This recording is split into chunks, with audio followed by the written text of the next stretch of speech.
Chapter 80. Ghost cultivators were a special existence among the cultivators in the Tonglong continent. They refined the three souls and gathered the seven spirits. They condensed the essence, chi, and spirit of their entire body into the extreme yin ghost body. They separated themselves from the physical body and became a kind of existence that had no substance. There were thousands of cultivation systems among the cultivators in the world, but all of them had the same goal. They fought against the heavens and pursued immortality. However, the path of immortality was vague and difficult to achieve. On the other hand, the ghost path was a shortcut to immortality. Moreover, after condensing the ghost body, the person was equivalent to already dead. Although they could live in the world in the form of ghosts, they had become an abnormal species that could not see the sunlight.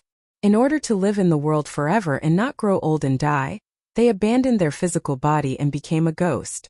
From then on, they could not see the sunlight and walk in the darkness forever. Not everyone was willing to walk on this path of ghost cultivation. However, there were some people who did not succeed in cultivation and had no hope of immortality. They would rather live in the darkness forever than fall into the cycle of reincarnation and suffer the pain of reincarnation. Thus, they chose to enter the ghost palace of Plentiful City and cultivate the ghost path.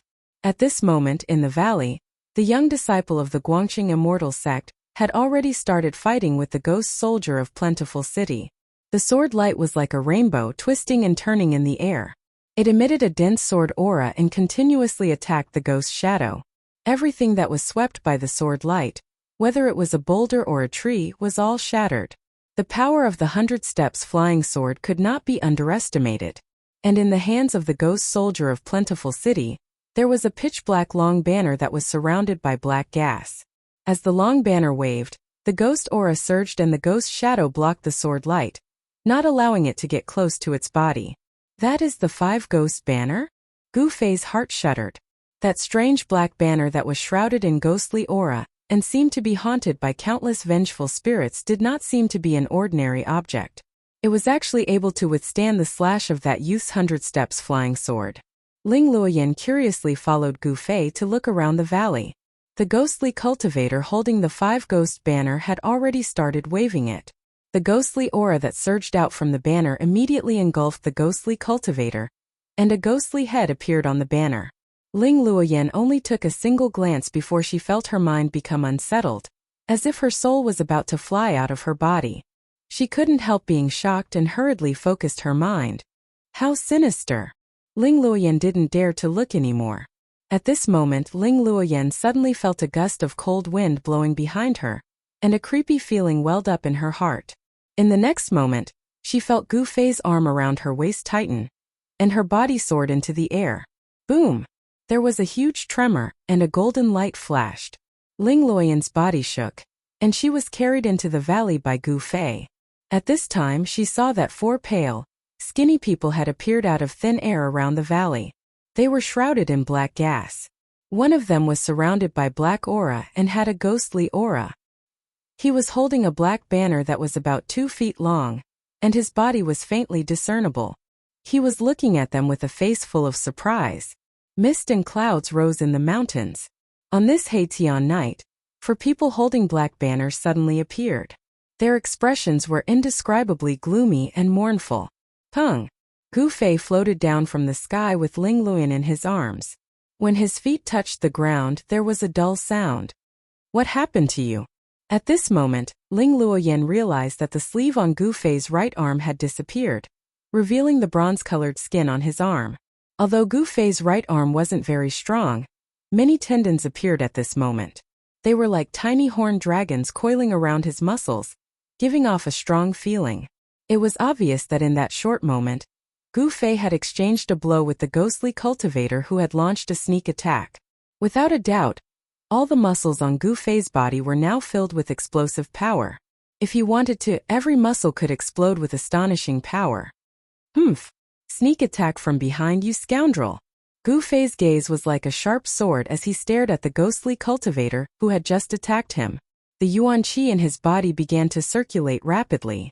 Only a small portion of his power was concentrated in his dantian, forming a 5-colored ball of light to refine the spiritual energy of heaven and earth that he had absorbed through his pores. Most of Gu Fei's power was actually refined into his muscles, bones, and flesh. Therefore, with just a thought, he could instantly launch a ferocious attack against his enemy. He didn't need to be like other cultivators, who had to spend time to cast spells or use treasures. Although the time it took to cast spells and use treasures was actually very short, it was that short instant that allowed Gu Fei to gain the upper hand when fighting against cultivators of the same level. The two people fighting in the valley didn't expect that there would be uninvited guests outside the valley. The young man from the Guangqing Immortal sect, and the ghostly cultivator who was controlling the ferocious ghostly head with the 5 ghost banner were both shocked. When the young man from the Guangqing Immortal sect saw the other 4 ghostly cultivators holding the black banners, his expression instantly changed. With a split second of concentration, the ferocious ghostly head that was spitting out jade-green ghostly fire immediately spat out a mouthful of ghostly fire at the sword light. Buzz! The sword light that was spat out by the ghostly fire seemed to have dimmed a little. The young man was instantly shocked. The ghostly fire that the ghostly head formed from thousands of ferocious souls from the 5 ghost banner spat out was actually able to damage the split sword. It was beyond his expectations. Hee. There's a path to heaven, but you refuse to take it. The 5 ghost banner that the 5 of us refine just so happens to lack 3 ghostly generals. We'll use the souls of the 3 of you to refine the banner's ghostly generals. The 4 ghostly cultivators who suddenly appeared outside the valley held ghost banners that were shrouded in black qi, and pressed towards Gu Fei and Ling Luoyan from 4 directions. Gu Fei's expression was incomparably grave. He could feel a huge wave of yin qi from the 4 ghostly cultivators, especially the 5 ghost banners in their hands. He could vaguely see ghostly shadows flickering on the banners, as if those ghosts were about to rush out from the black banners. The aura that was emitted from the black banners made Gu Fei feel uneasy. The cultivation of these ghostly cultivators didn't seem to be weak, and with the 5 ghost banner in their hands, the situation was very disadvantageous to Gu Fei and Ling Luoyan. At this moment, the ghostly cultivator who was fighting with the young man from Guangqing Immortal sect suddenly controlled the 5 ghost banner and retreated, abandoning the young man. The young man waved his hand, and the sword light immediately flew back to him. It danced around his body and swept away the cold ghostly qi that was surging towards him. Ghostly qi was something of extreme yin and extreme cold. It could corrode the yang qi in a person's body. If an ordinary person were to come into contact with a trace of ghostly qi, they would either fall sick or die. The ghostly cultivator didn't just let the young man from Guangqing Immortal sect go. Instead, he and the other 4 surrounded the 3 people in the valley. The 5 ghostly cultivators laughed sinisterly as they waved the 5 ghost banners in their hands at the same time. As the black banners danced, ghostly qi surged out and quickly spread out. In an instant, ghostly qi surged in all directions, and ghostly cries could be heard. The pitch-black ghostly qi sealed the entire small valley. 5 balls of pale green ghostly fire wrapped around 5 ghostly heads that were the size of car wheels. They emitted a terrifying and eerie aura, constantly appearing in the surging ghostly qi in the surroundings. Their hair was disheveled, their eyes flashed with green light, and their bloody mouths were wide open with fangs intersecting. Every ghostly head looked extremely frightening, as if they were evil spirits that came out of hell. Brother Ling, what's wrong? Gu Fei suddenly realized that Ling Luoyan, who he was hugging, seemed to be acting strangely. He hurriedly took a look and couldn't help but be shocked. At this moment, Gu Fei still didn't know that Ling Luoyan was a girl, nor did he know that her original name wasn't Ling Yan. However, the young man in Gu Fei's eyes, Ling Luoyan, had actually become dizzy at this moment, as if she had lost her mind. A layer of black qi even vaguely appeared on her face. Gu Fei knew that Ling Luoyan had been affected by the surrounding ghostly qi, and he couldn't help but become anxious. He hurriedly placed a hand on Ling Luoyan's back, and sent a wave of pure yang qi into Ling Luoyan's body. Gu Fei had the body of a child, and the pure yang qi on his body was incomparably pure, without a single flaw. Moreover, after cultivating the ancient body refinement technique, the blood and qi in Gu Fei's body were extremely vigorous, and the powerful pure yang qi on his body was the nemesis of the extreme yin ghost qi. Hee. Obediently accept your death. A deep and cold voice came from within the surging ghostly qi. It was sometimes near and sometimes far, making it hard for people to grasp. Gu Fei couldn't be bothered with these ghosts. After a wave of pure yang qi entered Ling Luoyan's body, the black qi on Ling Luoyan's face was immediately dispelled, and her face regained its normal color. Gu Fei couldn't help but be delighted. Roar! Even if I have to destroy my Dao power today, I'm going to exterminate all of you ghosts. The young cultivator from the Guangqing immortal sect roared angrily. He actually bit the tip of his tongue and spat a mouthful of blood on the sword light. Wang! A crisp sword chime soared into the sky and resounded throughout the entire valley. The sword light in front of the young man instantly shone brightly, and grew to a height of 10 zhang. The young man formed a seal, and the bright sword light immediately protected the three people who were forced together in the middle. The sword light was like a dragon, and also like a bolt of lightning, forcing the surging extreme yin ghost qi away, making it difficult for them to take another step forward. I am the disciple of the Guangqing immortal sect, Lu Yunhe. This is a pure yang pill, and it can dispel this kind of demonic qi. Quickly consume it. The young cultivator from the Guangqing immortal sect suddenly took out 2 golden elixirs and handed them to Gu Fei and Ling Luoyan. Many thanks. I am Gu Fei from the Taishan sect, and this is my friend Ling Luoyan. Gu Fei didn't act pretentious. After revealing his identity, he took the 2 elixirs from Lu Yunhe's hands.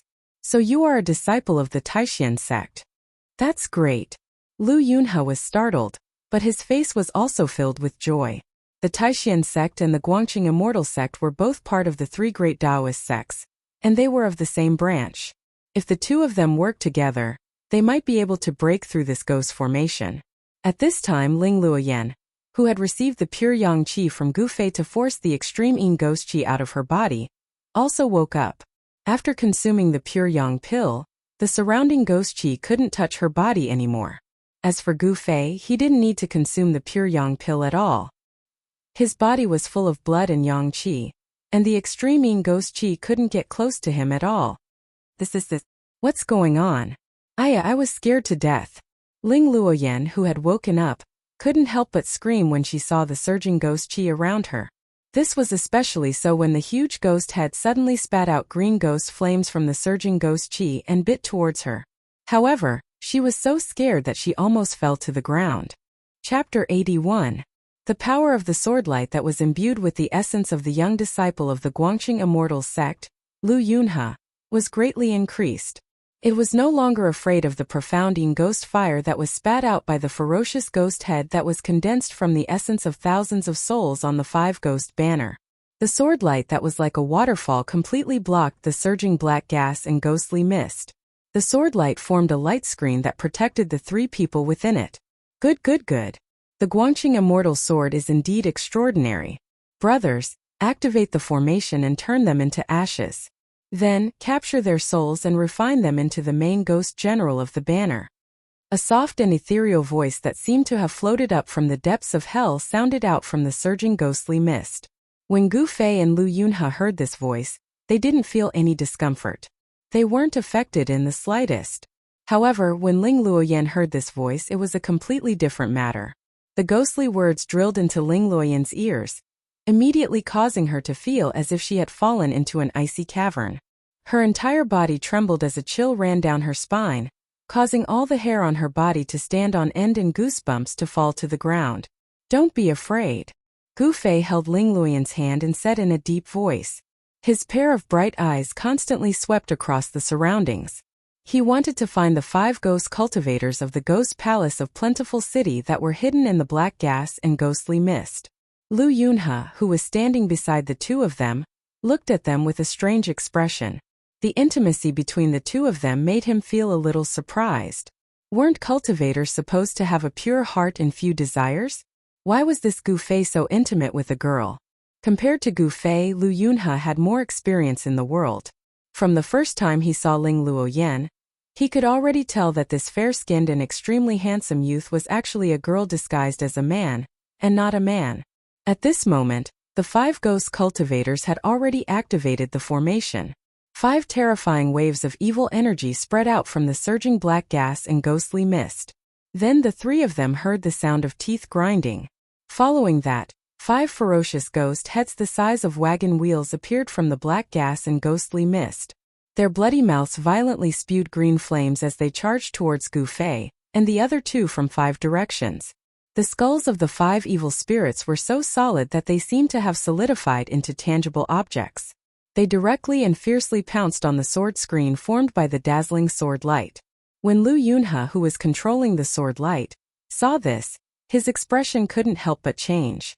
The attack of the 5 ghost heads was extremely ferocious, and it greatly increased the pressure on him. He hurriedly formed a sword seal and pointed towards the golden light. Wang! With a loud bang, the sword light exploded and swept away the 3 ghostly heads that were surrounded by ghostly flames that were charging at him like a bolt of lightning. Taking care of 3 sides was already the limit of Lu Yunhe's current sword path.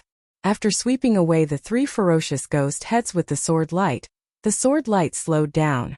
It was too late to force back the other 2 ferocious ghost heads. Humph! Gu Fei let out a cold laugh. He pulled Ling Luoyan behind him and shook his fists. His fists instantly turned purple. Then his fists blasted towards the 2 gigantic ghost heads that were spewing flames from their mouths and pouncing towards them. Instantly, a purple aura surged out from Gu Fei's fists.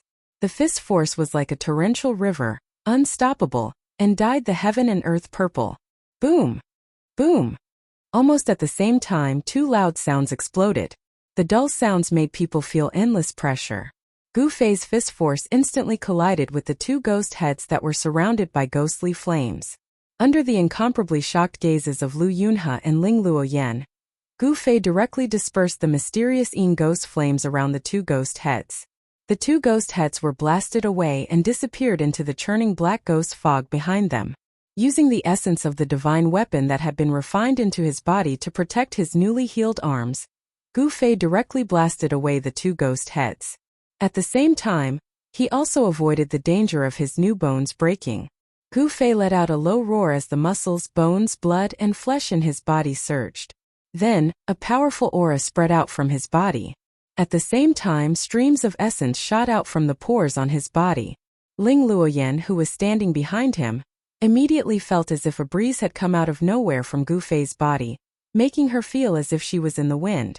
Under the control of Gu Fei's divine sense, invisible streams of essence qi spread out and formed a force field around him, blocking the surging cold ghostly aura and enveloping Ling Luoyan and Lu Yunhe.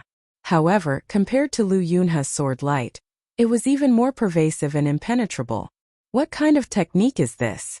Seeing this, Lu Yunhe could not help but be shocked. The magic power that Gu Fei had displayed was too strange, and it was beyond his understanding. There was no fluctuation of magic power, but he was still able to explode with such shocking power. He did not see Gu Fei use any technique, but he was able to block the black ghost fog that rushed over like a storm. This not only surprised Lu Yunhe, but also made him doubt Gu Fei's identity. Is he really a disciple of the Taishan sect? Lu Yunhe thought to himself.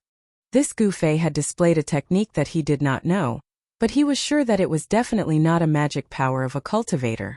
At this time, Lu Yunhe did not have much time to think, because the black ghost fog that enveloped them was getting thicker and thicker. It was as black as ink, comparable to the monstrous demonic qi of the demon lord of 6 paths. In the ghost fog, there seemed to be thousands of ghosts roaming and howling. The ghostly cries made one's hair stand on end. Ling Luoyan, who was hiding behind Gu Fei, was so scared that her whole body was shaking like a sieve, and her face was deathly pale. She, who had been pampered since childhood, had never seen such a terrifying scene. In the ghost fog, the 5 ghost cultivators who were hidden in the fog were obviously very angry after the first wave of attacks from Gu Fei and Lu Yunhe. The 5 ghost streamer was refined by the 5 ghost soldiers of Fengdu over many years. It was refined from the essence of countless souls. It looked tangible, but it was actually intangible. It was a rare treasure in the ghost realm, and it was extremely powerful.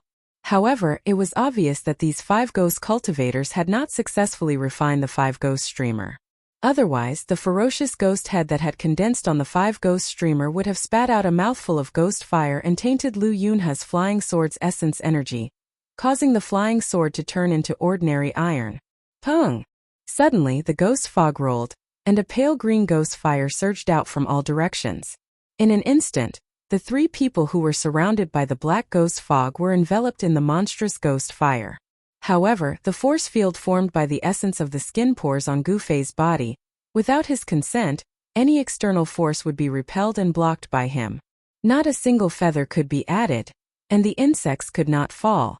Once the demonic ghost fire pounced on them, it was as if it had hit an invisible wall, and it could not advance even an inch. The 5 ghost heads, hidden in the ghost fog, spat out the pale green ghost fire with all their might.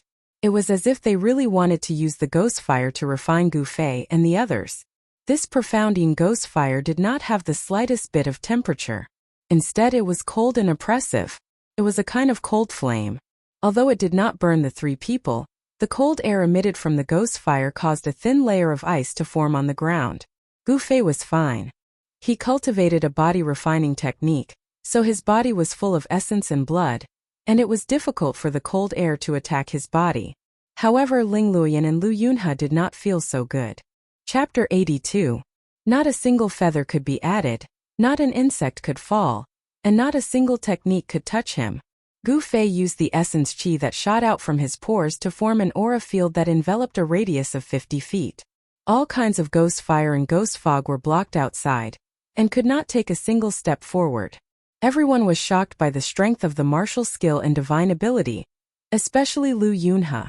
His sword ray pierced through Gu Fei's aura without any obstruction. With the protection of Gu Fei's domain-like Yuan Qi field, Lu Yunhe's flying sword was like a bolt of lightning as it fiercely slashed into the surging ghost fire outside. The sword was like a dragon, and the person was also like a dragon. The aura of the person and the sword were interlinked, and the sword light was like a part of Lu Yunhe's body. It swept away the green ghost fire that filled the sky, and stirred up the monstrous ghost fog that was sealed in the outermost layer. Wherever the sword light passed, ghostly cries and screams could be heard. Dozens of ghostly figures appeared and disappeared from the ghost fog. They were the evil spirits that had been refined from the 5 ghost banner. After being slashed by the divine sword, they once again turned into a cloud of mysterious Yin ghost qi. However, these ghosts relied on the fact that their bodies were refined from the true Yin Yuan spirit. They could separate and combine, gather and disperse, and were not afraid of the sword light's slash. At most, they would only need to be refined again, and then they would once again turn into evil spirits. As long as the 5 ghost banner was not destroyed, the thousands of souls' essence qi could be reborn with it, and could not be destroyed. We can't continue like this. How can we break this ghost formation? Gu Fei asked in a deep voice. He was currently circulating the 5 elements' true essence in his body with all his strength. Every time the pores on his body opened and closed, streams of pure Yuan Qi would spurt out. His muscles and bones emitted continuous crackling sounds, and every inch of his flesh and blood was emitting waves of powerful essence Qi, causing his body to be enveloped in a layer of 5-colored splendor. Streams of essence Qi circled around his body. His body seemed to be forged from fine iron, and it emitted an incomparably powerful pressure that caused Ling Luoyan's mind to tremble. It was as if she had forgotten the ability to think, and her mind was completely blank. Gu Fei's tall figure had already been imprinted in the depths of her heart. They're hidden in the ghostly mist, making it difficult to determine their location. It's going to be difficult to break this formation. At this time, Lu Yunhe was already sweating profusely. Beads of sweat the size of soybeans flowed down his face. The magic power in his body was being rapidly consumed, causing him to feel like he was about to collapse. This was a bad sign. If his spiritual power was exhausted, then he would definitely not be much stronger than an ordinary person. The abilities of a martial cultivator could be said to be derived from the spiritual power within their bodies. The source of the Tao was the foundation of the Tao. Without the existence of magic power, all sorts of Tao techniques and divine abilities would not be able to be used, and cultivators would become mortals. Of course, such a situation only occurred to low-level cultivators who hadn't condensed a Tao core within their bodies. Cultivators who had formed a Tao core in their bodies could communicate with heaven and earth and breathe in the spiritual energy of heaven and earth. As long as there was an endless supply of spiritual energy, their magic power would not dry up. This was the reason why cultivators in the transcending mortality stage could have endless magic power. Hehe. You want to break our 1,000 ghost devourer formation? Dream on. A sharp and unpleasant voice like that of a night owl, came from the black mist of ghost flames. Kill! Lu Yunhe listened to the voice and pinched his fingers together. He suddenly pointed in the direction of the voice. The sword light was vigorous like a soaring dragon. In an instant it tore through the void and shot over. The unparalleled sword qi swept away the layers of ghost qi. Faintly, a black shadow could be seen flashing and vanishing under the sword light. A large banner that was shrouded in dense black qi and emitted an extremely cold and terrifying aura was twisted by the sword light and cut into 2 pieces. Good. When Gu Fei saw this, he couldn't help but be overjoyed. Although he hadn't dabbled in the path of formations, he was a member of the Dao sect. Even if he hadn't learned about formations, he knew that the power of a formation would sharply decrease when its magic weapon was destroyed. However, the ghost banner in the black smoke did not dissipate because of this. Instead, it continued to be broken and restored to its original state. Moreover, it swayed continuously, causing people to feel their minds shaking and their souls wanting to fly away. It was as if the 3 souls and 7 spirits were about to be pulled out of the body. Only then did Gu Fei know that these 5 ghost cultivators' ghost Dao magic was really powerful. The 5 ghost banners were condensed from the essence of evil spirits and spirits. They couldn't be underestimated. Perhaps only a pure yang magic weapon could destroy the 5 ghost banners. Gu Fei and Lu Yunhe hurriedly calmed their minds. They knew something was wrong. Dark clouds rolled around them like galloping horses. Mixed with the chilly wind and ghost howls, it was really terrifying to the extreme. Suddenly there was a thud. Someone fell behind them. Gu Fei was shocked and hurriedly turned to look. He saw Ling Luoyan's eyes tightly shut. She fell to the ground with a face full of pain. She had already fainted. What's going on? The Xianying ghost qi didn't penetrate into the area covered by my Yuan qi. How did he still get hit? Gu Fei was shocked. Actually, what he didn't know was that this 5 ghost banners was actually an extremely sinister magic weapon of the ghost Dao. Not only could it emit black ghost fog and condense the form of evil spirits, it could also bewitch the mind. Between Gu Fei and Lu Yunhe, one was a martial artist and the other was a sword cultivator. Their minds were incomparably firm, and it was hard for external objects to sway them. But Ling Luoyan was different. Her cultivation was far from Gu Fei and Lu Yunhe's. She was born in a noble family and grew up under the protection of her family. She had never experienced any hardship or suffering. Thus, she only took a few glances at the 5 ghost banners that appeared from the fog and immediately closed her mind. Her mind suddenly became muddled, and she fell to the ground, fainting. Suddenly, a dark green flame flashed. The black ghost fog that Lu Yunhe's sword light had dispersed rose again and enveloped the ghost banners. The ghost banners disappeared, and only the ghost flames that surged out from the black fog were still locked in a stalemate with Gu Fei's Yuan Qi force field and Lu Yunhe's flying sword. Ling Luoyan, what's wrong? Gu Fei was shocked and hurriedly asked. He was currently using all his strength to resist the green ghost flames that were surging in from all directions. His body was like being sandwiched in the middle of a large mountain, unable to move at all. She's fine. She's just bewitched by the ghost techniques of the ghost banners, Lu Yunhe said indifferently. Only then did Gu Fei relax.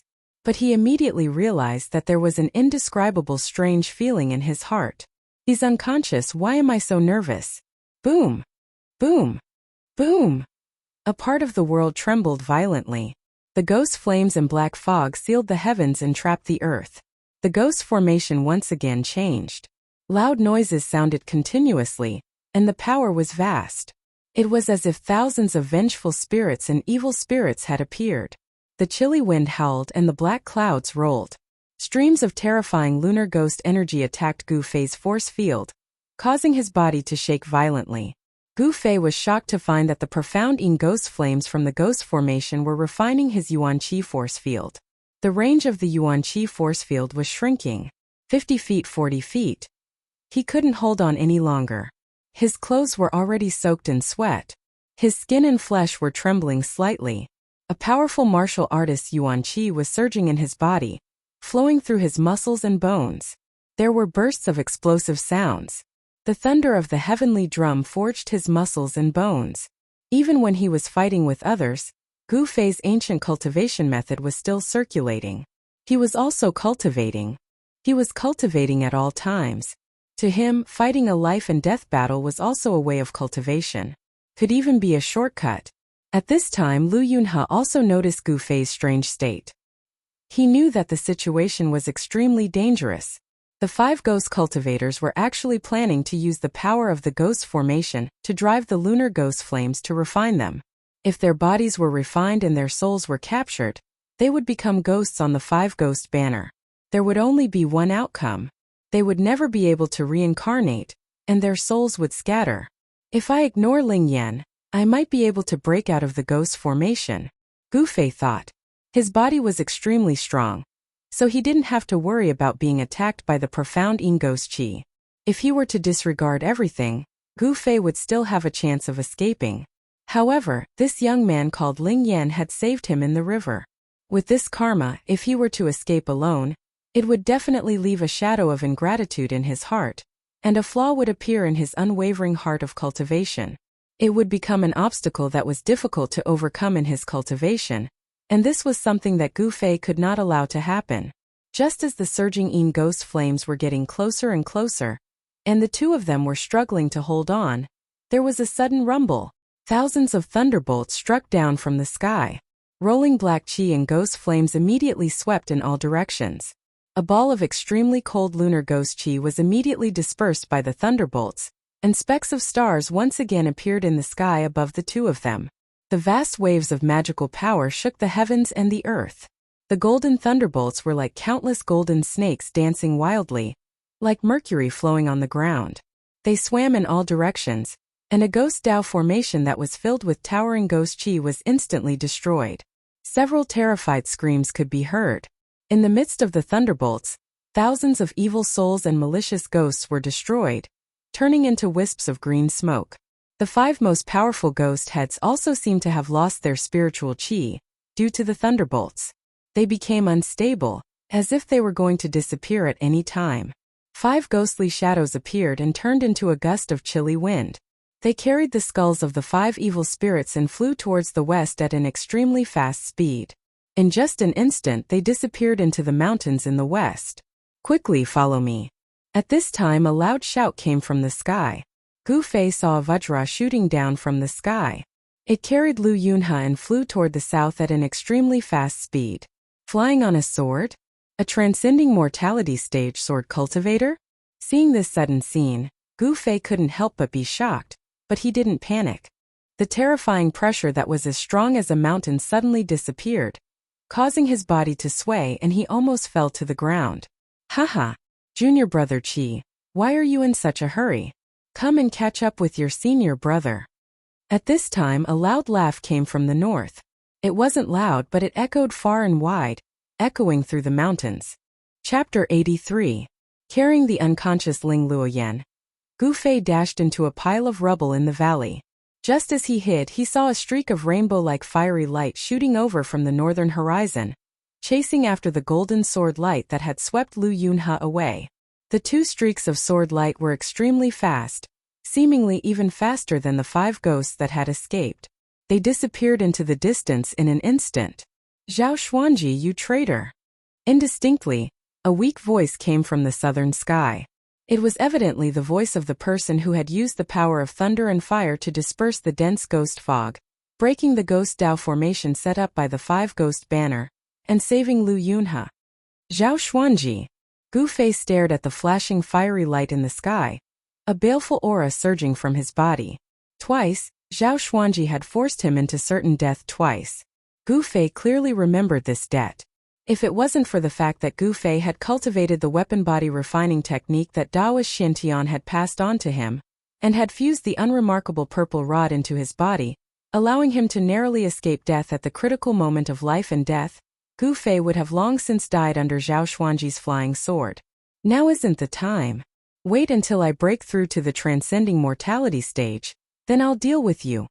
A sharp, murderous light flashed in Gu Fei's eyes as he spoke in a low voice. Zhao Xuanji was a sword cultivator at the transcending mortality stage. Amongst cultivators of the same level, sword cultivators were an absolutely powerful existence. The current Gu Fei didn't have the strength to fight against a cultivator of this level. Withdrawing his gaze, he walked out of the rubble with Ling Luoyan in his arms. He didn't dare to stay in this small valley any longer, so he hurriedly rushed out of the valley and into the ancient forest outside. He had grown up in the mountains, so he was extremely familiar with this kind of ancient forest that was filled with unknown dangers. Indeed, not long after Gu Fei left, a streak of fiery light suddenly flashed in the southern sky, shooting towards the valley.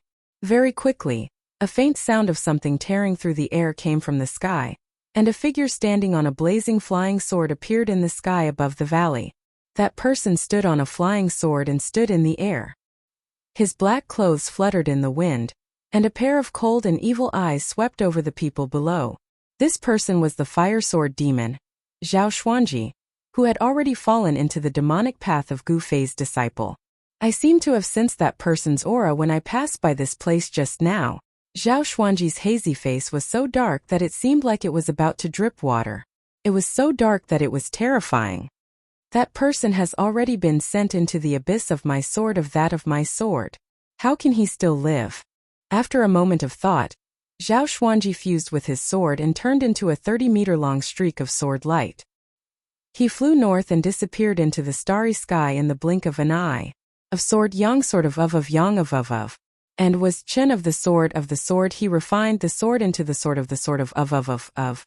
With the help of the psychic sword artifact, he could enter and exit the dark world and roam the world. To be able to shoot out a sword pellet from one's mouth and kill the enemy from miles away.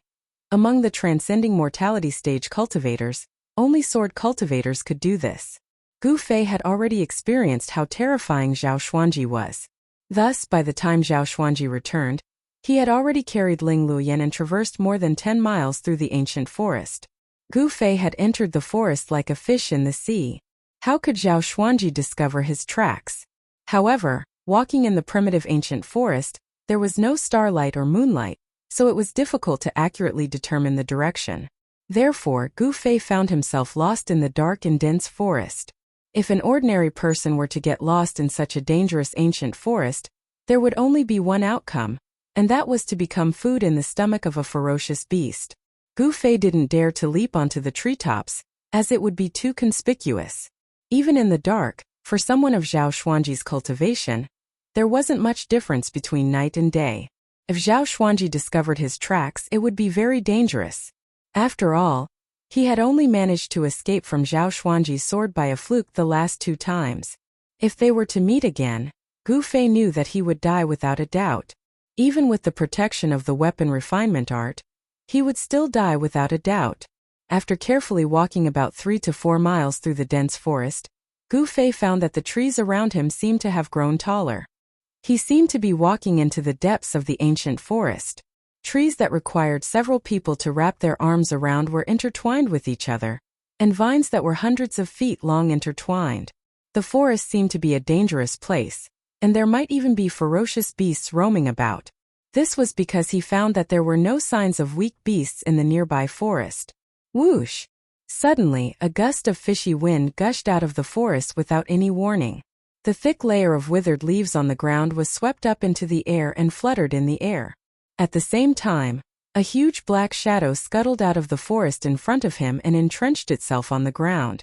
A pair of green eyes emitted a sinister light as it stared at Gu Fei. The forest was immediately filled with a fierce aura. Gu Fei fixed his eyes on it. It turned out that the black shadow that had pounced out of the forest in front of him was a huge tiger.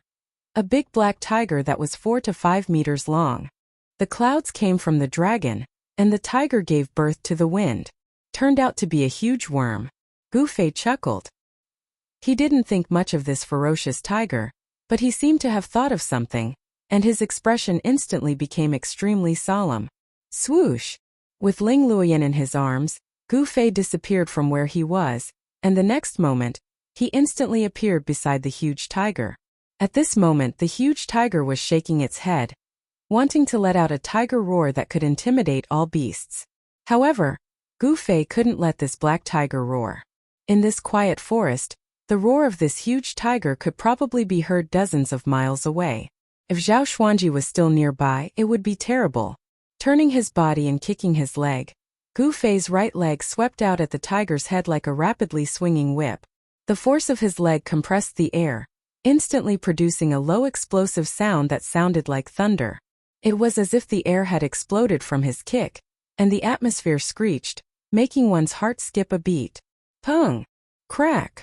The huge tiger, which weighed hundreds of kilograms, was sent flying by Gu Fei's kick, producing a bone-chilling sound of bones shattering. The ferocious tiger was also very pitiful. It had wanted to roar and show its might, then pounce on the food that had been delivered to it. However, before it could roar, it was kicked by someone. Its skull was shattered on the spot, and blood spurted out of its 7 orifices as it flew out like a broken sack. Pung! It smashed heavily onto the withered branches and withered leaves, causing the entire ground to shake. The broken leaves on the ground were mixed with dust and rose into the air. This giant tiger lay motionless on the ground. It was as dead as it could be. Chapter 84. Half an hour later, at the bottom of a short mountain in the primitive forest, there was a cave. The entrance of the cave had been blocked by branches and leaves, and there was a bonfire in the cave. The entrance was blocked by branches, so there was no need to worry about people discovering the fire from afar. Beside the bonfire there were 2 people. One of them seemed to be asleep, lying on the ground, while the other was sitting cross-legged on the ground.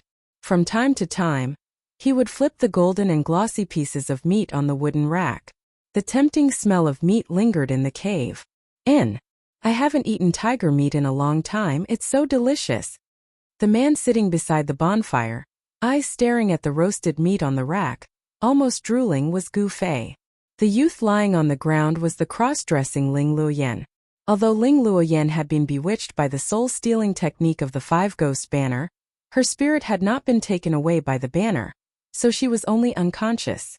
However, although Ling Luoyan's spirit had not been taken away by the 5-ghost banner and had become a walking corpse, it had still damaged her spirit, so she did not wake up so quickly. Gu Fei had expended a lot of his yuan qi after the battle, and when he calmed down, he immediately felt his muscles ache and his bones go limp. He had given it his all in tonight's battle. The yuan qi in his body vibrated his muscles, bones, flesh, and blood, seeping into every part of his body. When Gu Fei looked inside himself, he could see a faint layer of 5-colored light shrouding his bones. Gu Fei's cultivation seemed to have deepened. Every time he fought a life or death battle, he could feel himself improving. As long as the 5-elemental yuan qi in his body completely refined the muscles and bones in his body, and the yuan qi that had been refined into his bones reached a full state, then he would have completed the bone transformation. His muscles and bones would all become vessels to store yuan qi. After that, he would take the last step of transforming his flesh and blood, and Gu Fei would only be a step away from the transcending mortality realm. It was easy to say but extremely difficult to do. Gu Fei had just stepped into the 8th heavenly layer, and was still thousands of miles away from the bone transformation realm. However, he believed that as long as he continued to train and improve a little every day, he would eventually be able to take that step. In the ancient primitive forest, the night was far more dangerous than the day. Most of the poisonous insects and ferocious beasts liked to hunt at night. That was why Gu Fei had found this cave. He planned to spend the night in the mountains and find his bearings before leaving the mountains at daybreak. Looking at the beast meat roasting on the fire, Gu Fei's appetite was aroused. He swallowed a mouthful of saliva and directly reached out to tear off a piece of meat that weighed a few kilograms. Not caring if it was hot or not, he threw it into his mouth and chewed. The few kilograms of beast meat was quickly devoured by him. After letting out a burp and rubbing his slightly bulging belly, Gu Fei walked to the cave wall in satisfaction and sat down cross-legged with his back against it. Although the entrance of the cave wasn't big, the inside of the cave was very spacious. Originally, this cave had an owner. The owner of the cave was a black bear, but it was chased away by Gu Fei. The unlucky black tiger, on the other hand, had one of its hind legs torn off by Gu Fei and thrown into the forest as food for other ferocious beasts. This place was already far away from the small valley where he had fought the ghost soldiers of Fengdu. Therefore, Gu Fei was no longer worried that Zhao Xuanji was really so resourceful that he could find him in this primitive forest. Therefore, as usual, he let a wisp of his soul sense wander outside his body, constantly sensing the movements in the outside world, and then immersed himself in cultivation. His slender and strong body didn't move at all. He began to guide the surrounding wood essence into his body, and then let it flow throughout his body. The wood essence nourished his flesh, muscles, and bones, making Gu Fei's body full of vitality, like a new sprout of flowers and trees in spring. At the same time, while absorbing the wood essence, Gu Fei also guided the power of the stars from the outside world to penetrate into his body through the top of his head. Among the 5 elements, the power of the stars belonged to the metal element. As time went by, streams of green wood essence swirled around Gu Fei's body, while the top of his head was shrouded by a cluster of faint starlight. As he operated his cultivation method, the ground around where Gu Fei was sitting also began to rise and swirl around him. The water and fire essences drifting between heaven and earth were also gradually gathered by him. He was guiding the power of the 5 elements of heaven and earth to condense the 5 elements inside his body. The outside world was the outside world, and the inside of Gu Fei's body was equivalent to the inner world. The power of the 5 elements of heaven and earth, and the inner 5 elements inside Gu Fei's body formed a subtle connection in Gu Fei's body. Channeling the inner 5 elements and the outer 5 elements was a body tempering method, and it could also be called a divine ability. Not only could cultivators communicate with heaven and earth, but martial artists could as well. Wisps of imperceptible, holy light formed by the power of the 5 elements flowed inside of Gu Fei's body. The wood essence nourished his fleshly body like sweet dew, while the star power gave his internal organs, bones, and flesh a layer of golden light. His internal organs were being strengthened, and the power of the 5 elements inside of him didn't repel each other. On the contrary, there was a feeling of complementing each other like milk and milk blending together. Time seemed to stop as Gu Fei immersed himself in the wonderful realm of cultivation. Plants were the most abundant thing in primitive forests. It was a moonlit night, and the sky was filled with endless stars, while the earth was filled with endless earth power. The power of the stars, wood essence, and earth power gathered more and more, while the power of water and fire were the weakest among the 5 elements. Gu Fei was enveloped in a hazy layer of colorful light, and his whole body was emitting a faint light. At this moment he had ascended to an ethereal state. Although his eyes were closed, the surrounding scenery appeared clearly in his mind. He gave off a light and graceful aura. Every inch of his body was surging with colorful light. The 5 elements and the 5 elements interacted and blended in Gu Fei's body. The impure essence in his flesh, blood, tendons, and bones was expelled through his skin. His flesh and blood were constantly purified and improved by the purest origin of the 5 elements. Gu Fei's physique was changing without him knowing it. The rising sun emitted a soft light, illuminating the heaven and the earth, as well as the 800 miles of cloudy mist mountain. Light shone through the gaps in the tall treetops, sparkling with dew and specks of light.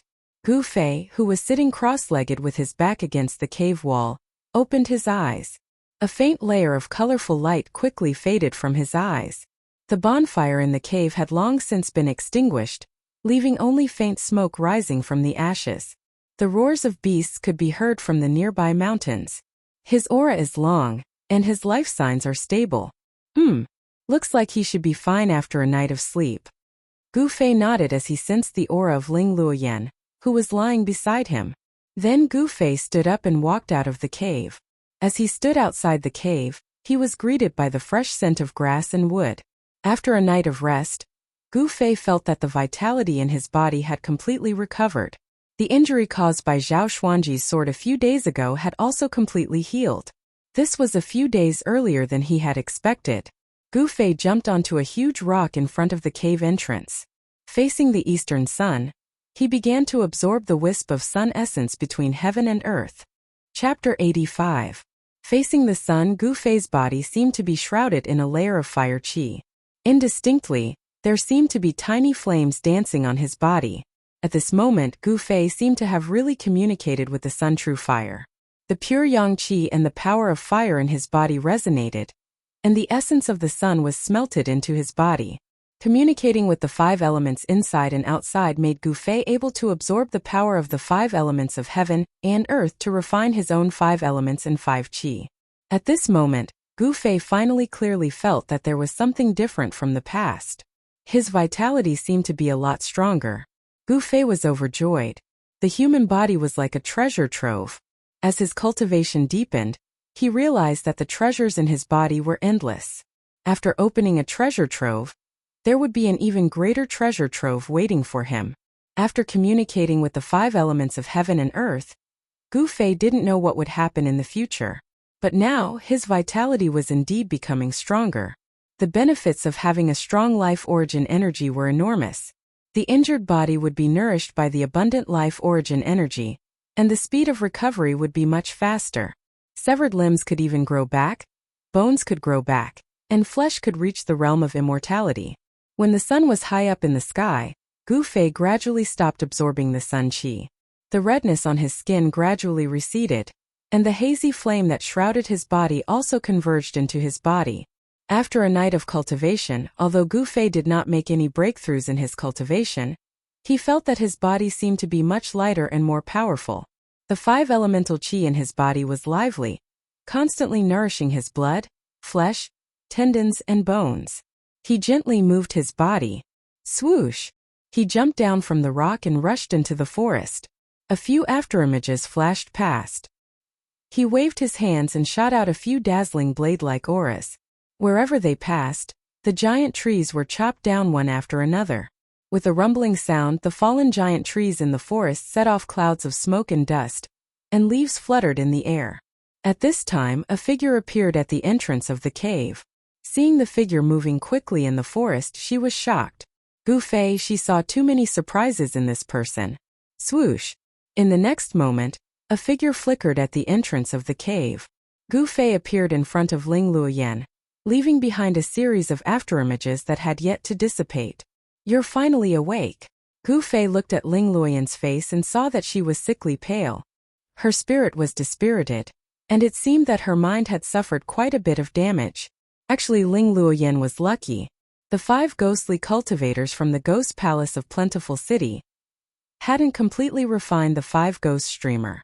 If it had been a fully refined 5 ghost streamer, with just a shake of the streamer, regardless of whether it was a human or a beast, their souls would be extracted and turned into nourishment for the streamer. What is this place? Ling Luoyan looked around and asked.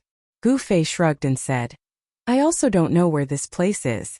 I only know that we are in the mountains, a primitive forest full of dangers. What do we do now? Ling Luoyan couldn't help but furrow her brows. Her disappearance would definitely cause chaos in the caravan. This was predictable.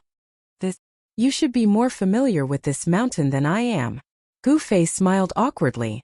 This was his first time leaving the mountain, so how would he know where he was? Ling Luoyan pondered for a moment and said, The 800-mile cloudy mountain. This is a primitive mountain in the south of the Yin Kingdom. We must return to the ship. Do you know which direction to go? Gu Fei asked. Although it was possible to distinguish north, south, east, and west in the mountains during the day, he didn't know which direction was towards the big river. Even with Gu Fei's sharp hearing, he couldn't hear the sounds of people and the sound of flowing water. This place should be a desolate and uninhabited land, and there shouldn't be any big rivers. Why did you bring me to this godforsaken place? Ling Luoyan couldn't help but panic. She looked at the surrounding terrain and found that this was simply a desolate land. In the distance, the silhouettes of ferocious beasts could be seen moving in the forest. There were towering ancient trees with their crowns blotting out the sun, century-old vines twisting and climbing, and the crisp cries of unknown birds resounding in the forest. This was the first time Ling Luoyan had set foot in such a desolate land. She was at a loss and didn't know what to do. After all, she was a girl, a flower in a greenhouse. She had never experienced something like this before. Her eyes reddened, and she had the urge to cry. You're a man, why are you acting like a girl? You're just lost in the wilderness. Gu Fei couldn't help but shake his head when he saw Ling Luoyan's pitiful appearance. At this time, Gu Fei still couldn't tell that Ling Luoyan was a girl. Even though he had smelled a faint fragrance when he hugged her last night, and she was very light, it didn't take much effort for him to carry her. Gu Fei pondered for a moment and suddenly said, All right, although we don't know where we are, I still have a way to return to the river. What way? Ling Luoyan hurriedly asked. She was so anxious that she was about to cry. Stupid way. The place we are at now should be no more than 200 li from the river, and the river flows from the north to the south, passing through the 800 li of Yunmeng Mountain. Then we can use this place as a starting point and walk 200 li in a straight line to the east and west. Won't we be able to return to the river then? Gu Fei said seriously. 200 li in the east and west? You're joking, right? Ling Luoyan said in shock. This was a primitive forest. Even if they didn't die, they would be half dead if they walked a few hundred li on foot. Even if it was a broad road, the soles of their shoes would be worn through after walking a few hundred li. Wouldn't their legs be crippled? Ling Luoyan couldn't help but feel her heart palpitate when she thought of this. Do I look like I'm joking to you? Unless you have a better way, this is the only way. Gu Fei said in a bad mood. If it was up to his character, he wouldn't even want to return to the river. He would just walk in this primitive forest and keep heading south. There should be quite a number of fierce beasts in the mountains, and he could fight with them as he hurried along. When he reached the southern wilderness, his cultivation would definitely improve by a lot. A comfortable life would make people lazy, and this wasn't what Gu Fei wanted. Only by constantly being in danger would his cultivation improve. Only with pressure would there be progress, and he had to constantly maintain that fierce spirit of improvement. Ling Luoyan couldn't help but be startled when she heard this. She really couldn't think of any other way at the moment. Why don't you wait for me here? I'll go scout the way. Once I've confirmed the direction, I'll come back to pick you up, Gu Fei said to Ling Luoyan when he saw her hesitation. No, I don't want to stay here. In a moment of desperation, Ling Luoyan went forward and tightly grabbed onto Gu Fei's arm. Her face was full of panic. It was no wonder that she was afraid. In this primitive forest, there was no lack of all kinds of fierce beasts. How could a girl dare to stay in such a place alone? All right. Then which direction should we go first? Gu Fei asked. East and west, the chances of returning to the river were 50-50. You said we should go in that direction. How could Ling Luoyan have any ideas? Everything would be decided by Gu Fei. The sun rises in the east, so let's go east. Gu Fei looked at the sun in the east and said in a low voice, Let's go. Since the decision was made, Gu Fei's figure flashed and he headed east. Ah, wait. Ling Luoyan hurriedly shouted and chased after him. Walking in the endless primitive forest, Gu Fei would often see some broken bones, but most of them belonged to large herbivores. For example, when he walked through a swamp with lush water plants, he would see a few 10-meter-long and several meter-tall elephant skeletons lying in the water plants, or a few bull skeletons scattered among the rocks. However, Gu Fei also found some unknown giant skeletons scattered in the forest. They looked especially terrifying as they were hidden in the forest grass. He became much more cautious, because this unknown beast bone could very well have been left behind by those extremely ferocious beasts. It would not make sense if there were no ferocious beasts in such a primeval forest.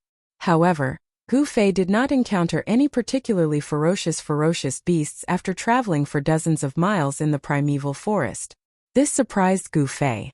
Fierce beasts might be nightmarish existences to others, but to Gu Fei they were his whetstones. Gu Fei would learn a lot of fighting techniques that would be beneficial to him during his fights with the dire beasts. Hey! Do you know how many miles we've walked?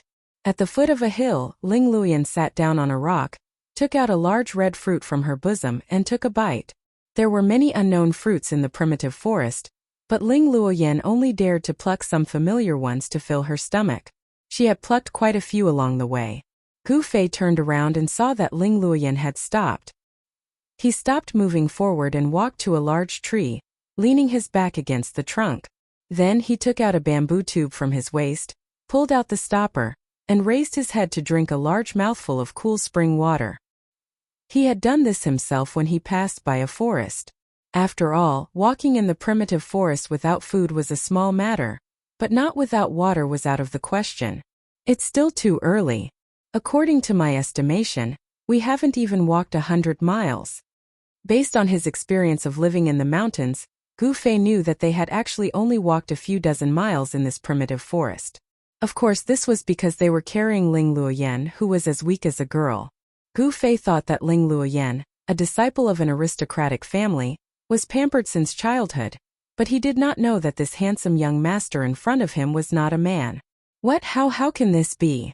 Hearing Gu Fei's words, Ling Luoyan immediately screamed. Then when can we get out of this damn place? Ling Luoyin wailed. Roar! At this moment, a loud roar suddenly came from the depths of the mountain in front of them. The sound was deafening, and it pierced through metal and rocks, causing chaos in the depths of the mountain. Thump! Thump! Thump! It was as if a huge creature was running. The heavy footsteps hit the ground, causing the forest in front of them to tremble. The heavy footsteps quickly approached the two of them. Not good. Gu Fei was also shaken by this sudden roar, causing his blood to surge. His body trembled, and his eardrums almost ruptured. He threw the bamboo tube in his hand and leaped towards Ling Luoyin, who was still in a daze with lightning speed. He grabbed her under his ribs, jumped onto the top of the tree, and left like the wind. Chapter 86. Gu Fei carried Ling Luoyin and sprinted for 20 to 30 kilometers, leaving the unknown savage beast's territory. Only then did he stop beside a small stream. He put down the still shocked Ling Luoyin. Gu Fei looked around and realized that this was a rare place with picturesque scenery. The mountain spring water converged into a small stream. The water was so clear that one could see the bottom, and one could vaguely see some unknown fish swimming in the stream. The surroundings of the small stream were covered with wisterias. All sorts of flowers bloomed beautifully. The fragrance of the flowers lingered in the air, giving one a refreshing feeling. In addition, there was the pleasant chirping of birds coming from the branches of the large trees beside the small stream. This was definitely a good place to rest. The tall trees blocked the scorching sun in the sky, and there was a large area of shade under the trees. Gu Fei sat down on the protruding root of a huge tree. He still had lingering fear in his heart. That savage beast just now was the most powerful savage beast he had ever seen. Even a transcending mortality realm cultivator would have to retreat if they met this savage beast. What was that? Ling Luoyin was so shocked that her face turned pale, and she asked with a trembling voice. Although she hadn't seen what that thunderous roar looked like, just the roar alone was enough to make one's heart tremble. One could imagine how terrifying that savage beast was. The 800 miles of Yunmeng Mountain is indeed not simple. It actually has such a powerful savage beast, Gu Fei muttered to himself. He didn't answer Ling Luoyin's question, as he was also frightened. Just now they had unknowingly barged into the territory of a terrifying savage beast. I don't want to stay in this godforsaken place anymore. Hurry up and think of a way to get us out of here. Ling Luoyin had witnessed the cruel law of the jungle this time, and it could only be described as ghastly. How can you see the rainbow without going through a storm? If you can't even endure such a small pain, how can you step into the ranks of the strong? Gu Fei said disapprovingly. The performance of this ridiculously handsome youth in front of him, who had white teeth and red lips, made him a little disappointed. Were all aristocratic family disciples this week? Gu Fei couldn't help but think of Wang Yuanji, who often bullied him in the past. Wang Yuanji was a fellow who bullied the weak and feared the strong. When Gu Fei's cultivation was low, he would bully Gu Fei as he pleased, but once Gu Fei's cultivation increased by leaps and bounds, he no longer dared to find trouble with Gu Fei. However, Dongfang Chun was also a descendant of an aristocratic family, and he was a decent opponent. It seemed that not all aristocratic family disciples were mediocre. Gu Fei looked at the sky. After a round of torment, the sun was already high in the sky. It was noon. Fei thought, Luoyin and Gu Fei, Gu Fei and Gu Fei, Gu Fei Luoyin Gu Fei. Ling Luoyin glared at Gu Fei and said loudly, "Who said that to become an expert, one has to be a savage in the mountains? If you want to leave this place quickly and return to your comfortable ship, there's actually another way." Gu Fei suddenly looked at Ling Luoyin with an evil smile. "What do you want to do?" Ling Luoyin asked. If you want to leave this place quickly and return to your comfortable ship, there's actually another way." Gu Fei suddenly looked at Ling Luoyin with an evil smile. "What do you want to do?" When Ling Luoyin saw Gu Fei's expression, she subconsciously tightened her clothes and shrunk back a little. Gu Fei walked towards Ling Luoyin with an evil smile and reached out to grab her. "Don't." Ling Luoyin was afraid and immediately dodged. "Don't my ass." Gu Fei cursed in a low voice, then used one hand to clamp Ling Luoyin under his ribs. His feet stepped on the ground, and he flew up, jumping onto the crown of a nearby tree. So he wasn't up to no good. Ling Luoyan couldn't help but blush as she thought of this, revealing an infinite amount of shyness. Moreover, she was dressed as a man, so compared to when she was dressed as a woman, it added a different charm. Tui, what am I thinking? So embarrassing. However, deep in Ling Luoyan's heart, she also felt a little disappointed, as if Gu Fei didn't do what she had expected. The thoughts of a girl were really hard to fathom. She obviously wanted to do it, but once it really happened, she would reject it. Was a woman's heart really like a needle at the bottom of the sea? Gu Fei clamped Ling Luoyan under his ribs and stepped on the crown of the tree, flying towards the east. He didn't dare to pass through the territory of the unknown and terrifying beast, so he took a big detour and avoided it. Just the roar of the unknown beast was enough to shake the heavens and the earth, shaking one's soul. One could imagine how powerful the beast was. If he really met the beast head-on, Gu Fei would definitely die. Very quickly, Gu Fei and Ling Luoyan's figures disappeared into the forest. At dusk and sunset, a group of people traversed through the uninhabited primitive mountain forest. Walking in front were two men in green clothes who were wielding shining sabers in their hands.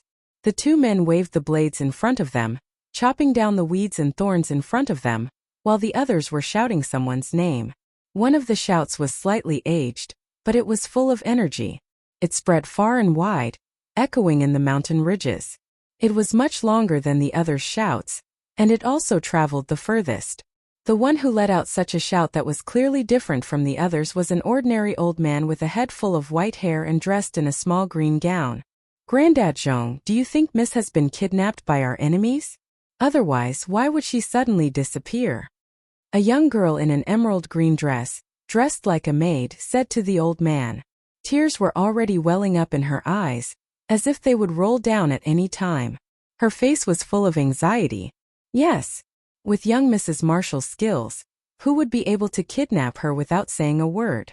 "There must be something fishy about this," Uncle Zhong said in a low voice, his expression extremely solemn.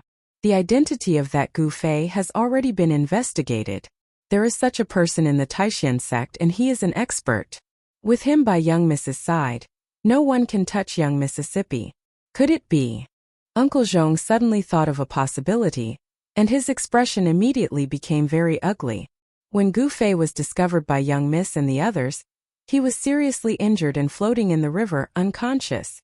Could it be that the people who injured him had come looking for him again? If that was really the case, then young Miss would be in trouble. This group of dozens of people was the Haotian caravan that had entered the mountain to search for Ling Luoyan and Gu Fei, as well as Ling Luoyan's personal maids, Xiao Chui, Xiao Yu, and the others. In fact, they did not enter the mountain with just one group. Instead, they had divided the hundreds of guards on the 3 large ships into 8 smaller groups, and entered the Yunmeng mountain from different directions to search for Ling Luoyan and Gu Fei. Unfortunately, after a night of searching, not only did they not find the two, but they also lost 6 or 7 well-trained guards in the 8 groups. The primitive mountain forest was full of unknown dangers. Even though the guards of the Haotian caravan were all experienced and had extraordinary skills, it was difficult to avoid casualties. "Young Miss, where are you?" Xiao Yu, who was wearing a light yellow dress, murmured with an anxious expression on her face. Xiao Chui and Xiao Yu were both Ling Luoyan's personal maids. If Ling Luoyan had really met with an accident, then they would definitely not survive. A group of people searched carefully while shouting loudly. However, only the echoes of the crowd could be heard in the mountain ridge, and there was no response from their Ling 13 Mississippi. Under Uncle Zhong's lead, this group of people crossed a slope, passed through some bushes and walked into a piece of land. The group of guards carefully walked through the towering ancient forest in the piece of land with knives and swords in their hands.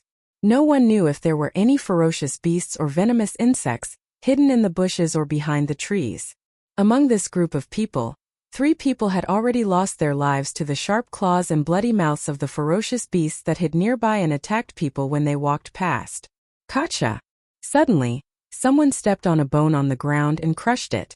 Everyone was startled and stopped. Seeing that there was nothing strange, the group continued forward. Gotcha! Another sound of bones being stepped on was heard. There seemed to be many white bones hidden in the misty forest. At this moment, the crowd's shouts gradually weakened. As they walked further in, There were more and more skeletons of unknown animals scattered in the bushes. The white bones were ghastly. It was extremely terrifying. Soon, everyone could no longer shout, because they seemed to have walked into an evil place. Someone discovered that among the white bones scattered on the ground, there were actually human skeletons. This place didn't seem right. Uncle Zhong frowned and his face became incomparably dignified. At this moment, everyone felt that there was something wrong with this piece of forest. This piece of land was terrifyingly quiet. Not to mention those small beasts, even a bird couldn't be seen. The towering ancient trees in this piece of land were lush with leaves. Although it was dusk, it still looked gloomy and frightening. Clang! Even Xiao Cui and Xiao Yu pulled out the long swords from their waists and vigilantly looked around. Seeing that there were more and more skeletons on the ground, the blonde youth waved his hand to stop everyone. Uncle Zhong, the situation is not right. Let's retreat first and take a detour, Xiao Cui said to Uncle Zhong. Uncle Zhong glanced around and then made a hand gesture to stop everyone. This piece of land was really strange. There was no fiendish aura of the ferocious beasts in the forest.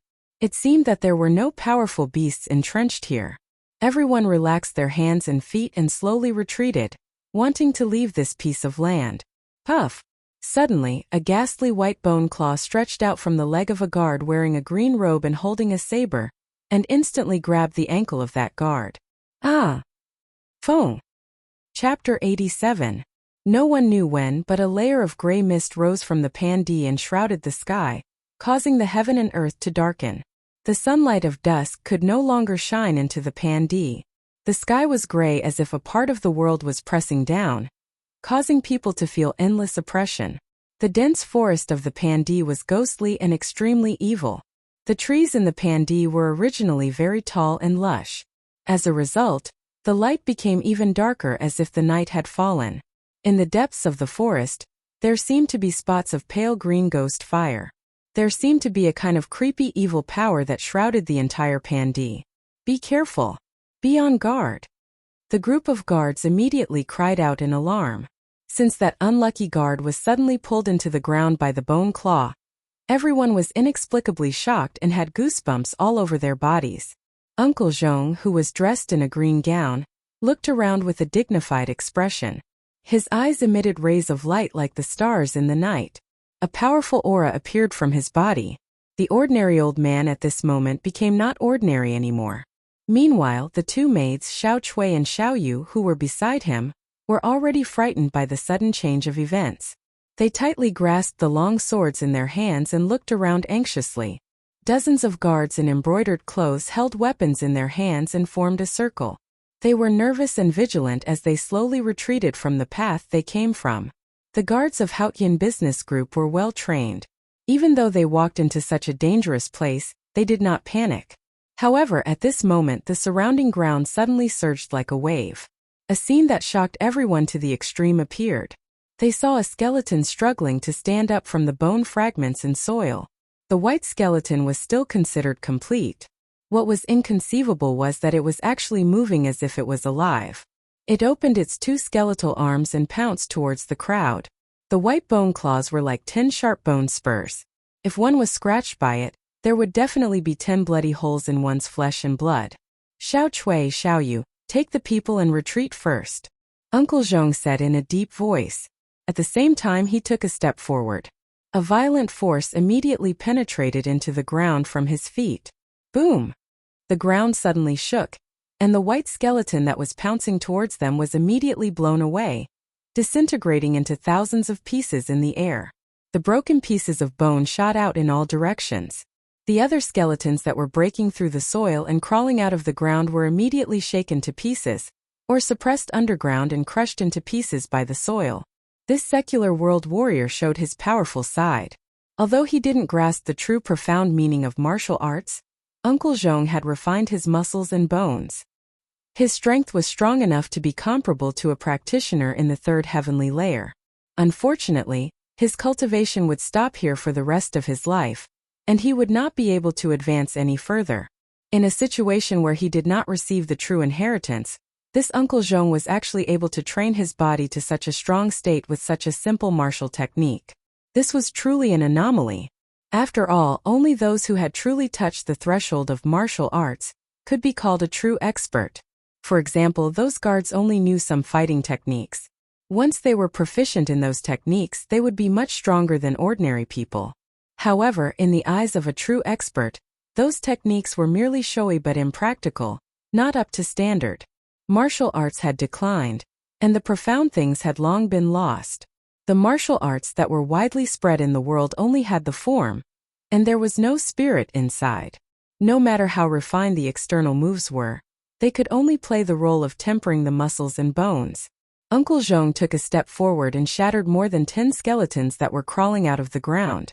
Then he punched out, and the rolling fist strength surged forward. The sound of kacha-kacha was incessant.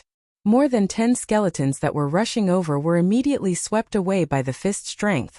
They disintegrated and collapsed in the air, and a piece of white bone sprinkled down from the sky. The scene was extremely shocking. Roar! Kill! Fight! In an instant, dozens of guards who had formed a circle roared and brandished the weapons in their hands. They clashed with the white skeletons that were pouncing on them. A great battle broke out. Suddenly, the shadows of swords and knives flashed in the forest. The cold light reflected off the swords and knives flickered in the forest. Pung! A cold light flashed, and a skeleton was chopped into 2 halves. The bones scattered on the ground. Bang! One of the skulls was sent flying, and with a kacha sound, it smashed into the sternum of a skeleton that was pouncing on him from behind, and got stuck in that skeleton's chest. Then that skeleton was kicked to pieces. Those skeletons weren't as terrifying and powerful as they had imagined. The fear in the hearts of the guards immediately subsided. Their spirits were greatly aroused. They shouted and brandished the weapons in their hands, and ruthlessly hacked those skeletons that were rushing over. Soon, a layer of broken bones and broken skulls was spread under everyone's feet. Everyone slowly moved out of the forest. However, there were still skeletons crawling out from the ground. It seemed like there was a strange power that was summoning these skeletons from the ground. In the forest, the shadows of ghosts collided. Not all of the skeletons crawled out from the ground. There were also some skeletons that walked out from the depths of the forest. While the skeletons were walking, their bones made a kacha sound, which made people's hair stand on end. Being surrounded by thousands of skeletons that were supposed to be buried in the yellow soil, there was no one who wouldn't be afraid. Swoosh! Xiao Chui pierced the skull of a white skeleton in front of her with her sword. She said to Uncle Zhong with a pale face, "What should we do? These damn things seem to be endless." Wow! At this time, a tall guard's arm was grabbed by the sharp claws of a skeleton. He was dragged out of the circle. "Help! I don't want to die." The guard brandished the single blade in his hand in terror, chopping the skeleton that had dragged him into the crowd of skeletons. He wanted to rush back to the group, but he suddenly felt a pain in his chest. A bloody bony claw had pierced through his back. Blood spurted out from his mouth, and his eyes instantly lost their luster. After that, the guard was pounced on by the skeletons that surged from all directions, and he was forcefully torn into pieces. The scene was extremely bloody. All of this happened in a short moment. Even if everyone wanted to save him, it was already too late. Send a signal, gather the people nearby to help. Seeing this, Uncle Zhong's eyes couldn't help but turn red. This group of guards that followed Ling Luoyan was personally trained by him. Every one of them was an elite, and they weren't any weaker than the veterans that had survived hundreds of battles. Yes, Servant Xiao Yu immediately took out a signal flare from her bosom, lit the fuse, and with a pong sound, a fist-sized fireball immediately shot up into the sky, rushing towards the layer of hazy fog in the sky. With a loud pong sound, that fireball exploded in the sky tens of feet high. A fireball that was like a brilliant firework appeared in the sky. Even though it was dusk and the sky was still bright, the light that the fireball emitted was extremely eye-catching, and it didn't extinguish for a long time. In particular, that loud bang could be clearly heard within a radius of dozens of miles. The person who designed this kind of signal flare seemed to have considered the possibility of using it during the day. Even if the fireworks in the sky couldn't be seen, the sound could still be heard. The sound traveled tens of miles, and when the people nearby heard it, they would also gather in the direction of the sound. Chapter 88. The ghastly white skeletons seemed to have received some sort of summons when this extremely evil ghost howl rang out. They fought to be the first to pounce at the crowd. They bared their fangs and brandished their claws, looking much more ferocious than before. The sound of the white bones colliding and the movement of the joints was extremely ear-piercing. Outside the defensive circle formed by the crowd, there were skeletons everywhere. What greeted their eyes was a dazzling white, densely packed together. Although these skeletons couldn't be said to be endless, there were at least 8,000 of them, if not 10,000. This was simply invincible. Uncle Zhong was secretly shocked. He knew that if he delayed any longer, he would either be torn apart by the thousands of white skeletons or be exhausted and die of exhaustion. Skeletons were not humans. These evil creatures did not know what exhaustion was. However, humans were different. Their physical strength was limited. The fierce killing and waving of the weapons in their hands consumed their physical strength. If they could not break out of the encirclement of the white skeletons, they would die after their strength was exhausted. Which divine emperor of Black Voodoo cult is here? Please come out and meet me. Uncle Zhong smashed dozens of skeletons that were charging at him with one punch and shouted loudly. He knew that he had fallen into someone's ambush. Someone had calculated the place that they must pass, set up an ambush, opened the pocket, and waited for them to walk into the encirclement. This made Uncle Zhong, who was extremely experienced, very frightened. Uncle Zhong's shout was filled with vigorous true qi. His voice was transmitted far away, echoing in this gloomy place. Hee. I didn't expect someone to know about the existence of our Black Voodoo cult. This is really surprising. As soon as Uncle Zhong finished speaking, a cold voice that was even more unpleasant than the wailing of ghosts and the howling of wolves came from the depths of the Pandi. It's really the people of Black Voodoo cult. We're in trouble. Hearing the voice coming from the depths of the Pandi, Uncle Zhong felt a chill down his spine. Black Voodoo cult was an extremely mysterious evil cult. Legend had it that the Black Voodoo cult could punish ghosts and gods. These thousands of skeletons. It seemed that the legends about Black Voodoo cult on the continent were not groundless. But this Black Voodoo cult has disappeared from the world for 200 to 300 years. Why would such a powerful person suddenly appear in this cloud mist mountain? Granddad Zhong was astonished. While he was pondering, his hands and feet didn't stop moving. He repeatedly blasted out palm force that could topple the mountains and overturn the seas, shattering the skeletons that ferociously pounced at him. My Clear Sky Merchant Group has no enmity with your Black Voodoo cult in the past. Why did you attack us? Count Zhong said solemnly. After confirming the other party's identity, he could no longer maintain his composure. Hee. A sinister sneer came from the depths of the ground. An innocent man gets into trouble because of his wealth. I want that thing on you. That Black Voodoo cult demon was hiding on the ground and controlling thousands of white skeletons to madly attack Uncle Zhong's group. However, he didn't show himself. Moreover, his voice was erratic, making it hard to determine where he was coming from. Humph! I don't have what you want on me. Hearing this, Uncle Zhong's expression immediately changed and he said loudly, if that's the case, this day next year will be the anniversary of your death. You will have no regrets dying in the hands of my ancestor White Bones. Hee. The unpleasant ghostly voice immediately resounded. Its words were filled with cold killing intent. At this point of time, everyone had been fighting against those white skeletons that were baring their fangs and brandishing their claws at them from all directions. They were already exhausted. Except for Granddad Zhong, who had a profound cultivation base and was able to launch powerful palm strikes, all the guards were already covered with wounds. Even the dresses worn by the two maidservants, Xiao Chui and Xiao Yu, were torn by those skeletons in a few places. Wah! Ah! A few more screams were heard as several guards were pulled out from the crowd. In an instant, they were torn into pieces by the sharp claws of the white skeletons. The scene was extremely bloody. These thousands of skeletons were extremely evil. They clearly didn't have any signs of life or even soul fluctuations, but they could still move and attack people. Black Voodoo cult's methods were truly terrifying. They didn't even let the dead go. Rip! A sharp claw tore a long hole in the clothes on Uncle Zhong's back, revealing the skin inside. Roar! Uncle Zhong roared angrily. With a backhand palm, he smashed the skeleton that attacked him from behind into pieces. He was inexplicably shocked and angry. These skeletons were not afraid of being destroyed at all. They rushed forward without any scruples. Even if they were smashed into pieces, there were still other skeletons that continued to attack. It was extremely strenuous to deal with them. Haha! Suddenly, a hearty laughter resounded from deep within the mountain and spread far away.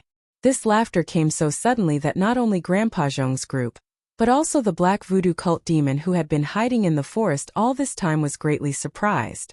A little demon dares to call himself an ancestor? How laughable! After that, a voice resounded from within the forest, and it was filled with undisguised disdain. Hearing this voice, the guards who were fighting desperately with the white skeletons didn't have any reaction.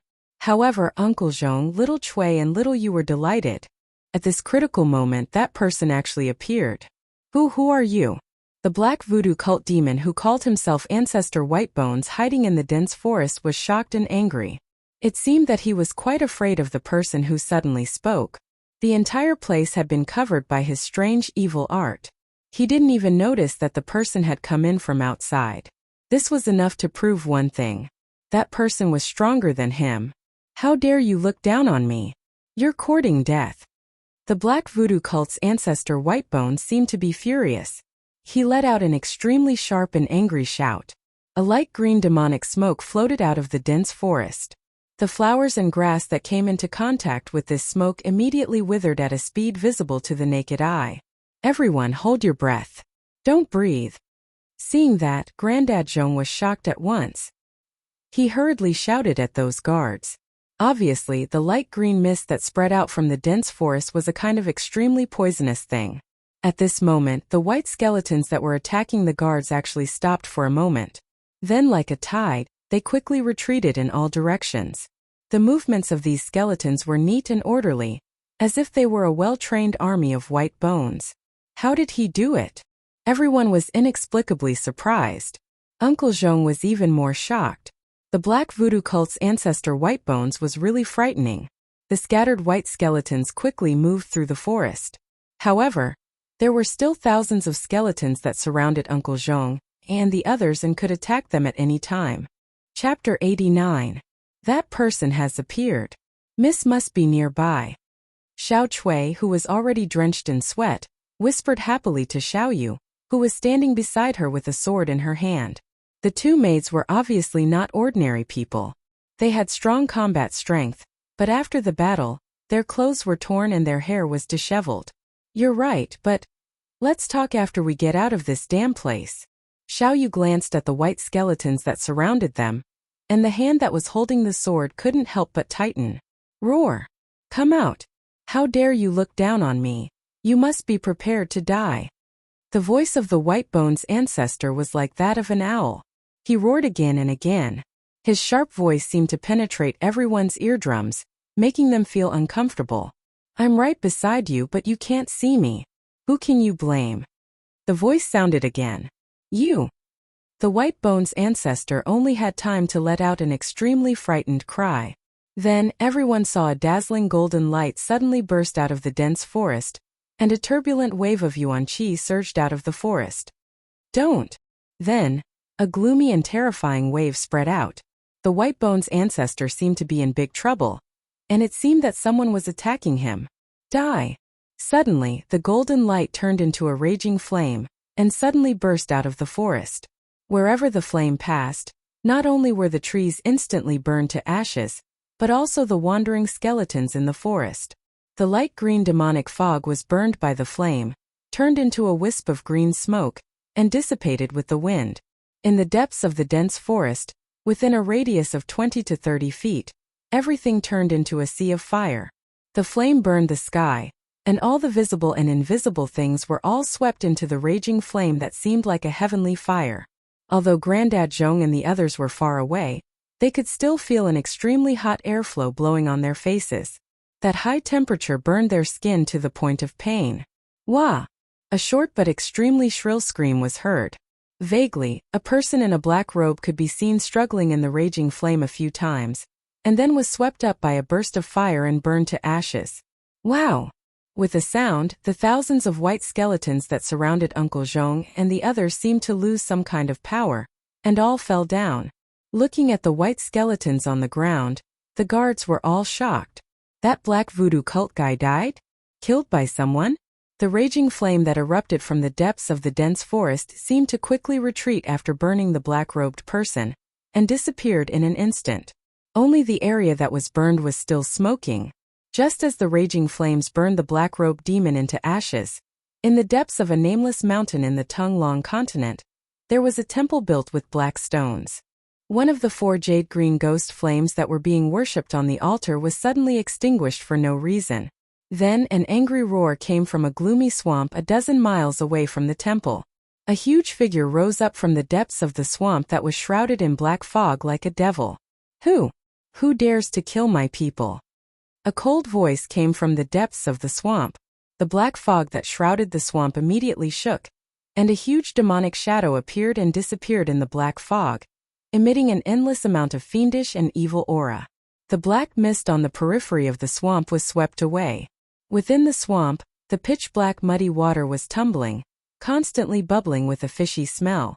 Skeletons were floating in the ink-like muddy water. Whoosh! A figure flashed in front of everyone, and a young man dressed in white was already standing in front of them. Gu Fei? Uncle Zhong blurted out as soon as he saw the young man. The young man dressed in white who appeared in front of everyone was Gu Fei. The signal flame that the maid Xiao Yu had sent out had attracted Gu Fei.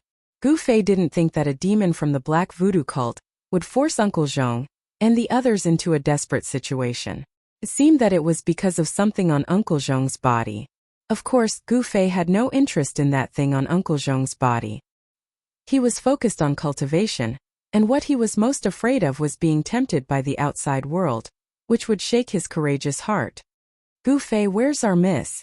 Seeing that the mysterious person who killed the demon in the depths of the forest was Gu Fei, Xiao Chui was happy at first, but then she hurriedly asked, "HM? What's your miss? Could it be?" Gu Fei's expression immediately darkened. His eyes shot out a sharp light as he stared at Xiao Chui. He wasn't stupid. If he still didn't know what had happened at this time, then he really was stupid to the extreme. This? Under Gu Fei's sharp gaze, Xiao Chui's heart couldn't help but tremble. It was as if she was being stared at by a terrifying beast. A chill rose from the bottom of her heart, and her entire body shivered. Oh no! Standing next to Xiao Chui, Uncle Zhong immediately cursed inwardly. He had lived for most of his life, and it could be said that he had one foot in the grave. How could he not know of Gu Fei's current situation? He couldn't help but secretly raise his guard. He was afraid that Gu Fei would become enraged and attack everyone. That would be a disaster. Even Black Voodoo cult's forefather Whitebones had been killed by Gu Fei in an instant. Who else here could be a match for him? At this time, the maid Xiao Yu was also secretly shocked. This Gu Fei definitely thought that their miss was deliberately deceiving him and hiding her identity as a female. Right now, no one knew how Gu Fei would react after learning that Ling Luoyan was a female. The feeling of being kept in the dark or even deceived was definitely not a good one. All right, you. Gu Fei's sharp gaze swept across the faces of Uncle Zhong, Xiao Chui, Xiao Yu, and the others. His expression was frighteningly dark. Poof! Gu Fei's right hand tightened, and the sinister little white bone banner in his hand immediately started burning. Creak, creak, creak, creak. The little banner let out a sound like oil being squeezed as it burned. A layer of demonic light surged out, and there seemed to be layers of illusions dissipating within the light. In an instant, the demonic energy inside the little white bone banner was refined by the fierce flames, and the little white bone banner instantly turned into ashes. The moment the little white bone banner turned into ashes, the thousands of white skeletons lying on the ground in the forest, in the grass, all silently turned into a pile of bone powder at the same time. Everyone stared at this scene in shock. They didn't even dare to breathe loudly. Everyone could feel the violent, fiendish aura from Gu Fei's body. This white bone banner was probably the evil object that forefather Whitebones used to control the thousands of skeletons. However, Gu Fei had instantly refined it with the pure yang true fire of the 5 elements. Humph! Gu Fei sneered, turned around and left. He covered 30 meters with each step and disappeared into the depths of the forest in the blink of an eye. Chapter 90. Gu Fei's sudden departure left the group of green-clothed guards at a loss. Actually, most of these guards had never seen Gu Fei before, so they didn't know about the relationship between Gu Fei and their Mississippi. Most of them were curious about Gu Fei's sudden appearance. Sigh. After a while, Uncle Zhong let out a long sigh and muttered to himself, "Such a person, what a pity." It wasn't clear whether he felt that it was a pity that he didn't make friends with people from the Taoist sect, or that it was a pity that Gu Fei and their miss had a misunderstanding. In short, Gu Fei was obviously angry. "Let's go." Uncle Zhong looked in the direction where Gu Fei disappeared and walked out of the land. This time they had entered the mountain to search for Ling Luoyan and Gu Fei, and they had suffered a great loss. Especially the death of more than 10 green-clothed guards. It made Uncle Zhong's heart ache. It took a lot of time, blood, sweat, and money to nurture an outstanding guard. When Uncle Zhong and the rest walked out of the land, they saw that there were more than 100 people gathered at the foot of the hill in front of them. Most of these people were green-clothed guards with weapons hanging on their waists. These guards, under the leadership of 2 yellow-clothed commanders, were anxiously looking in the direction of the land. In front of the 2 yellow-clothed guards stood a calm and handsome young man. This young man's eyes were as beautiful as a painting, and his fine black hair draped over his shoulders. As he looked around, he was a breathtaking sight. This young man was Ling Luoyan, who was disguised as a man. With Gu Fei's help, he should be able to rescue Uncle Zhong, Xiao Chui, Xiao Yu, and the rest who were trapped inside, so she wasn't worried. Ling Luoyan saw Uncle Zhong, Xiao Chui, and Xiao Yu walking out of the land with a group of guards, and immediately greeted them with a smile. The 2 yellow-clothed guard commanders hurriedly brought their men and followed. "That's great, all of you are fine," Ling Luoyan said with a smile. However, when she looked around, it seemed that one person was missing. "Where's Gu Fei?" Ling Luoyan couldn't help but be startled when she saw that Gu Fei wasn't among the people that came out from the dense forest, and then she hurriedly asked Uncle Zhong, Xiao Chui, and the others. Grandpa Zhong didn't know what to say when he saw his mistress's anxious look. No one expected that Gu Fei would leave.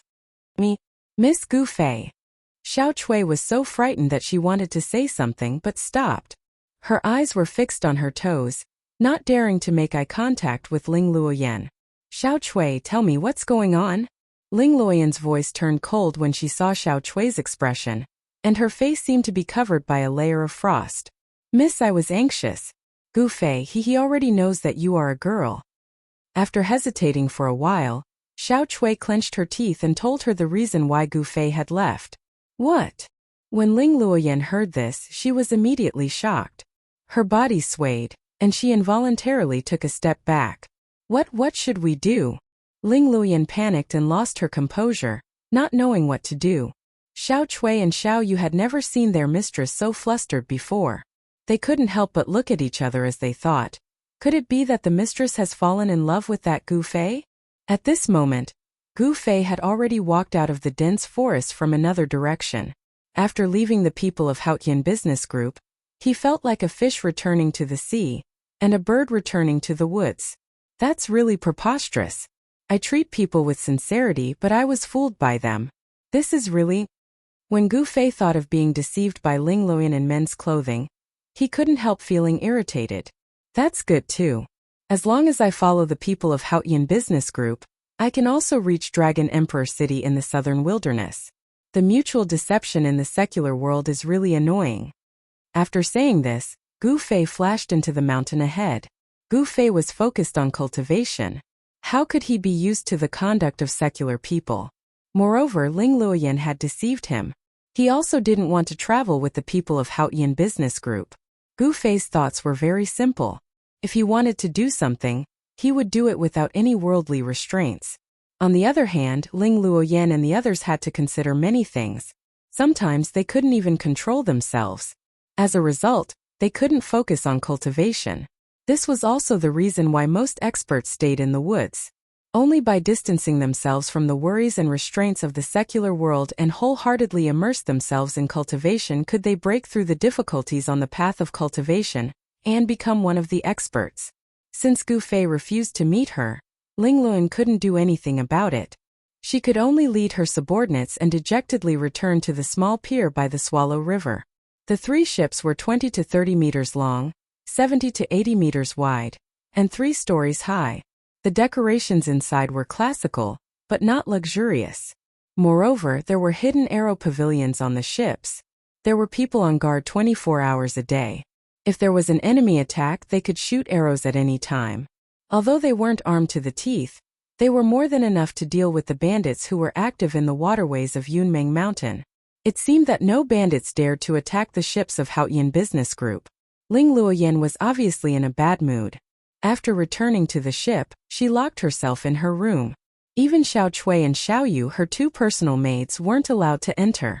The 2 maids could only guard outside the door and await her orders at any time. Ling Luoyan's disappearance had thrown the entire caravan into chaos. After she'd safely returned, the entire caravan had started preparing to set sail the next day. Hence, from nightfall onwards, one could see green-clothed guards hurrying about on the 3 ships anchored at the pier. These cyan-clothed guards busied themselves until late at night before stopping. The cyan-clothed guards were in charge of the inventory of the goods and the supplies on the ships. The bright moon shone high in the sky, and the sound of water lapping against the sides of the ship could be heard. The pier was very peaceful in the middle of the night. The 3 ships and the other ships anchored at the pier were all brightly lit. All the ships that dared to travel along the waterway of Yunmeng Mountain hired some bodyguards and warriors. No one knew if they would encounter those ferocious bandits on this waterway. Uncle Zhong's room on the ship had its doors and windows tightly shut. Light shone through the window, but it was blocked by a layer of paper. It was a different scene inside the room. The candlelight swayed and the room was brightly lit. Although it wasn't as bright as day, it wasn't much different. At this moment, the white-haired old man, Uncle Zhong, was sitting at a table in the middle of the room. He nervously took out a rectangular brocade box from his pocket. The brocade box wasn't big. It was only 3 fingers wide and 2 thick. Uncle Zhong carefully held the brocade box and placed it on the table in front of him. The way he held it made it seem as if he was holding the entire world in his hands. Chapter 91. How could such a small brocade box be so extraordinary? Even being sealed by talisman, it still gave out a faintly ferocious qi which was really creepy. "What's in this box?" Granddad Zhong muttered. He didn't know the existence of this brocade box until he set off. Additionally, it was the clan head who ordered him to take the brocade box with him and give it to the owner of the brocade box when he arrived at Dragon Emperor City in South Wilderness. Granddad Zhong was the one with the highest cultivation base among the caravan heading for South Wilderness. He was already a rare powerhouse in the secular world. It indicated that the head of Ling clan attached great importance to the item in this box. Granddad Zhong gazed at the small brocade box on the table in front of him for quite a while before putting it away in his private pocket meticulously. However, when Granddad Zhong put away the brocade box, he suddenly changed his face. Closely after that, he punched towards the window in front of him on the right. Bang! Under the impact of Granddad Zhong's extremely powerful palm strength, the window instantly turned into sawdust and scattered in all directions. Vaguely, a black shadow flashed and disappeared outside the window. Whoosh! Granddad Zhong darted out of the broken window like an arrow. Under the moonlight, a black shadow was walking on the misty river in the distance. In a split second, the black shadow disappeared over the river. Dandelion, what a guy! At the sight of this scene, Granddad Zhong couldn't help but admire this guy's lightness skill. Only by the buoyancy of his skin, he could treat the billows as flat land. At this moment, rapid footsteps drifted from the surroundings. Soon 7 to 8 people had arrived. They were guards in cyan clothes who came here to check after hearing the noise. "It's okay here, you can leave now." At the sight of these guards, Granddad Zhong couldn't help but frown as he waved his hand towards them. Only he knew about the brocade box. Even Ling Luoyan didn't know that he was carrying such a brocade box. It was top secret. "Yes, sir." The 7 or 8 guards immediately bowed to Uncle Zhong and then retreated. When these guards saw the broken window behind Uncle Zhong, although they were bewildered, they immediately retreated. These guards were also very clear about what they could know and what they could ask. Even if they knew something, they had to pretend they didn't know. They couldn't say it, let alone ask. After the guard left, Grandpa Zhong couldn't help looking at the direction where the man in black disappeared and murmured, "Who was that?" He didn't need to ask to know that the person peeping outside the window was definitely after the small brocade box in his arms. What was inside the box? Uncle Zhong's curiosity rose rapidly. Why did so many people come for it? First it was Black Voodoo cult's forefather Whitebones, and now this mysterious person. It seemed that this box had an unknown secret, and many people wanted it. Grandpa Zhong pondered for a while, but he still couldn't think of a reason, so he turned around and jumped into the room through the broken window. He also knew how to ride duckweed across water, but he didn't dare to chase after the mysterious person who came to spy on him and let him leave. That was because no one knew if that person was a bait to lure him into a trap that had been prepared by someone else in advance. This section of Yen River was 7 or 8 miles wide, and the surface of the river was shrouded in a thin layer of mist. A black shadow passed through the mist like a ghost and walked on the waves, heading to the other side of Yen River. Riding duckweed across water and walking on the waves was already shocking to ordinary people, but it wasn't anything special to true cultivators. It was a masked person wrapped in black clothes. From the shape of the figure, it was obvious that this person was a man. Soon he crossed the river and jumped to the other side.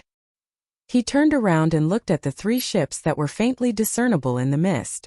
A light flashed through his eyes as he murmured to himself, "I didn't think that there would be an expert on that ship. It seems that it won't be easy to obtain that thing." Just as the masked man was about to turn around and leave, a white figure suddenly appeared behind him. This person had appeared so suddenly that it seemed as if he had appeared out of thin air. In an instant, the masked man's movements froze. He felt his scalp go numb as an extremely dangerous aura enveloped him, causing him to feel as if he had suddenly fallen into an ice cave. His entire body was ice cold. "Why did you spy on the Haotian caravan ship?" The white figure behind the masked man stood there quietly without moving. However, the masked man could sense the threat of death when he sensed the presence of the white figure.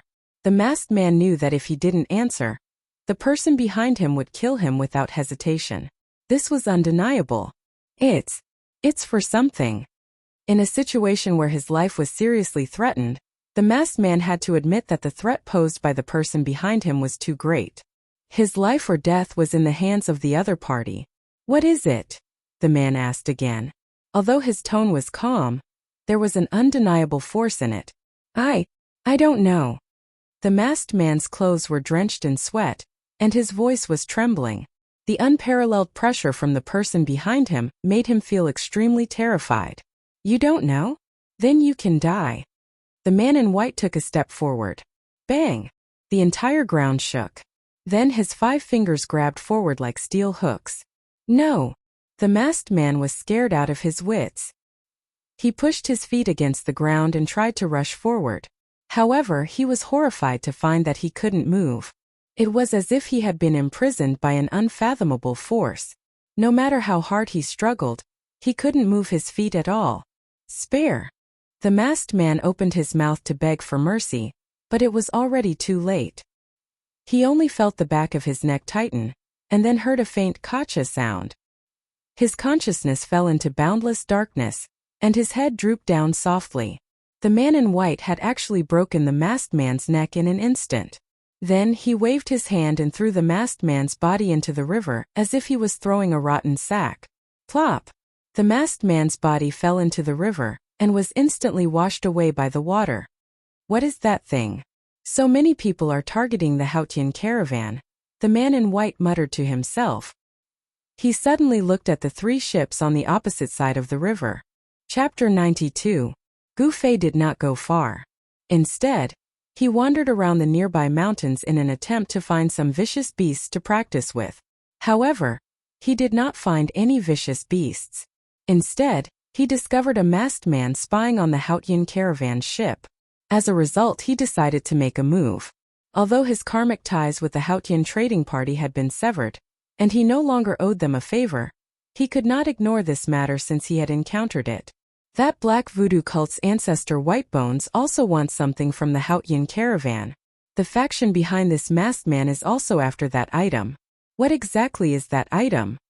Gu Fei could not help but feel curious. However, he did not want to get involved. Therefore, He turned and walked into the dense forest by the shore after killing the masked man. Perhaps it was because he was close to the pier and was in human contact. But Gu Fei did not find a single vicious beast worthy of his attention as he walked in the nearby mountains.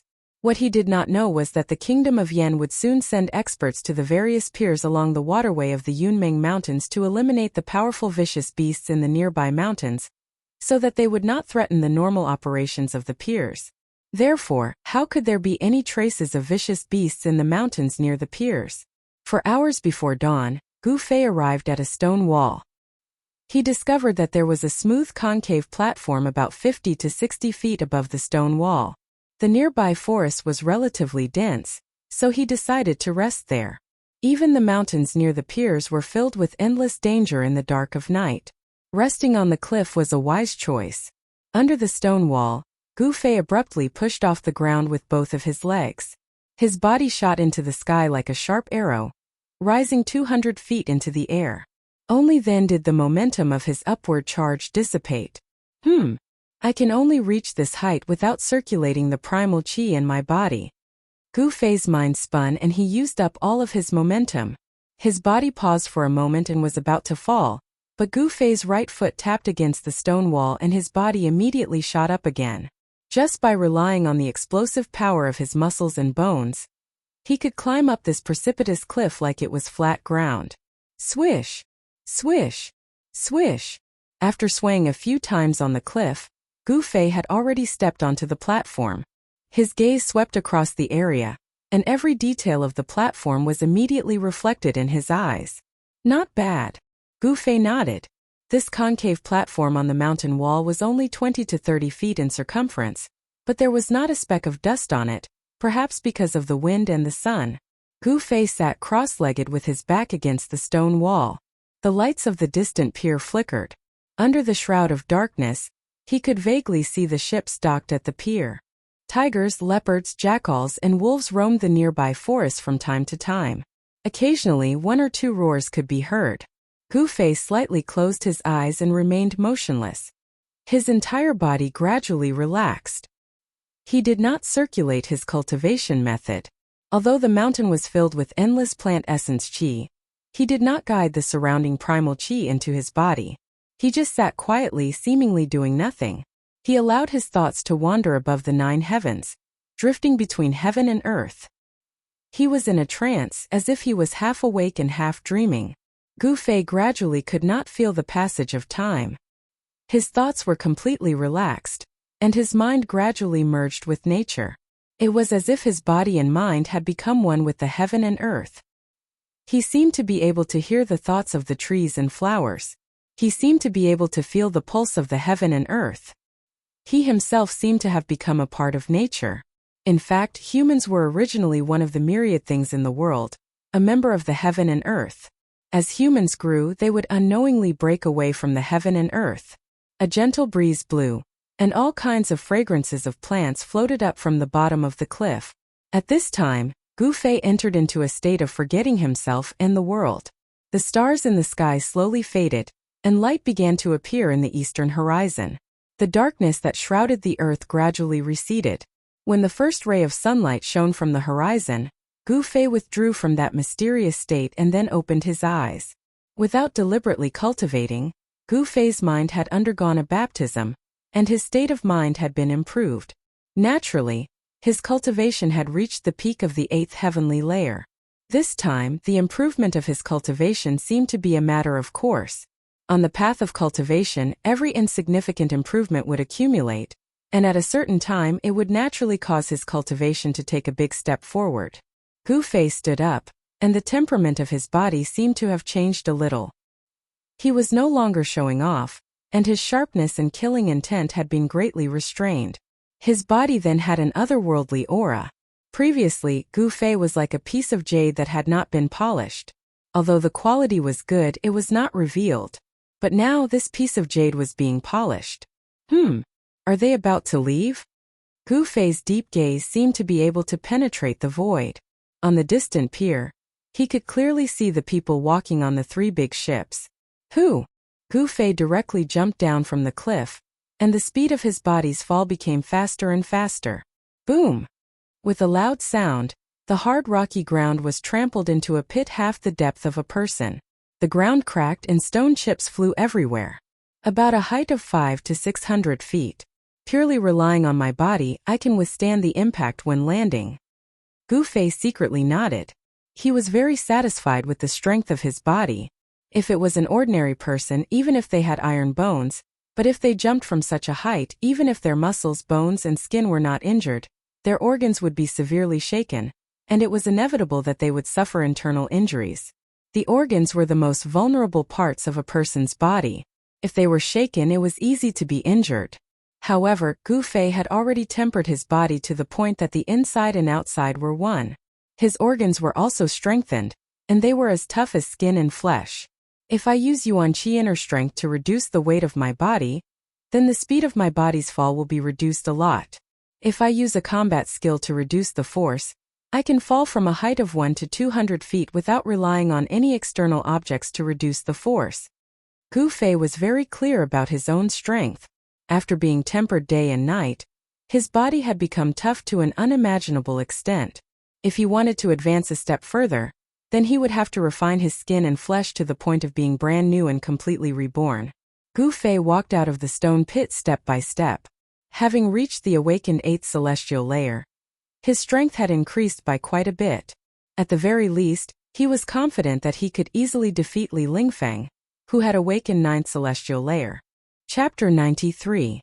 As the sun rose in the east, the docks gradually became lively. Merchants traveling between the north and the south, pot-bellied ship owners, and fierce-looking guards with weapons shuttled back and forth on the docks. The wealthier a person was, the more he was afraid that others would harm him. Therefore, there were always murderous bodyguards around the rich. People came and went at the docks. After a whole night's rest, everyone was full of vigor and vitality in the early morning. The people of the Haotian merchant group also started to get busy. Black-robed guards hurriedly walked on the ship.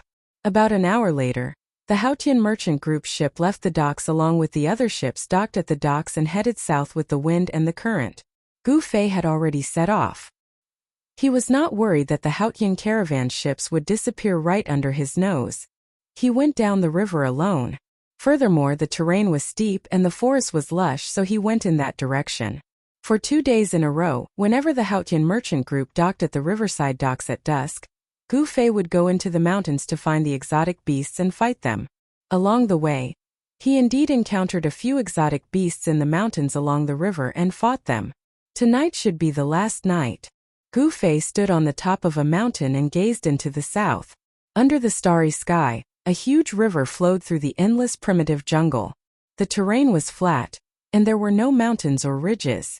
Although Gu Fei hadn't contacted the people of the Haotian merchant group in the past 2 days, he had vaguely heard their conversations.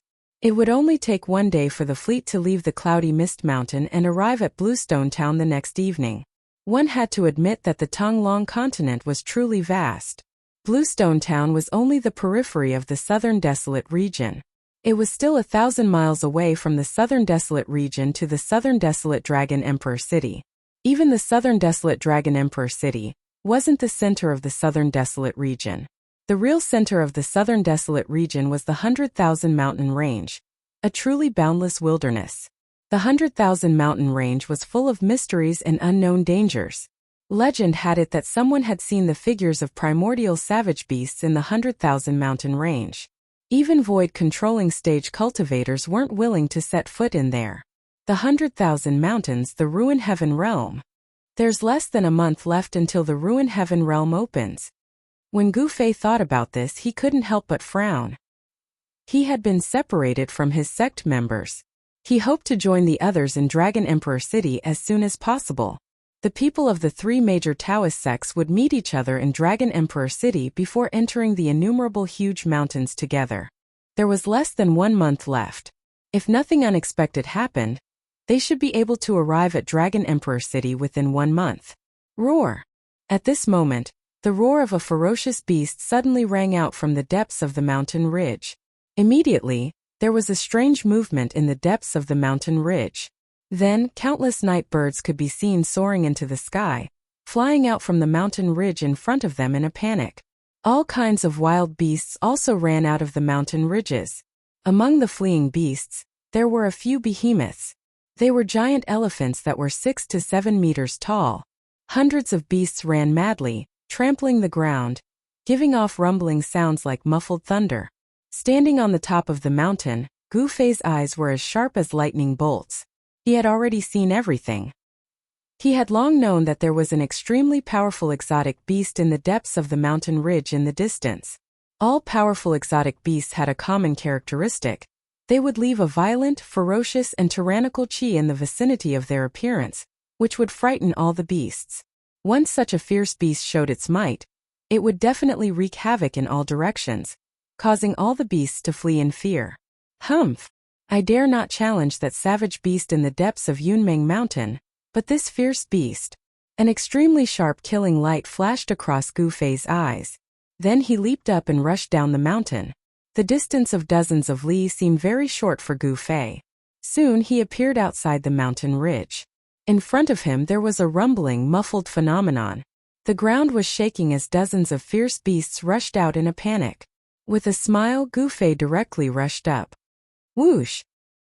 He rushed into the herd of beasts in front of him like a gust of wind. Roar! A ferocious tiger pounced forward with its claws and fangs bared. However, it was only a foot away from Gu Fei when it was sent flying by a great force, crashing into the woods at the side. Bang bang bang! At that moment a huge elephant charged toward Gu Fei like a moving mountain. The elephant's legs were like huge tree stumps, leaving a deep footprint on the ground with every step it took. Move aside!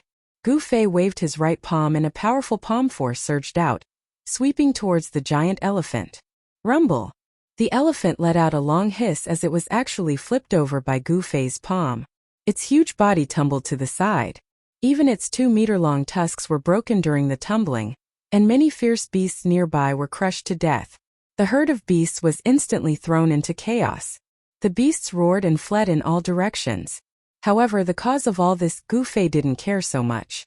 Like a gust of wind, he rushed through the herd of beasts, knocking them all over the place, and directly rushed into the depths of the mountain ridge. On top of a huge boulder in the mountain ridge, a shocking scene was happening. A huge humanoid monster was roaring at the moon. Bang! Bang! Bang! That huge demonic figure that was 6 to 7 meters tall was beating its chest like a thunderous war drum. This was a violent ape. A violent ape that emitted an endless fiendish aura. It had a huge demonic body, light yellow fur, a sinister head and blood-red eyes. All of this made it look especially frightening. Roar! The violent ape let out an angry roar that shook the surroundings. The nearby forest trembled, causing tens of thousands of beasts to cry out in pain. The depths of the mountain ridge was once again in chaos. Hee good. As expected, he's not a bad opponent. A white figure walked out from the forest. With a single step he covered 10 meters. His figure flickered continuously, and in the blink of an eye, he was near. Roar! Seeing that someone had actually barged into its territory, the violent ape on top of the huge rock immediately turned its ferocious head around. Its blood-colored eyes emitted an endless ominous glint as it viciously stared at the uninvited guest. Big guy, come. Let's have a spar. The person who came was Gu Fei. He directly arrived in front of the huge rock and stared at the violent ape that was the size of a small mountain. He spoke as if nothing had happened. Roar! It was unknown if the violent ape understood Gu Fei's words, but it let out an angry roar towards the sky. After that, it leaped up from the huge rock and fiercely pounced towards Gu Fei. It extended its huge claws. Clang! With a sound, 5 sharp, jet-black claws that were a foot long immediately shot out from its palms and clawed towards Gu Fei's head. The huge palm was like a mountain, and it created a fierce wind, causing Gu Fei to have a feeling of suffocation. The sharp claws were like swords, and they quickly slashed through the air, leaving behind 5 rays of black light. The sharp claws made Gu Fei feel as if he was facing 5 incomparably sharp swords. Good! Gu Fei let out a light shout. At the same time, he separated his legs and his body suddenly sank. With a pa-li sound, the rocky ground beneath his feet immediately exploded. Chapter 94. Who? An extremely strong gust of wind surged out from the point of contact between the fist and the claw. Immediately, sand and stones flew around Gu Fei.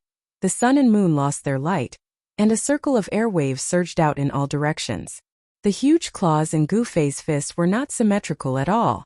When the violent ape's claws opened up, it covered a radius of 2 meters, forming a sharp contrast with Gu Fei's fist. However, it was Gu Fei's seemingly weak fist that sent the violent ape's claw flying. Even the violent ape's body, which was like a small mountain, was sent flying backwards. However, Gu Fei was not in a good condition either. The violent ape's claw was extremely powerful, and when the fist and claw collided, the hard rock beneath Gu Fei's feet immediately became as soft as tofu. Gu Fei's body directly sank into the ground, up to his waist. The violent ape's claw slammed Gu Fei into the ground like a wooden stake. The huge force caused the blood in his chest to churn. Roar! The violent ape that was sent flying by Gu Fei's fist somersaulted in the air, and actually nimbly landed on the huge rock it was originally standing on. This violent ape seemed to have gained intelligence, and was not like other fierce beasts that only knew how to instinctively pounce and bite. Its pair of blood-red eyes stared at Gu Fei below, and a fierce killing intent surged out from its body. It was actually a little hesitant. Heh! As expected, you did not disappoint me. Gu Fei sneered, and then with a leap, he rushed into the sky from the ground. Pung! With a sound, the ground around him that had already been shaken into powder immediately exploded. Billowing smoke and dust swept out in all directions. 8 desolate steps, 8 steps, 8 kills. Gu Fei let out a cold shout. His body was like the wind and lightning as he rushed into the sky, reaching a height of 30 meters. Then with a step, he arrived at the head of the violent ape in an instant. That step he took directly stomped down on the violent ape's head that was as big as a water tank. It seemed like a casual step, but it contained astonishing power. The space beneath his feet immediately rippled, and a terrifying power wreaked havoc. Roar! The huge violent ape instinctively felt danger and quickly retreated, wanting to avoid Gu Fei's step. The violent ape looked huge and cumbersome, but it was extremely agile when it moved. In an instant it jumped down from the huge rock. However, just as the violent ape was jumping down from the huge rock, Gu Fei had already taken his second step. Rumble! It was as if there was a wind and lightning rolling under his feet. An unfathomable power caused the space beneath Gu Fei to tremble. The 8 desolate steps could not only display the extreme speed of 8 steps, but it could also display the killing technique of 8 steps. This ancient martial art ability was enough to shock the world. At this critical moment, the violent ape let out a roar that shook the mountain forest.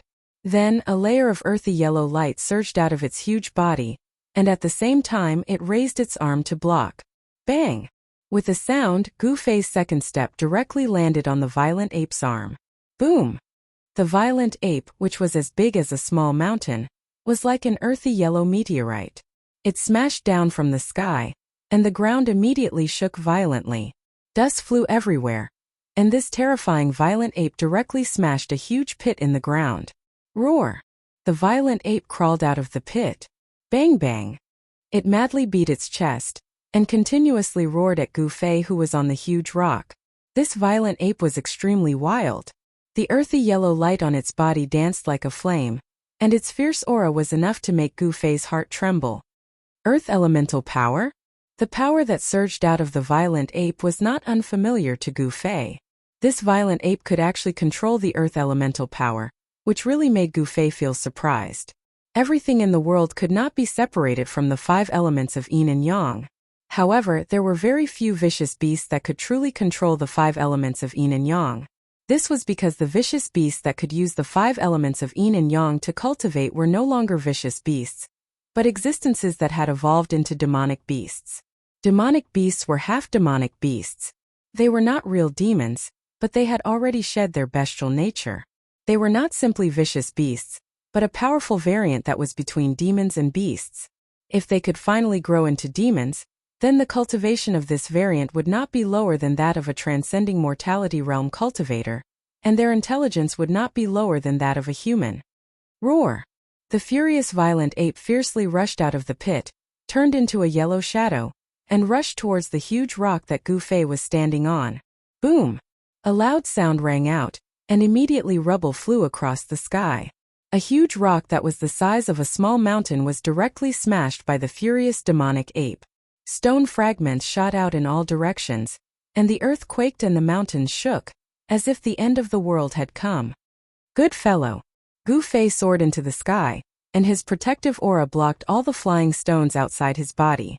However, below, the violent ape's thick and strong arm that was like a tree directly grabbed him from below. Chi-chi. The 10 sharp claws were like 10 demonic swords that emitted a dark light, as if they were going to tear the void apart, and made a heart-palpitating sound. Gu Fei's expression changed, and he used the desolate steps. Swoosh! In an instant, he left an afterimage on the spot, and in the next moment, as if he had teleported, he appeared 10 feet away, and avoided the violent ape's thunderous grab. There was no way to exert force in the air, but the desolate steps could allow Gu Fei to change his position within a short distance. Gu Fei's body rapidly descended from the sky, but the moment his feet touched the ground, countless sharp stone pillars abruptly pierced out of the ground with a swoosh swoosh swoosh. Preposterous. The sudden turn of events shocked Gu Fei. Pung! 7 to 8 spiked stone pillars instantly collided with his feet and body. This demonic ape could actually control the thick earth power to launch such an attack, which made Gu Fei feel inexplicably shocked. This violent ape was not simple, and it could already use supernatural power. If ordinary cultivators encountered this kind of attack from sharp stone pillars that suddenly pierced out from the ground, they would only end up with flesh and blood. Even if Gu Fei had a steel-like body, he still felt as if his body was being bombarded by 1,000 catty heavy hammer. Although the stone pillars broke the moment they collided with his body, the force of the collision still knocked Gu Fei into the air. Oh no! Gu Fei couldn't help but cry out in his heart. Sure enough, the violent ape pung! Pung! It rushed over with large steps, and the densely packed stone pillars on the ground were crushed by the violent ape, unable to harm it in the slightest. Whoosh! The violent ape rushed out from the sky full of dust, and with a roar it directly punched towards Gu Fei. The huge fist was surrounded by a faint yellow light, and with the force of a thunderbolt, it heavily smashed onto Gu Fei's body. Even though he used both hands to block, he was in the air and had no way to exert force. Gu Fei was directly blasted hundreds of feet away, and directly smashed into the distant dense forest. Pung! Pung! Pung! Pung! Pung! After smashing through 7 or 8 trees in succession, Gu Fei finally stopped his retreat and rolled in the forest among the withered leaves. A musty smell entered Gu Fei's nose. Underneath him was a layer of soft mud made of withered branches and withered leaves. The sound of trees breaking and falling echoed in the air. Chapter 95. The terrifying ape, which was as large as a small mountain, swooped down from the sky, stirring up a piercingly cold gale that caused the trees below to shake violently. Withered leaves and branches were swept up into the air. An endless ferocious aura filled every inch of space in the forest, causing Gu Fei to feel a sense of suffocation. The demonic ape, which was covered in light yellow fur, pounced with the weight of Mount Tai. It was extremely ferocious. Its blood-red eyes were like demonic stars, emitting an endless evil and ferocious light. It vowed to tear the creature that dared to offend it into pieces. The thinking of a ferocious beast was very simple. The demonic ape felt threatened by Gu Fei. Therefore, its most immediate thought was to eliminate the threat that was Gu Fei. Come at me. Gu Fei fiercely straightened his back. His bones and tendons immediately emitted crackling sounds. His tendons and bones roared like thunder. He raised his head to look at the demonic ape that was pouncing down from above. A trace of madness appeared on his face. He wiped the trace of blood from the corner of his mouth and a powerful force erupted from his body. His long hair that was like a waterfall fluttered in the wind. Roar! Gu Fei roared, and his expression became extremely ferocious. He separated his legs and pung! The ground immediately exploded. At the same time, his right palm chopped upwards like a blade. Clang! Like a divine weapon being unsheathed, a dazzling blade light immediately shot out from Gu Fei's palm, and rapidly chopped towards the demonic ape that was swooping down from the sky. The deep cold blade light emitted from Gu Fei's body, and the trees within a 5 zhang radius suddenly collapsed without a sound. The entire forest shook, and the trees swayed crazily, causing leaves to fall to the ground.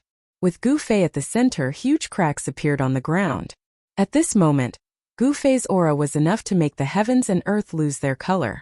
He was like the reincarnation of the god of war, and the martial ancestor, domineering and awe-inspiring. He used his blade to strike the sky, and an unparalleled sharpness rushed straight towards the demonic ape. A hint of fear immediately appeared in the devilish ape's crimson eyes, and it hurriedly stopped its downward momentum. It reached out with its claws and grabbed at the streak of saber light. Pung! The unparalleled saber radiance shattered under the sharp claws of the violent ape. Roar! The demon ape let out an earth-shattering roar. Its mountain-like body was sent flying the moment it grabbed the saber light. Blood splattered in the air, and the smell of blood filled the air. Boom!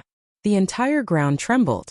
The devil ape landed in the forest, and a part of the forest was immediately destroyed by the violent ape's feet.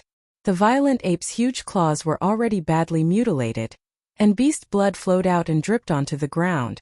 Who? The violent ape did something that Gu Fei found hard to imagine. It actually turned around and fled. Bang! Bang! Bang!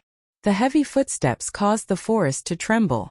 Wherever the violent ape passed, the trees would fall and leaves would dance in the air. Where do you think you're going? Gu Fei was stunned for a moment, but he immediately leaped up and used the 8 steps extreme speed. His body was like a phantom as he chased after the violent ape. Gu Fei had recently gained some insight into the path of martial arts. As his strength increased, he also comprehended some practical martial skills from the martial path. Using the palm as a saber was one of them. Following the path of the predecessors was undoubtedly a shortcut. However, only by comprehending a combat skill that truly belonged to oneself could one surpass the predecessors and transcend the mortal realm. Therefore, when one cultivated to a certain realm, one had to forget all cultivation methods and combat skills, and create a world that belonged to oneself. Although Gu Fei was still far from the realm of creating a world, he had already begun to try to figure out a simple combat skill that was directly effective and shockingly lethal. Tonight's battle with the devil ape seemed to have a pretty good effect.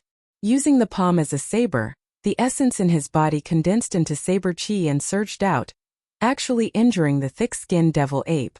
8 desolate steps, 8 steps extreme speed. Among cultivators of the same level, there were very few that could catch up to his speed. Gu Fei stepped on the top of the tree as his body flew past with extreme speed, leaving behind numerous afterimages in the air. In just a few breaths of time, he had caught up to the devil ape. Hey! Gu Fei gave a low shout as his right foot stomped on the top of the tree. Pung! The entire crown of the large tree beneath his feet instantly exploded apart. Amidst the fluttering branches and leaves, Gu Fei was like a sharp arrow piercing through the clouds as he leaped up. The index and middle fingers of his right hand came together as he pointed towards the back of the violent ape's head. The violent ape seemed to have sensed danger, and its head that was the size of a water tank suddenly shrunk back. Chi! A streak of extremely swift and fierce finger chi barely grazed past the violent ape's scalp and left behind a faint trace of blood. Roar! With a furious roar, the violent ape that was running at high speed actually turned around in an instant. Raising its right claw, it slapped towards Gu Fei, who was leaping in the air like a door. Who? It was as if a tornado had appeared in the air as the huge claw set off a violent gust of wind. Before it even reached him, Gu Fei's long hair was already flying behind him from the impact. Gu Fei's expression was terrifyingly gloomy. He did not dodge or evade, the essence in his body surged, and only when the huge palm was about to hit him did he move his finger like a sword, pointing towards the center of the huge palm. Chi! The finger force was as resplendent as a divine light as it shot out from the tip of Gu Fei's finger. It was as if it tore through the void and pierced through space as ripples spread out from wherever the finger force passed. A bloody hole the size of a fist immediately appeared on the palm of the violent palm of the devil ape. Fresh blood spurted out from the bloody hole. The indestructible finger force was as sharp as a divine arrow as it directly pierced through the palm of the devil ape, causing it to let out a painful roar. Although the devil ape, whose intelligence had yet to be awakened and whose bestial nature dominated everything, was astonishingly powerful and terrifying, it was still not a match for a martial arts expert like Gu Fei. The devil ape roared and no longer dared to fight with Gu Fei. It turned around and fled for its life. In an instant, it rushed out of the dense forest and ran towards the depths of the mountain ridge. Humph! Gu Fei sneered and hurriedly chased after it. At the same time, his right hand shone with a purple light as a cold divine weapon chi was drawn out from his body. A dazzling longsword was condensed and gradually materialized. Clang! With a clang, a dazzling purple light beam shot out from Gu Fei's right palm. A purple light sword completely appeared, its brilliance dazzling and captivating. Trying to escape? It's a pity that you must die tonight, Gu Fei said in a low voice. With his 8 steps extreme speed, he had already caught up with the devil ape. His long hair fluttered even though there was no wind. A cold light flickered in his eyes, and his tall and straight body emitted an extremely tyrannical aura. Die! Gu Fei shouted and raised his right hand. The violet light divine sword immediately shot towards the demonic ape like a bolt of purple lightning. The purple sword light pierced through the back of the devil ape's heart and came out of its chest, bringing with it a large amount of blood. The devil ape let out a sorrowful roar as its rapidly running body smashed into the ground with a boom sound. It slid on the ground, smashing the mountain rocks into pieces and creating a loud noise. Everywhere it passed, whether it was rocks or trees, they were all smashed into pieces. The devil ape's huge body slid for a full 20 to 30 feet before it stopped. At this moment, the dazzling purple sword light made a turn in the air and flew back towards Gu Fei, directly entering his body. Chapter 96. The weapon refinement body transformation was a rare martial skill. Not only could it refine magic weapons into essence chi and integrate it into the body, but it could also guide the essence chi of magic weapons that had been refined into the body out of the body, transforming it into a real magic weapon. Unfortunately, the short stick passed down by Gu Fei's master was not a complete magic weapon. Judging from the unparalleled sword chi it contained, Gu Fei could only guess that the short purple stick was a sword hilt. Therefore, when Gu Fei guided the magic weapon chi in the blood and chi in his body out, it could only turn into an energy sword. Even so, this energy sword was like the 100 steps flying sword of a sword immortal. It could be controlled outside the body to kill enemies, and was not inferior to a flying sword. However, Gu Fei's weapon refinement body transformation was not the way of a sword immortal after all, so its range was limited. At most, he could take the head of someone from 100 steps away. After all, the martial way magic was not the way of a sword immortal. It could not be like a sword immortal, who could take the head of an enemy from 1,000 miles away with a flying sword. The huge demon ape lay on the ground. Its blood-colored eyes, which were the size of an ordinary person's fist, had long lost its luster. There was a bloody hole in its chest that was spurting out bright red blood. Soon a puddle of stinking blood gathered under the violent ape's body. How can there still be energy fluctuations?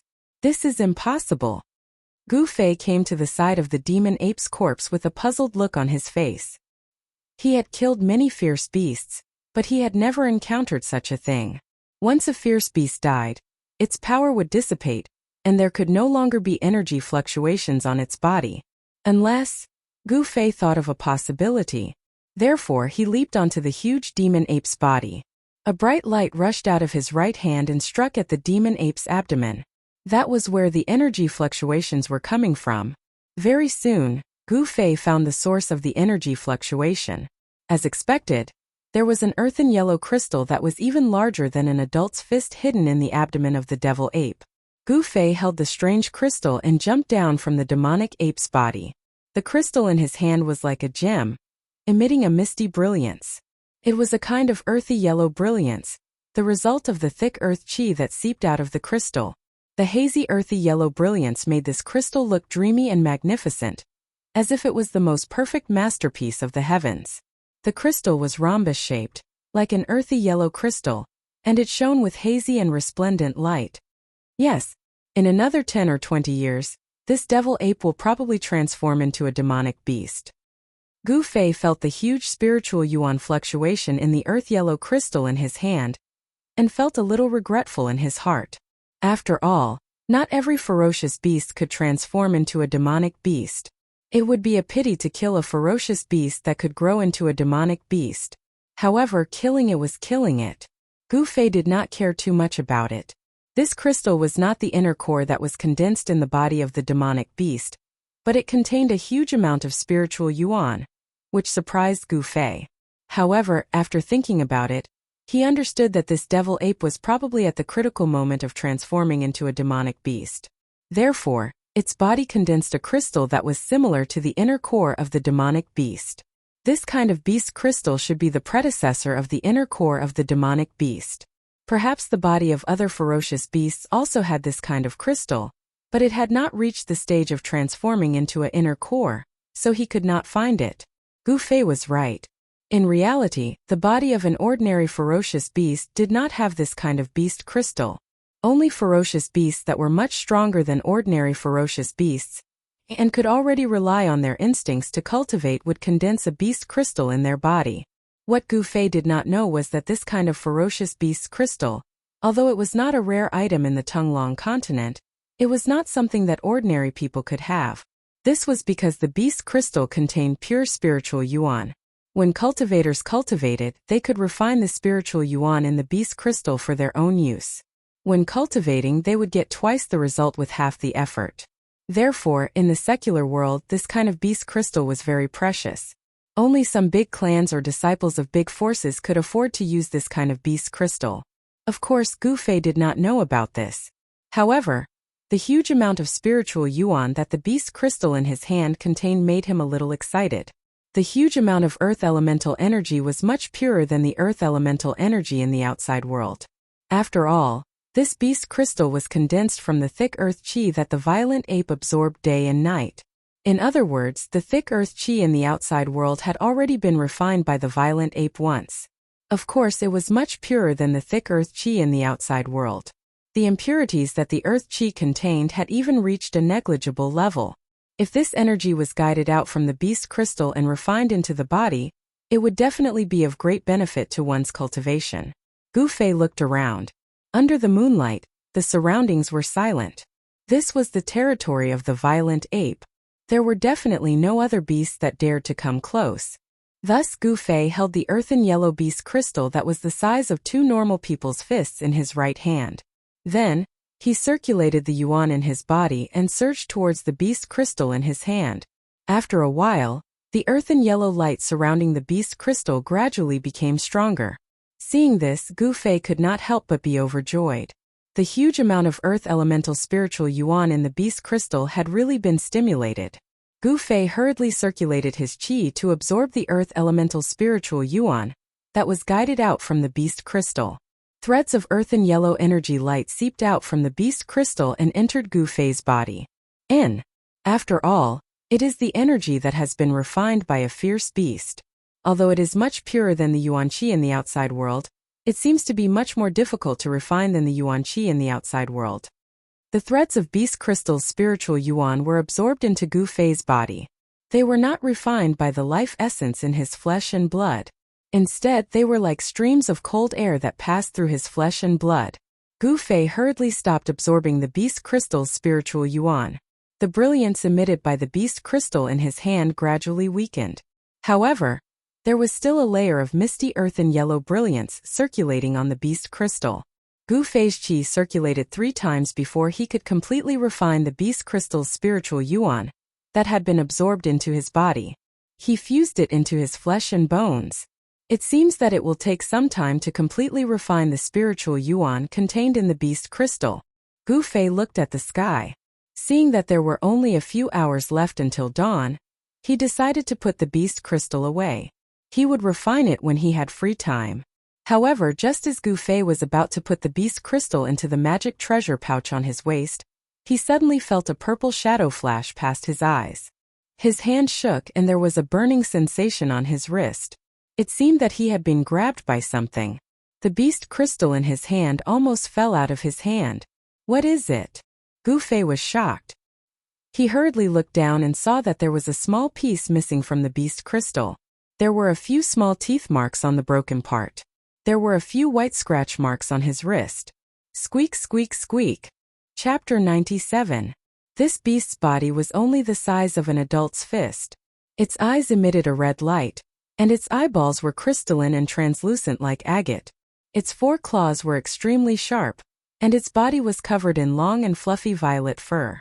It was like a violet pompon, and it emitted an indescribable sense of spirituality. Gu Fei was incomparably astonished. This beast seemed to be a violet mink, but its body didn't seem to be that small. It was like a miniature version of a violet mink. It was only the size of a fist, and its fluffy tail was already as long as the little beast's body. Gu Fei noticed that there was a dark violet vertical stripe at the center of the little violet mink's forehead. At first glance it seemed to be a closed eye. At this moment, the cute little beast's large and round eyes were occasionally glancing at the beast crystal in Gu Fei's hand that was extracted from the devil ape's body, and it actually revealed an extremely human-like expression of yearning. It wants this beast crystal? Gu Fei couldn't help but think when he saw this. This little beast is truly too cute, and it's filled with spirituality. If I'm able to subdue it and give it to junior sister Zhao, she'll definitely like it. Right at this moment, the little beast actually opened its mouth and bit off half of the small beast crystal in its claws. After that, it chewed it into pieces as if it was chewing on a wild fruit, and it swallowed it into its stomach. Only now did Gu Fei understand why this little beast wanted the beast crystal in his hand. It actually took the beast crystal as food, and this truly caused Gu Fei to be extremely astonished. Although beast crystals weren't true crystals, they were the source of energy condensed within the body of a ferocious beast, after a long period of time when it breathed in the spiritual energy of heaven and earth, and relied on its basic instincts to cultivate. Although it wasn't a true crystal, the hardness of a beast crystal was absolutely not inferior to a true crystal. This little beast was actually able to bite a beast crystal. This was truly an unimaginable thing, and it was sufficient to show that this little beast was extraordinary. Kacha! Kacha! The little critter chewed on the small piece of beast crystal in its paws, emitting a sound that sounded like it was chewing on ice. Not long after, the small piece of beast crystal in the little critter's paw was completely eaten. After eating the beast crystal, the little beast actually burped. Its long purple fur was flowing with a layer of purple light. It was like a cute little elf, and its pair of large eyes that were filled with spirituality blinked as it looked at Gu Fei. Gu Fei looked at the little beast, then looked at the beast crystal in his hand, and suddenly smiled. Then he put the large beast crystal in his hand into the magical treasure pouch at his waist. The disciples of the Taishan sect who were successful in their cultivation would all have a magical treasure bag with them. The magical treasures of the cultivators would be kept in the bag when they were not in use. However, Gu Fei did not cultivate Dao techniques, nor did he practice Dao techniques. Therefore, he did not know how to blood bond with immortal treasures. Gu Fei did not have any immortal treasures. If other cultivators knew that Gu Fei actually used a magical treasure pouch as a storage pouch, they would definitely scold Gu Fei for being so wasteful. A magical treasure pouch was different from an ordinary pouch. It was something similar to a magical treasure refined by a great cultivator at the void-resisting stage in the sect. Within the magical treasure pouch, a great cultivator at the void-resisting stage had opened up a small space. A magic treasure pouch was different from an ordinary pouch. It was something similar to a magic treasure refined by a great cultivator of the void-resisting realm. Inside the magic treasure pouch, a small space was opened up by a great cultivator of the void-resisting realm with a great amount of magic power. After Gu Fei put the beast crystal of the demon ape into the magical treasure pouch, he did not attack the little purple marten. Instead, he turned around and walked out of the mountain range. After Gu Fei put the beast crystal of the demon ape into the magical treasure pouch, he did not attack the little purple marten. Instead, he turned around and walked out of the mountain range. He did not want to use brute force to subdue the strange little beast. Instead, he planned to use the beast crystal as bait to lure the little beast and make it lower its guard. Gu Fei wanted to make friends with the little beast by his side. However, when this idea came to Gu Fei's mind, he also felt that it was a bit ridiculous. With a little kid, it seemed that no one would be willing to do this. Whoosh! Gu Fei used the 8 desolation steps and quickly traversed through the barren mountains. He went back the way he came and headed toward the river. It was already getting late. There were still about 2 hours before dawn. Gu Fei did not want the Haotian merchant group's ship to disappear under his eyes at this time. For someone who was unfamiliar with the place and the people, Following the Hautian merchant group to the Dragon Emperor city of the southern wasteland was definitely the wisest choice. Gu Fei paid attention to his back. As he imagined, the little purple marten really followed him. Like a purple lightning bolt, it flashed in the woods and followed him about 30 m away. This little beast seems very alert. Gu Fei couldn't help but think.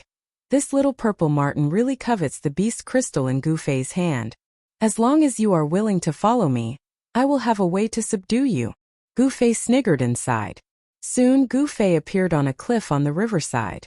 Looking up the river, he saw a wharf dozens of miles away was still brightly lit. In the dark night it was like a shining pearl being inlaid in the primitive woods, which was so eye-catching. As it was still early before daybreak, Gu Fei was sitting on a huge rock with crossed legs. Facing the cool breeze he looked very calm. He knew that the little beast was nearby. He didn't care about it. Instead, he slightly closed his eyes and focused on cultivation. Of course, he dared not enter a deep state of meditation in this place at this moment. With a wisp of spiritual energy, Zhang Tai paid attention to everything around him. As long as there was something abnormal, he would immediately wake up from cultivation and make the most direct response. A misty glow started to appear on Gu Fei's body. Although he didn't purposely absorb the essence of the universe, various essences still gradually converged towards Gu Fei, causing him to be surrounded by glow. As time passed, the spiritual energy around Gu Fei's body grew denser, and he exuded a sacred and peaceful aura. Suddenly, a purple figure jumped out from the bushes beside Gu Fei. A pair of agate-like eyes secretly looked at Gu Fei, who was surrounded by aura, full of curiosity.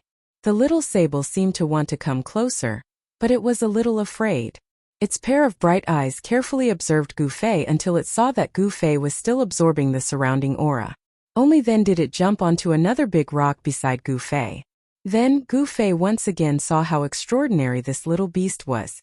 It squatted on the big rock, its claws scratched the ground, and stretched its neck towards the moon that was already setting in the west. It was actually absorbing the rich aura around it. Absorbing the essence of the sun and moon and gathering the aura from all directions. This little beast actually knew some simple cultivation methods. The little beast's small mouth opened and closed rhythmically. The light in its mouth was weak, but it could be seen clearly. Gu Fei, who was constantly paying attention to the movements in the surroundings, was really dumbfounded. He couldn't help but think of the legends about demons. Weren't demons cultivated by absorbing the essence of the sun and moon over a long period of time? Gradually, the moonlight in the strange beast's mouth condensed into a ball of light. As it breathed, the ball of light flickered. The purple sable's purple pompo-like body was also glowing. One could faintly see tiny rays of light flowing on the surface of its body.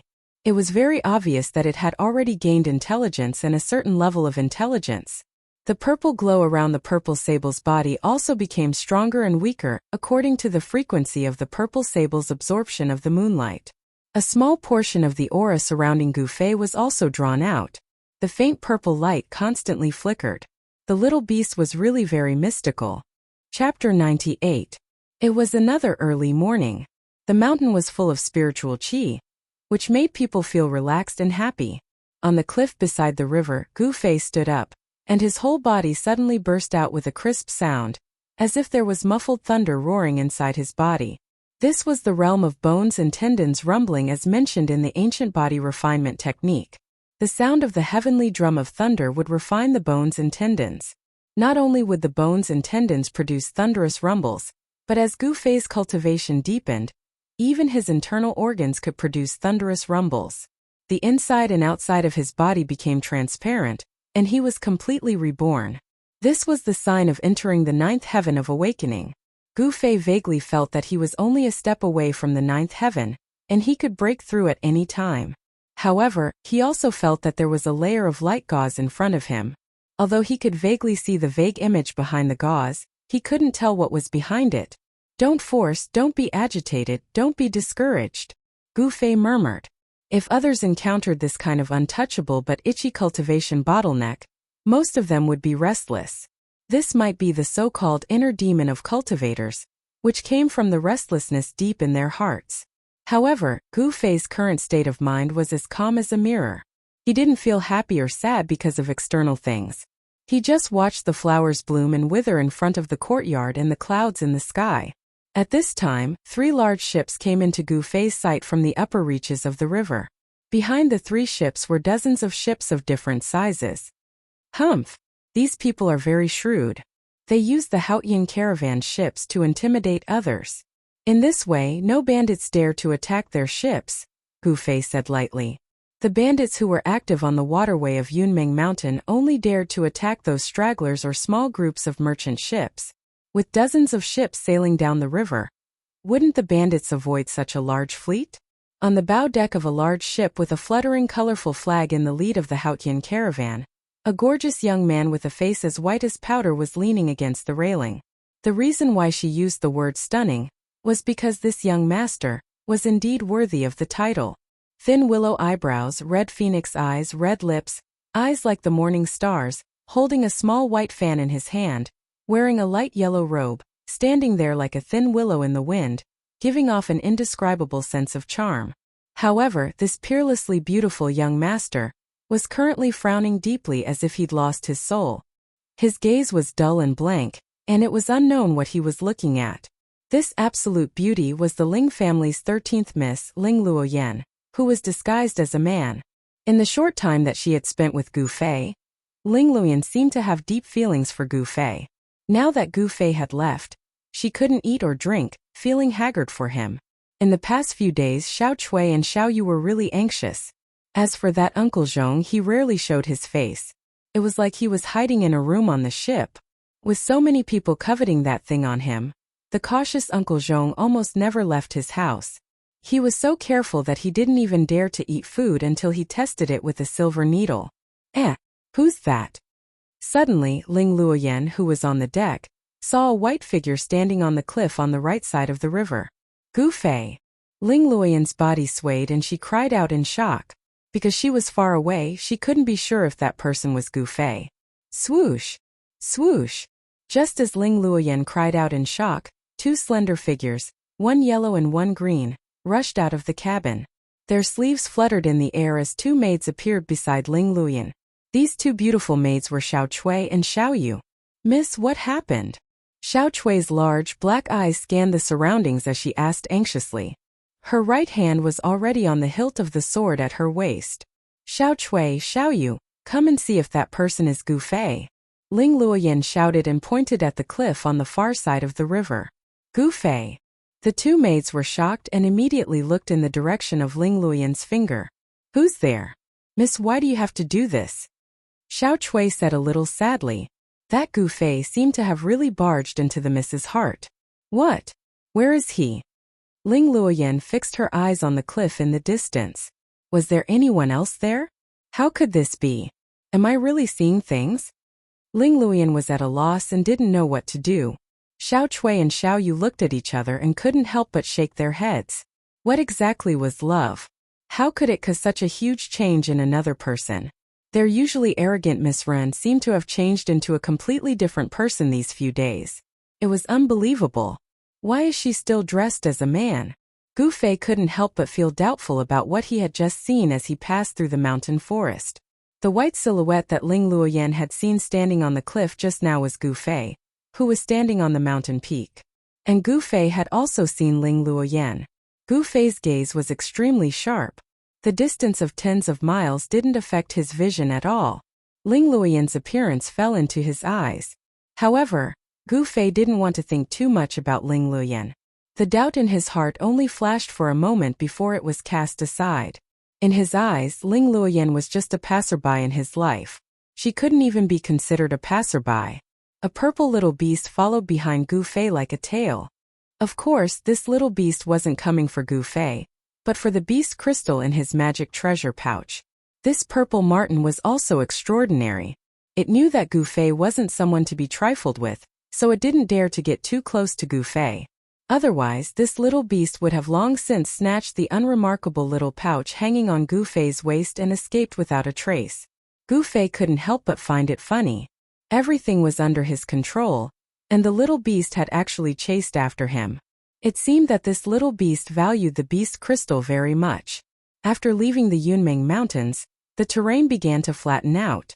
In front of him was an ancient forest that stretched as far as the eye could see. It was like a huge piece of green satin was spread under the sky, and the Yen River that connected the north and south was like a white line on the satin. Gu Fei stood at the top of an old tree and looked at the scene in front of him. He was also awed by the power of nature. In the sky and on the ground, a boundless expanse of green extended to the ends of the sky, as if there really was no end. At this time it was already noon. The Haotian merchant group's ship had long since been left far behind by him. Moreover, there were no forks in the Yen River basin, so the Haotian merchant group's ship definitely wouldn't fly into the sky. Not far from Gu Fei, the little beast that had followed him all the way was staring at the ordinary pouch hanging on Gu Fei's waist with a pair of large, intelligent eyes, as if itching to try it out. "Humph. You've already suffered, so why don't you be smarter?" Gu Fei said to the little beast. "My things aren't that easy to snatch." Squeak, squeak. The little beast seemed to be a little angry. It jumped up and down on the top of the tree, but it didn't dare to approach Gu Fei. Gu Fei was also very speechless about this little beast. Along the way, whenever he wasn't paying attention, this little beast would make a move on the Dharma treasure pouch hanging on his waist. This violet mink that was only the size of a fist had extremely agile movements, and its speed was extremely swift as well. It was simply on par with Gu Fei when he executed his 8 steps extreme speed. There were a few times when this little beast really almost succeeded. Just as Gu Fei was about to continue on his way, he suddenly discovered a figure in front of him, stepping on the top of a tree and rapidly approaching him under the scorching sun. That person quickly closed in. He saw that this person was a handsome young man with long eyebrows, eyes like cold stars, and a face as sharp as a knife.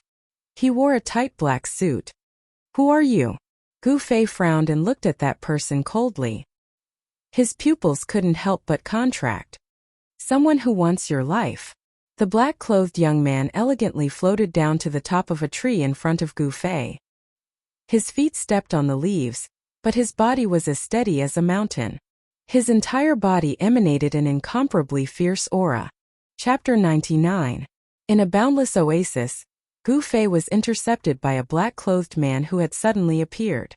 This was a young man with incomparable confidence and unparalleled strength. "You want to kill me? Why?" Gu Fei frowned.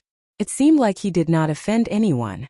Apart from the 5 ghostly cultivators of Plentiful City, he did not have any enmity with anyone else.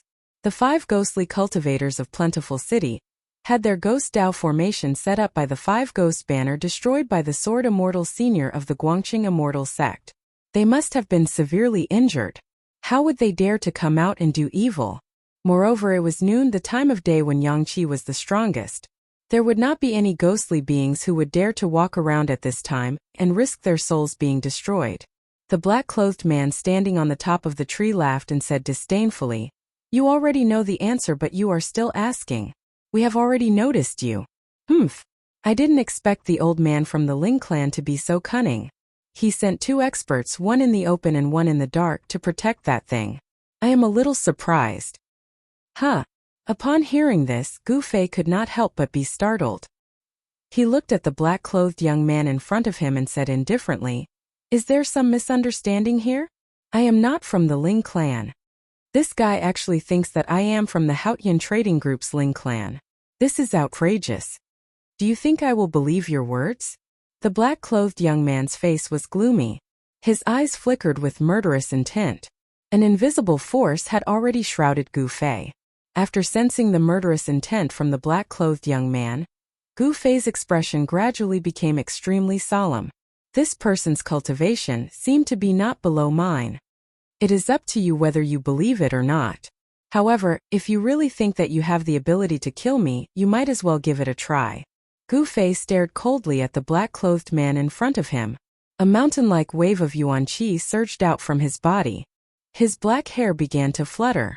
Although fighting was not what he wanted, since the other party had come to him, Gu Fei had no choice but to fight. Squeak, squeak, squeak, squeak. At this moment, the little purple martin suddenly let out a rapid chirp and quickly retreated into the distance. Three-eyed mink. The black-clothed man's attention was completely focused on Gu Fei. It was only at this moment that he noticed the little beast's existence. However, when the black-clothed man saw the little beast, he immediately cried out in surprise. The black-clothed youth said in surprise, "I didn't expect to encounter such a strange beast here. I'm really lucky." He paused for a moment before he looked at Gu Fei and sneered, "It doesn't matter if you're from the Ling family or not. You have to die today. After I kill you, I'll go and subdue this three-eyed divine mink." The little critter seemed to have a great background. The black-clothed youth attached great importance to it. The little marten did not go far. It stopped at the top of a large tree a few hundred feet away. It straightened its body and sat on a branch, vigilantly watching the two of them. The two experts were at each other's throats. The little critter instinctively sensed danger and dodged far away. "How arrogant! I hope you have the strength to back up your arrogance. Otherwise, your fate will be miserable." Gu Fei countered with equal harshness. The yuan qi in his body surged violently. A layer of sparkling splendor circulated on his skin, giving off a powerful and invincible feeling. "Humph! Thanks for the reminder. I'll leave your corpse intact." The black-clothed youth exuded unparalleled confidence. His gaze was like lightning and an extremely obscure and dangerous aura pervaded from his body. The black-clothed youth took a step forward. His body suddenly appeared 2 feet away from Gu Fei like a phantom. Then he directly threw a punch at Gu Fei. Strong winds suddenly rose and surged mightily. It was a simple and unadorned punch, but it had an unbelievable power that could turn something rotten into something magical. It made it difficult for Gu Fei to block it. He couldn't even dodge it. Gu Fei could not help but shiver. This person's cultivation seemed to be extremely powerful. Moreover, he had controlled the rhythm of the battle the moment he attacked, causing Gu Fei to fall into a passive position. Not only was this black-clothed youth an expert, he was also an expert with incomparable battle experience. It was no wonder that he dared to find Gu Fei. Roar! Gu Fei let out a furious roar. Since he couldn't avoid it, then there was no need for him to do so. He threw a punch out as well. In an instant, golden rays of light were like waves as they pounced towards the black-clothed youth's fist with an imposing manner. Gu Fei didn't think too much. He immediately used the golden element fist. As soon as he punched, the golden light suddenly rushed out from his body, making him look like he was wearing a golden armor. It was so powerful that people couldn't look at him directly. Bang! The two fists collided in an instant. A circle of transparent ripples that was visible to the naked eye spread out from the point of the collision. The entire space seemed to shake a little. The trees under the feet of the two suddenly exploded, and broken branches and leaves flew all over the sky. The two figures flew out like lightning. Then they collided again like 2 bolts of lightning. Boom! The two directly punched each other again. There were no fancy moves. This was purely a collision of strength. Continuous bombardment, like the dull sound of thunder that shook the forest, sounded in succession. The two experts were like phantoms, emitting a vast and terrifying energy wave. They moved quickly in the forest, fighting fiercely. Everywhere they passed, the trees were all shattered by the power of the two. Gu Fei was extremely shocked. He never expected that there would be someone who trained his body to be so strong. He could actually fight with him with just the strength of his body. It's really hard to imagine. Is this person also a martial artist? But the aura on his body doesn't belong to a martial artist. It's really strange. Golden element fist. With a low shout, Gu Fei threw another punch at the black-clothed youth. The dazzling power of the metal element seemed to cover the whole world. Waves of qi swept towards the black-clothed youth with earth-shattering force. Reversal of heaven and earth. The black-clothed youth's hands moved. Mysterious and strange waves appeared between his hands. A strange wave followed the trajectory of his hands and emitted out. The black-clothed youth no longer fought with Gu Fei. Instead, he displayed his unfathomable magical power. The unfathomable power turned the world in front of the black-clothed youth into a black hole. In an instant, it completely swallowed the unparalleled golden element fist force that Gu Fei blasted out. "I'll return it to you," the black-clothed youth shouted softly. As he moved his hands, the world seemed to be reversed. The swallowed fist force gushed out and was hit back by the black-clothed youth. How is this possible? Gu Fei was shocked. The magical power of this black-clothed youth was really strange. He actually gave him a taste of his own medicine and reversed his attack. It was really terrifying. With such a magical power, wasn't he already in an invincible position? The reverse fist force surged like a rolling river. It was unstoppable. The golden light was dazzling, and in an instant, it rushed in front of him. How dare you? Gu Fei's long hair fluttered in the wind as if he had gone insane. This black-clothed man was actually using his own power to attack him, which infuriated him. He didn't dodge or evade but instead sent out another punch. This punch was also the golden element fist. However, it was different from the previous punch. This punch seemed to draw the endless power of the metal element in the world. All of it surged forward with earth-shattering force. It was majestic and unstoppable. Boom, boom, boom. The two monstrous forces collided. The forest within a radius of 200 feet was suddenly destroyed by the mighty and terrifying force. One part of the forest suddenly turned into a desert. The other part of the forest shook violently. Terrifying cracks appeared on the ground. Countless birds in the nearby forest were startled. Some fierce beasts nearby also fled in panic. It was as if doomsday had come. Chapter 100. The black-clothed youth was incomparably powerful. As soon as he used his magical power, he immediately suppressed Gu Fei. Reversing heaven and earth, no technique could touch him. Not only was Gu Fei's fist strength shifted by the black-clothed youth's unfathomable magical power, but it was also reversed to attack Gu Fei. This made Gu Fei's heart tremble. With such a magical power, the black-clothed youth was already in an invincible position. It was difficult for cultivators of the same level to compete with him. It was really terrifying. Don't resist pointlessly. Obediently accept your death. The black-clothed youth was incomparably arrogant. He pressed forward step by step. As his hands moved, a layer of strange power shrouded his body, causing the space around him to seem to turn into a bottomless black hole. It seemed to be devouring the surrounding aura. Boom! Gu Fei smashed down from the top of the tree, causing the forest to explode. Although he was forced to retreat, his long hair fluttered in the wind. His fighting spirit was like a rainbow.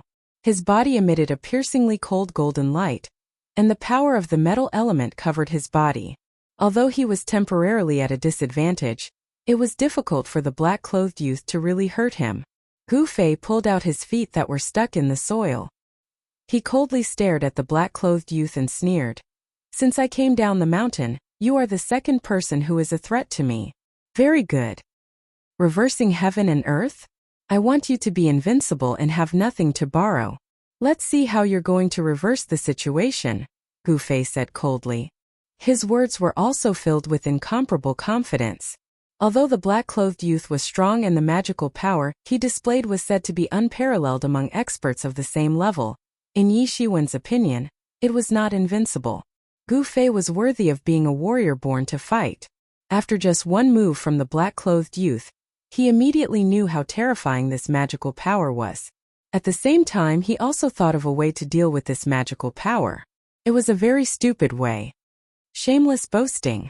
The black-clothed young man's expression immediately changed when he heard this. He shouted loudly and waved his hands. Green energy threads shot out from his hands like silk and wrapped around Gu Fei. Hundreds of green energy threads quickly cut through the void.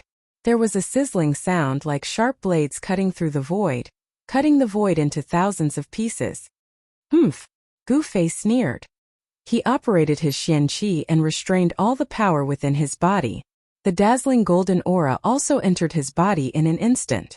However, his skin became even more sparkling and translucent. Tiny rays of light flowed on his skin. His body seemed to be cast from fine iron, and he exuded a strong sense of oppression. The black-robed young man had a cruel sneer on his face. He waved his hands and hundreds of green threads instantly spread out in the air, forming a huge net that enveloped all directions, sealing off all paths of retreat for Gu Fei. The green energy net came down from above, and the trees around Gu Fei were instantly cut into thousands of pieces as soon as they were covered by the energy net. The green threads seemed to be sharper than divine weapons. Are you going to die this time? The black-clothed young man was very pleased with himself. Since he had personally come out, of course he would be victorious. However, before he had the time to be happy, his expression changed. Something's wrong. How can Gu Fei be so calm in the face of such a killing move? The black-clothed young man was a little surprised. At this moment, Gu Fei did something that shocked the black-clothed young man. It was an action that made the black-clothed young man feel incredulous. Gu Fei, not only did he not dodge, he pushed his feet on the ground, and with an indomitable momentum, he soared into the sky and punched towards the energy net that enveloped him. There was no glaring aura surging out, nor was there any powerful energy ripples. It was just an ordinary punch. However, under the disbelieving gaze of the black-clothed young man, the energy net formed by the interweaving green threads collapsed the moment it came into contact with Gu Fei's fist. The razor-sharp energy threads did not hurt Gu Fei at all, but a large hole was torn open in the energy net. Gu Fei's body was like a phantom, and with a punch, he broke through the razor-sharp energy net and pounced towards the black-clothed young man on the treetop. His movement technique was as fast as lightning, and in an instant, he appeared in front of the black-clothed young man. Ha! Gu Fei let out an angry roar, and the bones in his body crackled. A strong wave of yuan qi exploded from his body, and he directly punched towards the black-clothed young man's chest. Reversal of heaven and earth. The black-clothed young man was shocked. He knew that he had made a mistake. He had underestimated the opponent in front of him who was younger than him. The black-clothed young man was a young expert, and his cultivation had already reached the peak of the 9th level. He was just one step away from the transcending mortality stage. On the other hand, Gu Fei was just a young expert. There was a gap in age, and his cultivation time was also shorter than the black-clothed young man. Therefore, when he faced Gu Fei, the black-clothed young man had the capital to be arrogant. Unfortunately, he did not expect that Gu Fei was not an ordinary cultivator, but a martial artist. The black-clothed young man was indeed a young expert with incomparably rich combat experience. His hands moved, and waves of unpredictable divine power were produced, trying to reverse the power of Gu Fei. However, his divine power, which had always been successful, failed this time. He could not shift Gu Fei's fist force at all. No matter how he tried to block or shift, Gu Fei's fist still struck forward. The black-clothed young man was shocked. He realized that Gu Fei's fist did not emit any fist force at all. The cleverest housewife could not cook without rice, and there was no energy for the black-clothed young man to block or shift. Bang! Gu Fei's fist blasted on the black-clothed young man's hands that were crossed in front of his chest. At this time the fist force still did not burst out. The fist was like a heavy hammer, fiercely smashing on the black-clothed young man's arms. The power was distributed throughout the whole body, and it did not leak out. It was all restrained within the body between the muscles, bones, blood, and flesh. Although it did not leak out of the body, the power of Gu Fei's fist did not diminish because of this. Instead, it just happened to restrain the black-clothed young man's divine power. Wah! The black-clothed young man's eyes protruded out. How can this be? The black-clothed young man was blown back 20 feet by Gu Fei's punch. He staggered on the top of the tree and almost fell from the tree. On his arms where Gu Fei punched, the bones in his arms felt like they were about to break. The pain made him break out in a cold sweat, and there was a burst of blood in his chest and abdomen, and his internal organs were also shaken. The situation changed in an instant. Gu Fei stepped on the top of the tree and chased after him. He was not in a hurry to attack. Instead, he looked coldly at the black-clothed young man. Who exactly are you? Gu Fei did not want to get into a fight without knowing what was going on. Ha! How is this possible? What kind of cultivation method is this? Could it be? The black-clothed young man did not answer the question. Instead, he tried his best to calm the surging aura in his chest. His eyes stared fiercely at Gu Fei. The black-clothed young man's entire body emitted a fierce murderous aura that made people's hearts palpitate. It could be seen that his killing intent towards Gu Fei was not concealed at all. Martial, Gu Fei said indifferently. Although his tone was calm, his entire body emitted a majestic aura. The posture of an expert who looked down on the world was completely displayed. Martial? Could it be? You are the long-lost successor of the martial sect? The black-clothed young man said in shock. He thought of the long-lost power. The path of martial arts had gradually declined. In today's world, true martial artists have probably long disappeared. This was because martial arts cultivation methods were very difficult to master. On the contrary, Dao techniques were easy to learn and master. As long as one's muscles and bones were not bad, one could cultivate Dao power. Even if one could not become a true expert, one could still live a long life. In the world of cultivation, the attraction of cultivating Dao to become an immortal was far greater than practicing martial arts in any era. However, a successful martial artist was a nightmare for cultivators of the same level. This was because among cultivators of the same level, martial artists were much stronger than other cultivators. This was why the black-clothed young man was so shocked. Martial sect? I don't know what you are talking about. However, if you want to kill me, you must be prepared to be killed by me. Gu Fei said coldly.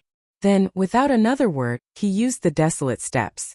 With one step, he appeared in front of the black-clothed young man and threw another punch at him.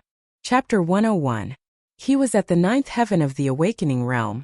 Even among the young experts in the cultivation world, he could be ranked among the top. However, this black-clothed young man with the strength of the 9th heaven was completely suppressed by Gu Fei. He seemed to have no strength to fight back. Gu Fei punched fiercely. He used the 8 desolation steps at an extremely fast speed, leaving a series of afterimages in the air, bombarding the black-clothed young man and forcing him to retreat. This was a clash of pure physical strength. Every punch landed on his flesh. Boundless yuan qi surged within Gu Fei's body.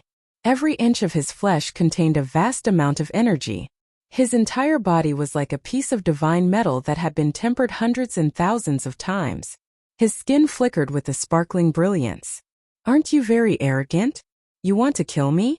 You are not qualified. Gu Fei said coldly. Loud noises kept erupting. Gu Fei's body movement technique was like wind and lightning. The power of each punch was stronger than the one before. By the 9th punch, the black-clothed young man finally could not bear it anymore.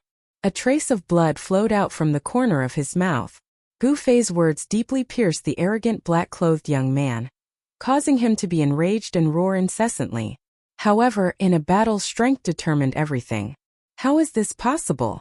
How can there be a young expert like you in the Haotian trading group? It's really hateful. The black-clothed young man's eyes turned red. He madly struck out with the power of magic power, trying to reverse the outcome of the battle. Unfortunately, Gu Fei was like a huge mountain that could not be moved at all. Gu Fei's whole body's strength was converged in his body, surging under his skin. There was no power at all outside his body. The magic power of this black-clothed young man had no effect on him. If it was an ordinary cultivator, perhaps this black-clothed young man would have the advantage. Whether it was Tao technique or magic power, if he wanted to use it, he would need to use the power of his body to mobilize the essence of the world. In this way, the black-clothed young man's magic power of reversing heaven and earth could reverse Tao technique and magic power. He used the power of the caster to attack the caster, and he was like a bystander. However, no matter how profound and inconceivable this black-clothed young man's ability was, it was absolutely impossible for him to create a second Gu Fei out of thin air. Therefore, he turned from a spectator to a participant. He had to endure all of Gu Fei's attacks. Once again, I'm not a member of the Haotian trading group. Gu Fei pressed forward step by step, and his moves were swift and fierce. His attacks were broad and large, and he didn't give the black-clothed young man the chance to dodge at all. A punch, a palm, a kick, a finger. All of the fierce attacks were linked together, wave after wave, and the black-clothed youth could only defend, unable to dodge. Unless he risked his life and forcefully took on Gu Fei's terrifying attack. Pung! Gu Fei's right leg was like a long whip as it fiercely swept towards the black-clothed youth. The black-clothed youth roared in anger. Finally, he could not hold on any longer. His body was swept away, and he spat out a large mouthful of blood. Did we make a mistake? The black-clothed youth's heart was filled with hatred. He seemed to have provoked someone he shouldn't have provoked. Humph! Gu Fei followed up with extremely swift and fierce movements. It was still a ferocious direct attack without any technique to speak of. With one step, an invisible momentum had already enveloped the black-clothed youth, who had crashed into several trees and fallen into the dead branches and withered leaves in the forest. The 8 desolate steps had 8 steps of extreme speed and 8 steps of 8 kills. With the first step of the 8 kill steps, Gu Fei wanted to force his opponent to face it head-on, so that his opponent couldn't dodge or evade. Rumble. Under Gu Fei's feet, there seemed to be a roar of wind and thunder. The world under his feet seemed to tremble, and the surrounding trees collapsed one after another. The power of destruction filled every inch of the space under Gu Fei's feet. Boom! The black-clothed youth could only brace himself and raise his fist to meet the attack. His fist and his leg collided, and a fierce power swept out in all directions like a storm. A large area of the surrounding forest collapsed in an instant, and the debris flew all over the sky. The trees that were further away also fell down in a circle. 8 steps, 8 kill steps. With only the first step, Gu Fei directly stepped on the black-clothed youth, and only half of his body was left above the ground. If you are arrogant, I will be even more arrogant. If you are arrogant, I will be even more arrogant. However, if you don't have the strength to be arrogant, then everything will be a joke. Gu Fei flew backwards and with a backflip, he took another step towards the black-clothed youth below. As Gu Fei took this step, the space under his feet really trembled, and transparent ripples spread out. The power contained in this step seemed to be able to tear the void, and it made people's hearts palpitate. 8 desolate steps, 8 steps, 8 kill steps. With every step, both the power and the aura would multiply from the previous step. This was not just a superposition of power, but also a superposition of the aura. Gu Fei was like the reincarnation of the god of death. His eyes flashed with a murderous light, and his body surged with a murderous aura. He often fought with ferocious beasts, so his body had a fierce murderous aura that was not something that someone his age should have. Gu Fei would never be lenient to those who wanted him dead. He would not show mercy, and when he attacked he would not show mercy. This was Gu Fei's motto. In battle there was no room for hesitation or mercy. Being merciful to the enemy was a fatal taboo in battle, because the enemy would not be merciful to you. When Luo Yunyang took the second step, the powerful pressure almost pressed the black-clothed youth to the ground. The ground began to tremble, and the broken wood and leaves on the ground floated up before completely collapsing into dust. In the face of such a fierce move, the black-clothed youth's expression changed completely. He had never expected to meet such a terrifying opponent here. He had thought that he would be able to quickly get rid of the young man that the Haotian trading group had planted in the dark, and then meet up with his subordinates to attack the Haotian trading group's ship. He was determined to get the item that the Haotian trading group was escorting. However, the current situation was that his life was in serious danger. You forced me to do this. The black-clothed youth looked up at Gu Fei, who was stepping down from the sky, and a hideous smile appeared on his face. Roar! With a loud roar, a majestic energy wave as heavy as a mountain erupted from the black-clothed youth's body. Suddenly the ground cracked and the sky shook. Chiti! At the same time, countless rays of green light flew out of the black-clothed youth's body, like a peacock spreading its tail, shooting in all directions. Rise! The black-clothed youth shouted coldly and formed a seal with both hands. Then all the green lights that shot out in all directions flew into the sky and shot towards Gu Fei from all directions. What's that? Gu Fei was shocked when he saw this, but he continued to take the second step down. The vast yuan qi wave that came out of his body deflected most of the green lights that shot towards him. However, the other dozen or so rays of green light directly broke through Gu Fei's protective upstanding qi and shot toward his vitals. I'll give you another thing. Below, the black-clothed youth raised his hand, and a black and white light ball immediately smashed towards Gu Fei from below. Chapter 102. Ding ding ding ding. More than a dozen green lights struck Gu Fei like meteors. However, they could not hurt him at all. Each green light was wrapped in an incomparably sharp flying knife. However, when these flying daggers stabbed Gu Fei's body, dazzling sparks sprayed out, and all of them were sent flying. Gu Fei vaguely noticed that every single flying dagger was inscribed with numerous talisman markings. Gu Fei's thoughts turned quickly and he instantly understood why these dozens of green lights could break through his protective gang qi and hit him. It seemed that these dozens of flying knives had been sacrificially refined. Sacrificially refined a magic weapon? Is this person a cultivator? Gu Fei's eyes could not help but narrow into a line. At this time, the young man in black threw a fist-sized ball of light surrounded by black and white gas at his feet. This is... Oh no! Gu Fei suddenly thought of something, and all the hairs on his body stood on end. Without thinking, he immediately retracted his second step. Gu Fei's power had long reached the realm of being able to withdraw and withdraw at will. He withdrew his second step without any hesitation. Swoosh! Gu Fei was frightened. The second step of the 8 steps 8 kills instantly turned into the 8 steps extreme speed. He rushed forward at an extremely fast speed, leaving a series of afterimages in the void. In an instant he had rushed more than 10 feet in the air. Just at this moment, the ball of light that was surrounded by black and white gas suddenly began to spin. After that, a violent energy that was so terrifying that it caused everyone's heart to palpitate violently burst out after a strong flash of light. Rumble! It was as if thousands of horses were galloping, or as if the Milky Way had burst its dike.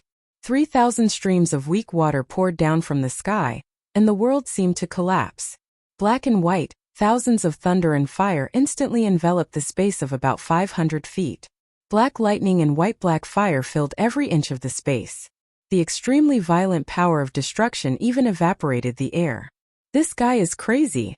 Gu Fei only felt that the world had turned upside down, and the space around him trembled violently. In just a moment Gu Fei could not tell where was the sky and where was the earth. Then he was annihilated by the black and white thunder and fire. The moment the black-robed young man threw out the ball of light, he unfurled a scroll.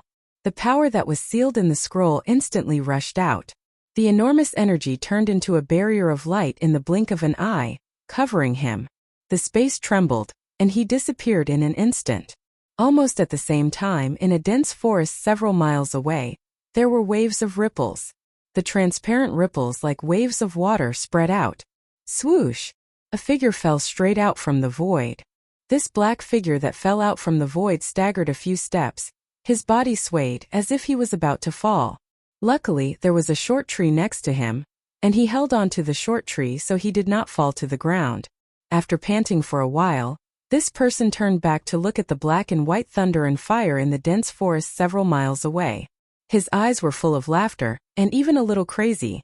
Haha, being enveloped by the Tiangang God Thunder, even a transcending mortality realm cultivator would be seriously injured. Not to mention a awakening self-realm cultivator like you. This black-clothed person was the black-clothed young man that teleported here with a Dao Technique scroll.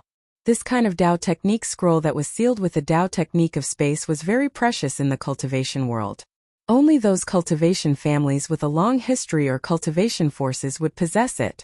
For ordinary people, not to mention possessing it, it was rare to even have a look at it. The reason why the Space Dao Technique scroll was precious was because it could allow the person who possessed the scroll to escape a life and death calamity in an extremely dangerous situation. And the Tiangang God Thunder that the black-clothed young man spoke of was also very famous in the cultivation world. It was a powerful lightning bead that was refined by a Dao Technique expert with supreme Dao power, using the astral lightning of the 9 heavens and the Yin lightning of the earth, one hard and one soft, one yang and one yin, using the power of Yin and Yang lightning to refine a powerful lightning bead. When this Tiangang God Thunder bead was released, it was a black and white ball the size of a fist, and the Yin and Yang chi condensed within it instantly turned into thousands of Yin and Yang lightning. The heavenly lightning and the earth interweaved, and a terrifying power of lightning erupted. Moreover, this sort of energy of lightning was the bane of all evil spirits. No matter how formidable a spirit was, so long as it was struck by it, it would instantly disperse its profounding ghost body and perish in both body and spirit. It was truly formidable to the extreme. Even a cultivator at the Transcendence realm that had already cultivated a Dao core would have a slim chance of survival if they were struck by this Tiangang God Thunder bead. And if they were unlucky, they would be directly blasted into ash by the Yin and Yang lightning flames. If they were lucky, then even if they managed to escape with their lives, they would still be heavily injured, and their bodies would be damaged. What a waste of a Tiangang God Thunder bead, and a waste of a Dao Technique scroll. The black-clothed young man muttered to himself as he indifferently wiped off the bloodstain on the corner of his mouth, and then he turned around and walked into the dense forest behind him, swiftly disappearing into the distance. As far as he was concerned, Gu Fei was dead for sure. Yin and yang lightning enveloped an area of 150 m, and enormous bolts of lightning that were as thick as a child's arm ceaselessly struck and flickered. A myriad of lightning flames blasted the ground to the point dust flew into the air, and the ground trembled violently as numerous enormous cracks spread out in all directions. The terrifying power of lightning tore through space and caused enormous explosions that swept through the dense forest with a radius of 1 kilometer. Numerous towering trees were torn into sawdust by the raging chaotic flow of energy, and then the intense friction caused them to transform into monstrous flames. Dense smoke and dust rose 3 kilometers into the air, and countless balls of flame shot out in all directions. In just a short moment, the primitive ancient forest had turned into hell. The forest within a radius of a few miles had disappeared, and what replaced it was a huge pitch-black pit. It was black and it was the burnt soil. The phenomenon caused by the Tiangong god thunder could be clearly seen even from 100 miles away. Thunder rumbled, lightning flashed, and heaven and earth trembled. Dozens of miles away, the fleet that was traveling downstream also noticed the abnormality in front of them. "Miss, what is that?" On one of the Hautian trade caravan ships, a servant in an emerald dress pointed to the front and said to a beautiful young man with white teeth and red lips who was waving a folding fan in his hand. The faint sound of thunder came from the front. A ball of strange black and white lightning flames was gradually weakening in the dense forest dozens of miles away, and thick smoke billowed into the sky. Everyone on the ship looked at this scene in shock. Could it be? There are cultivators fighting? As Miss Ling 13th of the Hautian trade caravan, Ling Luoyan more or less knew some secrets that ordinary people did not. White lightning flames and black lightning. Under normal circumstances, such a strange power of thunder and lightning would definitely not appear in nature at noon when the sun was high in the sky, unless a cultivator was using thunder techniques. Pass down the order. Everyone be on guard. Although Ling Luoyan had not completely recovered from the fact that Gu Fei had left, she was still an outstanding figure in the Hautian trade caravan. She could vaguely sense that something was wrong. "Yes, miss." Xiao Chui immediately left to pass down the order. Soon, the 3 Hautian trade caravan ships were shrouded in a tense atmosphere. Groups of green-clothed guards patrolled back and forth with serious expressions, as if they were facing a great enemy. The other merchant ships also seemed to feel the tense atmosphere on the Hautian trade caravan. The merchants who traveled between the north and the south were all shrewd fellows, so they followed suit. The ship owners also told their subordinates to be on guard. The terrifying power of yin and yang lightning wreaked havoc for a while before gradually dissipating. When the world returned to its calm state, the ground that was shrouded by the power of thunder and lightning was already riddled with holes. A pitch-black pit in the middle was especially conspicuous. Although the power of thunder and lightning had dissipated, the ground was still smoking, as if it had been burned by heavenly fire. The air was filled with a burning smell. A charred arm suddenly stretched out from the edge of the pit. Then a black person whose body was still emitting smoke climbed out of the pit and stood up shakily. Although they had not yet stepped into the southern wasteland, there was still no sign of human habitation in the endless forest. A large river passed through the endless primitive forest and extended southward until the end of the horizon. On both sides of the river was an unbroken stretch of primitive mountain forest. In a beautiful valley, a waterfall emitted a deafening sound as it fell straight down from the cliff, forming a deep pool in the valley. The valley was green and the valley was green. The valley was full of flowers and strange grass. Outside the valley, the roars of wild beasts lingered, and the figures of fierce beasts flashed from time to time.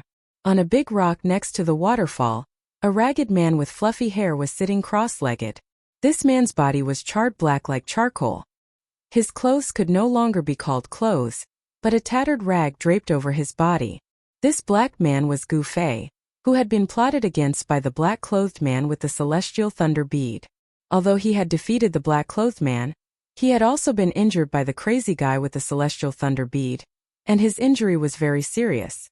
The celestial thunder of the 9 heavens and the yin thunder of the earth, these 2 kinds of thunder and lightning could be said to be extremely terrifying. Moreover, they were extremely unstable. To refine them into a thunder bead, one could imagine the amount of energy needed. Moreover, once the 2 kinds of thunder and lightning inside the thunder bead were stimulated, it would be out of control. The two kinds of thunder and lightning would repel and collide with each other, and the power would be much more terrifying than a single kind of thunder and lightning. Fortunately, Gu Fei had copper skin and iron bones, and with the protection of the divine weapon's essence, he was not blasted into ashes by the destructive thunder and lightning that erupted from the celestial thunder bead. Gu Fei operated the mysterious technique to heal himself. A misty glow emitted from his body, and his skin, which was burnt black by the thunder and fire, began to flicker with a sparkling luster. The world's essence converged from all directions and surged toward Gu Fei's body. Chapter 103. The flowers and trees in the valley trembled slightly, and spots of green light drifted out from the plants. Gu Fei's body was like a bottomless black hole, crazily absorbing all the life qi in the surroundings. Only when the sun set and darkness descended on the earth again did Gu Fei's body burst out with a bright light. The bright light was like a five-colored flame burning. Crack! A subtle sound came from Gu Fei's body, and his pitch-black skin began to crack. Very soon Gu Fei's body was covered with cracks like a spider web, like a delicate porcelain breaking. All of Gu Fei's flesh and bones trembled slightly, and the charred necrotic skin gradually fell off his body, revealing crystal-clear skin that emitted a misty brilliance like suet white jade. The Tai Chi diagram on his body gradually disappeared, turning back into Yin and Yang Qi and entering his body. The Yin-Yang diagram on his chest suddenly flashed with a bright light and disappeared into the skin on his chest. After being nourished by the endless spiritual qi, Gu Fei's injuries were completely stabilized.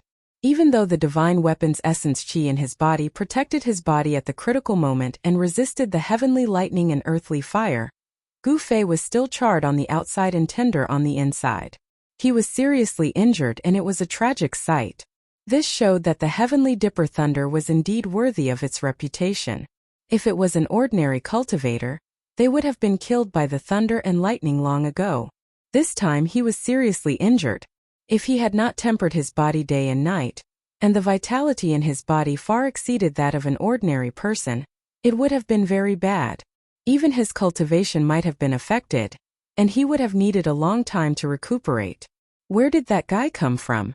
He seems to be targeting the Haotian merchant team. Gu Fei opened his eyes and a bright light flashed in them. He seemed to have become the target of a force that wanted to eliminate him. Gu Fei stood up from the boulder. The waterfall beside him rumbled like a white chain pouring down from the peak of the mountain. Waves of water vapor blew against his face, making Gu Fei feel refreshed. The mountain range was filled with spiritual qi, especially the richwood power. It was truly a good place to recuperate. Gu Fei surveyed his surroundings. Under the hazy moonlight, the valley was very calm. But outside the valley, the roars of beasts could be heard from time to time. The outside was not a friendly place. I wonder if the people of the Haotian trading group can deal with those mysterious fellows. I'm afraid that girl has already arrived at Bluestone Town. Gu Fei muttered to himself. He knew that with this delay, the Haotian trading group's merchant ship had already left and might have already arrived at Bluestone Town. The girl he was talking about was the 13th daughter of the Ling family, Ling Luoyan. Squeak squeak. Suddenly, a crisp chirp came from outside the valley. Following that, Gu Fei saw a tiny silhouette flash by the entrance of the valley, and a little beast charged into the valley at lightning speed. The small beast was only the size of a fist. The most mystical thing about it was that there was a vertical scar on its forehead, as if there was a vertical eye growing on its forehead. Three-eyed mink? Gu Fei could not help but feel happy when he saw this small beast. When he was fighting with the mysterious black-clothed youth, how could he have the time to care about this small beast? Now that he saw that this small beast did not seem to be affected by the battle, Gu Fei was filled with joy. This little critter was really too adorable. Its purple fur was as smooth as silk, and it was faintly circulating with a layer of faint brilliance. It had a pair of quick-witted big eyes that were flickering like agate, and were brimming with intelligence. This small beast was actually a little elf born from the spiritual qi of heaven and earth. It was really extraordinary. Squeak squeak. The small beast came to the top of a short tree, not far away from Gu Fei, and stared at the magical treasure pouch on Gu Fei's waist that was used as a storage bag. It let out a series of chirps. Hee hee. Little fellow, you're still thinking about that beast crystal. Gu Fei could not help but smile when he saw this. Suddenly, he noticed that there was a flash of light between the small beast's sharp claws. Gu Fei quickly fixed his eyes on it, and was surprised to find that the small beast's sharp claws were actually holding a small crystal-clear stone that looked like an emerald.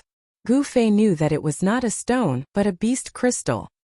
He felt an extremely weak wave of spiritual qi from the green crystal that the small beast was holding. It was a wave of wood elemental spiritual qi. Although the green crystal was only the size of a little finger, it did indeed contain spiritual qi. He didn't know where this little critter found this beast crystal. Seeing that the spiritual qi it contained was so weak, it should be the beast crystal of a weak fierce beast. Could it be that this little beast killed a fierce beast and obtained this beast crystal from the fierce beast's body? If that's the case, this small beast is too shocking. When Gu Fei thought of this, his heart could not help but tremble. Squeak squeak. The small beast suddenly grabbed the small beast crystal and gestured at Gu Fei. "Little fellow, what are you trying to do?" Gu Fei said with a smile. This was really a psychic small beast. Unfortunately, it could not speak, so Gu Fei had no idea what it wanted to express to him. The small beast seemed to be a little anxious as it chirped and constantly used its little claws to point at the magical treasure pouch on Gu Fei's waist. The clothes on Gu Fei's body were tattered, but the magical treasure pouch on his waist was still considered intact, and was not damaged by the power of thunder and lightning. The magical treasure pouch refined by a great cultivator of the Imperial Void Realm was not so easily damaged. After curiously looking at the small beast jumping and gesturing for a while, Gu Fei seemed to know what this small beast wanted to do. "It seems to want to exchange that beast crystal with me?" Gu Fei hesitantly took out the khaki-colored beast crystal from his magic treasure pouch. The beast crystal was the size of 2 adult men's fists. It was emitting a faint khaki-colored light, and a huge spiritual yuan fluctuation immediately spread out. Squeak squeak. When the small beast saw that Gu Fei took out the beast crystal, it immediately chirped happily and waved its 4 claws. Whoosh! A purple shadow flashed and the small beast pounced towards the beast crystal in Gu Fei's hand like lightning. Gu Fei did not stop it. He only felt a shake in his hand and the small beast flashed away again. He looked down and sure enough, on top of the beast crystal in his hand, there was another small piece missing. Gu Fei smiled helplessly and saw a green crystal rolling beside his feet.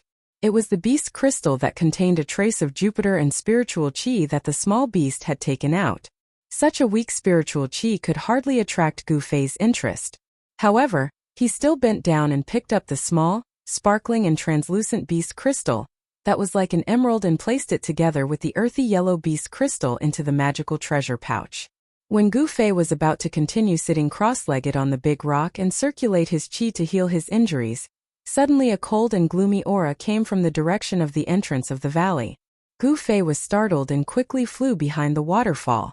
Behind the waterfall, there happened to be a shallow cave that he could hide in. Just as Gu Fei hid, 2 ghost-like black shadows floated in from outside the valley. That gloomy aura immediately pervaded the valley. Through the water curtain in front of him, Gu Fei saw that beside the deep pool, there were already 2 people standing silently. These 2 people could no longer be called humans. Their faces were fair without any facial hair and their lips were pitch black. Their bodies seemed to be shrouded in a layer of misty black gas. At first glance, these 2 people seemed to be condensed from a mass of black gas. They were light as a feather and did not have a physical form. Chapter 104. The 2 ghost cultivators were looking around beside the waterfall, as if they were looking for something. One of them, a tall and skinny middle-aged man, said, "Senior brother, we clearly sense that there was a strong fluctuation of spiritual energy in this small valley. Why did the fluctuation suddenly disappear here?" "You ask me, but who should I ask?" The other slightly short and fat middle-aged man, who had a deathly pale face, said angrily. While these 2 fellows were talking, a pair of green eyes that were like the wisps were constantly scanning the surroundings. This small valley seemed to have a circumference of 100 or 200 feet. Other than a deep pool formed by the waterfall that hung down from the mountain peak, there seemed to be only some flowers and trees. It could be said to be clear at a glance. After Gu Fei, who was hiding in the shallow cave behind the waterfall, heard the conversation between these 2 people, he already understood that when he took out the earthen yellow beast crystal from his magic treasure pouch, It had let these two old ghosts sense the energy fluctuation that was spreading from the beast crystal. Gu Fei subconsciously touched the magic treasure pouch on his waist that contained the beast crystal, and sneered in his heart. These two ghost cultivators have very sensitive noses. It's good that they don't find me. Gu Fei was secretly on guard. Judging from the huge demonic aura emitted from these two ghost cultivators, their strength was not inferior to his. Moreover, he was currently injured, so it was not suitable for him to fight with others. Who is it? Come out. Just as Gu Fei was holding his breath and carefully hiding behind the waterfall, suddenly a loud shout came from outside. No way, I'm so unlucky? I've been discovered? Gu Fei was immediately shocked. With a thought, he was about to rush out from behind the waterfall. Humph! You two ghost things, you can actually discover me. Not bad, not bad. Just at the moment when Gu Fei was about to rush out from behind the waterfall, suddenly, there was a clear and melodious voice coming from outside. That voice was like big and small pearls falling on a jade plate. It was pleasing to the eye and sounded very comfortable. Who is it? Come out quickly. The two middle-aged ghost cultivators at the side of the pool couldn't help but be greatly shocked when they saw that there really was someone hiding nearby, and they shouted out furiously. You two don't know the difference between life and death. There's only one ending for anyone who dares to scold me in this world. The pleasant voice rang out again. Gu Fei's gaze pierced through the water curtain in front of him. He saw that outside the valley, under the moonlight, a person floated in like a cloud of smoke. A peerless beauty was like a flickering light and a passing shadow, nimbly flitting past the flowers, grass, and trees. She was elegant like a fairy that had descended to the mortal world. Under the moonlight between the mountains, she was simply like a fairy that had strolled out of a painting. Stunning, that's right, stunning. In Gu Fei's mind, there was only the word stunning when he saw this woman. It had to be said that this woman was truly beautiful, but her beauty was somewhat soul-stirring. That was because a terrifying murderous aura instantly enveloped the entire valley the moment this woman appeared. The two middle-aged ghost cultivators couldn't help but be stunned when they saw that the person that had arrived was actually such a devastatingly beautiful young woman. But they immediately prepared themselves for battle. Murderous aura. The two middle-aged ghost cultivators sensed a murderous aura that caused their hearts to palpitate from this young woman. Obviously, this murderous aura was directed at them. Who are you? We don't seem to have any enmity between us. The short and fat middle-aged man was unable to maintain his composure at this moment. Because even though the other party was a young woman, she made him feel the threat of death. Even though they had already become ghosts, if they were to die again, then their souls would scatter, and they would completely disappear from this world forever. The peerless and mysterious young woman arrived nearby in an instant, and she stood gracefully on a short tree at the side of the pool. She stepped on a few leaves, and her body seemed to be weightless. A gentle breeze blew by, and it fluttered her fine black hair that hung at her temples and fluttered her dress that was like light muslin. Every single move she made revealed an elegant and refined bearing. The young woman glanced at the two nervous and vigilant ghost cultivators, and a trace of a cold smile appeared on her beautiful face. She said, "What are you waiting for? Aren't you going to kill yourselves? Don't tell me you want me to do it myself?" The short and fat middle-aged man looked at the beautiful young woman standing on the top of the short tree in front of him and said coldly, "We're from the Ghost Palace of Plentiful City." At the same time, the two of them flipped their right hands at almost the same time, and a small flag that was about a foot long and covered in ghostly runes appeared in their hands. The two of them were tightly holding a small evil flag that was shrouded in black chi, and a faint ghostly shadow could be faintly seen. When Gu Fei saw the two small flags appear in the hands of the two ghost cultivators, he couldn't help but be shocked. The two small flags were actually the 5 ghost flags. A few days ago, Lu Yunhe from the Guangqing Immortal Sect, and Ling Luoyan from the Haotian Trading Group were all trapped in the 5 ghost formation. They were almost refined by the ghost fire and lost their lives. How could Gu Fei not be shocked when he saw the 2 ghost flags for the first time? Humph. So what if you're from the Ghost Palace of Plentiful City? Since you're not willing to kill yourselves, then I have no choice but to reluctantly send you on your way. After the young woman finished speaking, she pressed her right hand forward. At the moment when the young woman's palm pressed forward, The two middle-aged ghost cultivators looked at each other and waved the 5 ghost flags in their hands at the same time. Suddenly, as a cloud of black chi swept out in all directions from the flags, it instantly drowned the figures of the two ghost cultivators. Immediately, waves of sharp ghost howls that made one's hair stand on end resounded in the valley. It was mournful and ear-piercing. Following that, the black chi and ghost fog spread out in the blink of an eye. The valley was immediately filled with a violent storm, and the sun and moon lost their light. This side of the world seemed to have fallen into the netherworld. The rolling black clouds were as fast as galloping horses, and they covered the sky and the earth as they surged toward the young woman.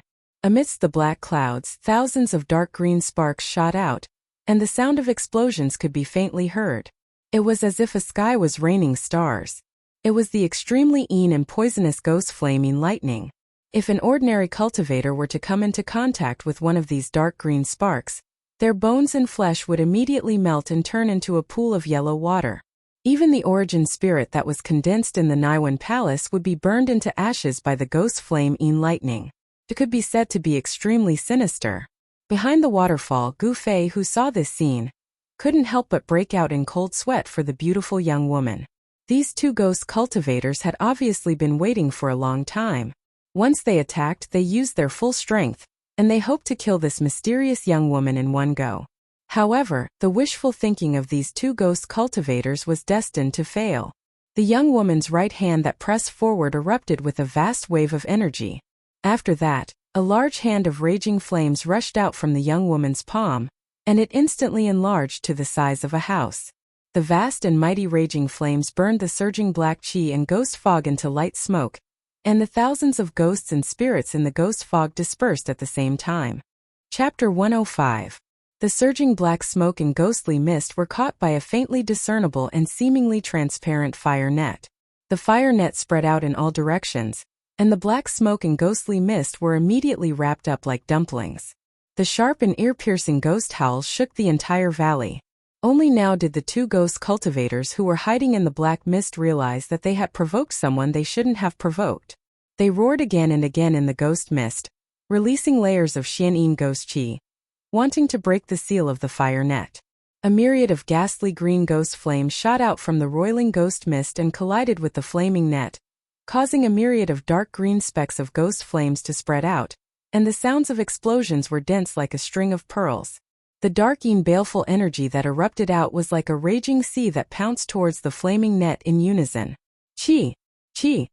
As soon as the green ghost flames and Xianyin ghost energy pounced on the fire net, they immediately emitted bursts of green smoke and dissipated into nothingness.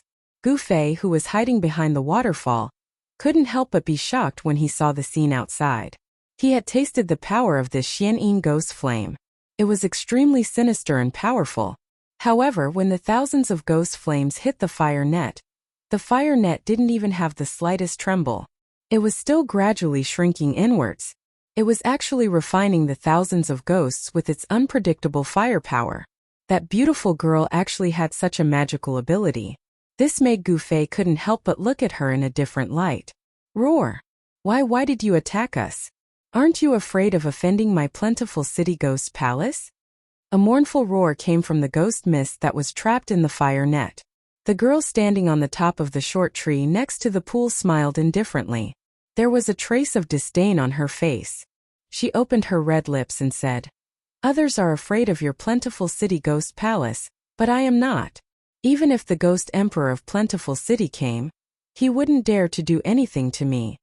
This girl's background seemed to be not small. She actually dared to look down on the plentiful city ghost palace. The ghost emperor of plentiful city was a terrifying expert who had cultivated the immortal ghost body. Gu Fei was secretly shocked. Although it was his first time going down the mountain, it didn't mean that he hadn't heard of the name of the ghost emperor of plentiful city. This old ghost was extremely legendary in the cultivation world. With his own strength, he created the ghost cultivation Tao among the 4 great cultivation systems of Buddhism, Taoism, Fiendish, and Demon. He became a hero and fought with Buddhism, Taoism, Fiendish, and Demon. This ghost emperor of plentiful Tao was a peerless genius that was rarely seen throughout the ages.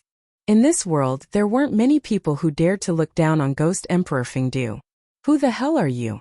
The two ghostly cultivators who were trapped in the fire net were startled and asked hurriedly. The 5 ghost pennant was actually unable to break through the fire net. It seemed that they were doomed today. The fire net was miraculous. It was still gradually shrinking inwards. The flames emitted from it were very different from ordinary flames. They seemed to be transparent, faintly discernible, and not fierce at all. They seemed to be a kind of divine flame that was in between existence and non-existence, between tangible and intangible. But what was certain was that the divine flame emitted from the fire net was definitely not the Buddhist demon refining fire, nor did it seem to be the Taoist 3 true fire. However, the power of this divine flame was definitely not inferior to the Buddhist demon refining fire or the Taoist 3 true fire. It might even surpass them. You have eyes but can't see. Who can you blame? The corner of the girl's mouth rose and she smiled disdainfully. Then she formed a mysterious spell with both of her hands. The fire net suddenly burst into flames. The unpredictable firepower surged out and burned everything around it. There wasn't any terrifying heat wave, but the flowers and trees in the valley began to wither. The water in the pool began to bubble and evaporate. All the fish floated on the surface with their white bellies. Gufei, who was hiding behind the waterfall, didn't feel any heat. However, he felt that his blood and qi were actually boiling. The fire seemed to be burning inside his body. It made him sweat profusely and his whole body was boiling hot. It was really strange. "Spare me, miss, spare me." In an instant, more than half of the surging black gas and thick ghostly fog were refined. The fire net had shrunk to less than 10 feet. Vaguely, one could see 2 figures shrouded in ghostly fog under the fire net. They were faintly discernible in the ghostly fog, waving a large banner in their hands anxiously. Layers of dark ghostly qi surged out from the 2 large black banners. In the hazy ghostly fog, there were thousands of ghostly shadows wandering and howling. It was a creepy sound. "Humph! How dare you offend me? Death cannot wipe out your crimes. Obediently accept your death." The beautiful girl's face was as cold as ice. The coldness in her words was suffocating. She formed a spell with both of her hands and shot out a vast amount of fire origin power at the fire net. Sizzle! The ghostly fog that was shrouded by the fire net was refined into wisps of light smoke. The thousands of ghostly creatures in the ghostly fog screamed as they were burned to death by the divine flames. The fiery net was still shrinking. The 2 ghostly cultivators were frantically begging for mercy. However, the young lady turned a deaf ear to the pleas of the 2 ghostly cultivators. She was unmoved and continued to manipulate the fiery net to refine the layers of ghostly mist. Thousands of malicious ghosts were instantly turned into nothingness. The 2 ghost cultivators who were shrouded in the fire net begged for mercy again and again. Just because of a disagreement, they'll fight to the death. This girl. Gufei couldn't help but be secretly shocked. This girl killed people at the slightest provocation. She was really arrogant and overbearing. If she knew that I was invisible, would she also attack me? Thinking of this, Gufei suddenly had an idea. He quickly restrained his breath and stood quietly in the shallow cave behind the waterfall. He didn't even dare to breathe loudly. Just when the 2 ghost cultivators were about to be refined together with the 5 ghost streamer by the fire net that emitted the strange divine flames, a few squeaks suddenly came from the dense forest outside the valley. The sound was so faint that it seemed to be the cry of some kind of beast. After hearing these cries, the girl's face lit up. "Count yourself lucky." The girl pointed at the fire net impatiently. Whoosh! The fire net that was shrouding the 2 ghost cultivators immediately flew toward the girl. The fire net shrank rapidly. The girl leaped up and grabbed the fire net that had shrunk to the size of a fist in her hand. Then she rushed out of the valley like the wind. In an instant, the girl's figure disappeared into the dense forest outside the valley. The 2 ghost cultivators didn't expect that the girl would suddenly leave. The 2 ghost cultivators who had escaped with their lives waved the big streamer in their hands repeatedly and retracted all the black qi and ghost mist that lingered around them.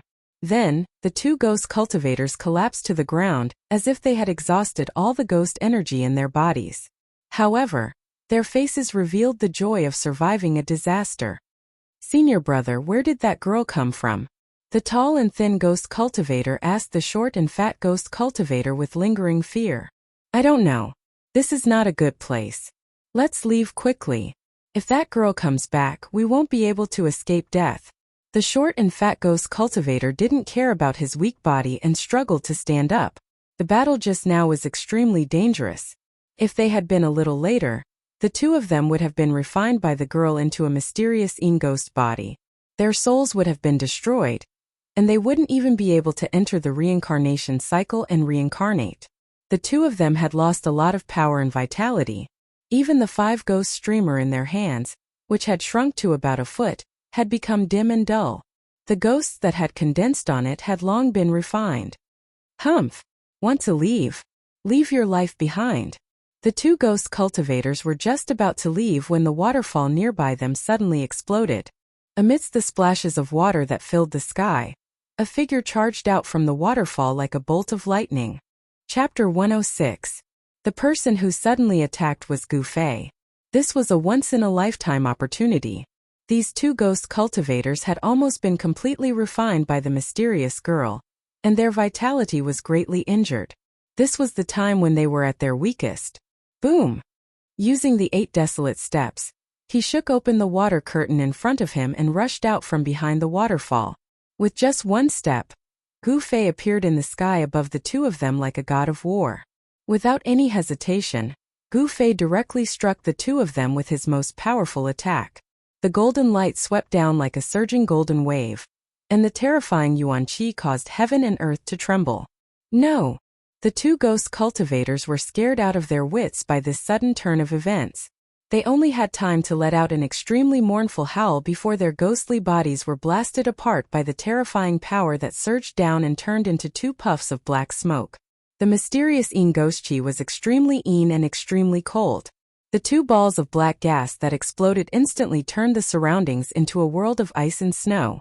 Even the deep pool was suddenly condensed with a thick layer of ice. Within the 2 balls of black gas, there were 2 green lights that looked like ghost fire. They rolled and surged up into the sky trying to escape. A centipede died but did not fall down. Even though Gu Fei had shattered their ghostly bodies and could not condense them, the soul fires of the divine ghost flames that the 2 ghostly cultivators had condensed from their 3 souls and 7 spirits did not dissipate just like that. The 2 spots of green light that looked like ghost flames were the spirits that the ghost cultivator had condensed from his 3 souls and 7 spirits. Only by dispersing the spirits could he kill the ghost cultivator and make him vanish into thin air. Want to leave? Unless the sun comes out from the west. Gu Fei sneered. His body emitted a piercingly cold golden light, leaving a series of afterimages in the air. He directly pounced into the mysterious ghost qi and covered the 2 balls of ghost fire with his hands. In the next moment, the 2 balls of ghost fire and the ghost cultivator's god were grasped in Gu Fei's hands. When Gu Fei held the 2 soul fires and the ghostly flames of the god, he suddenly felt a terrifying chill pass through his hands. His hands, which were filled with the power of the fire element, actually felt a little numb. Such powerful Xian ghost qi. Gu Fei was secretly shocked. Both of his hands felt like he was grabbing a mass of 10,000-year-old ice and snow essence.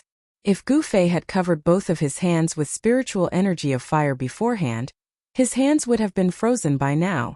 Gu Fei floated down from the sky and landed on the rocky ground beside the deep pool. Pung! Without any hesitation, Gu Fei exerted strength in his right hand and clenched it. He immediately crushed the soul fire in his hand.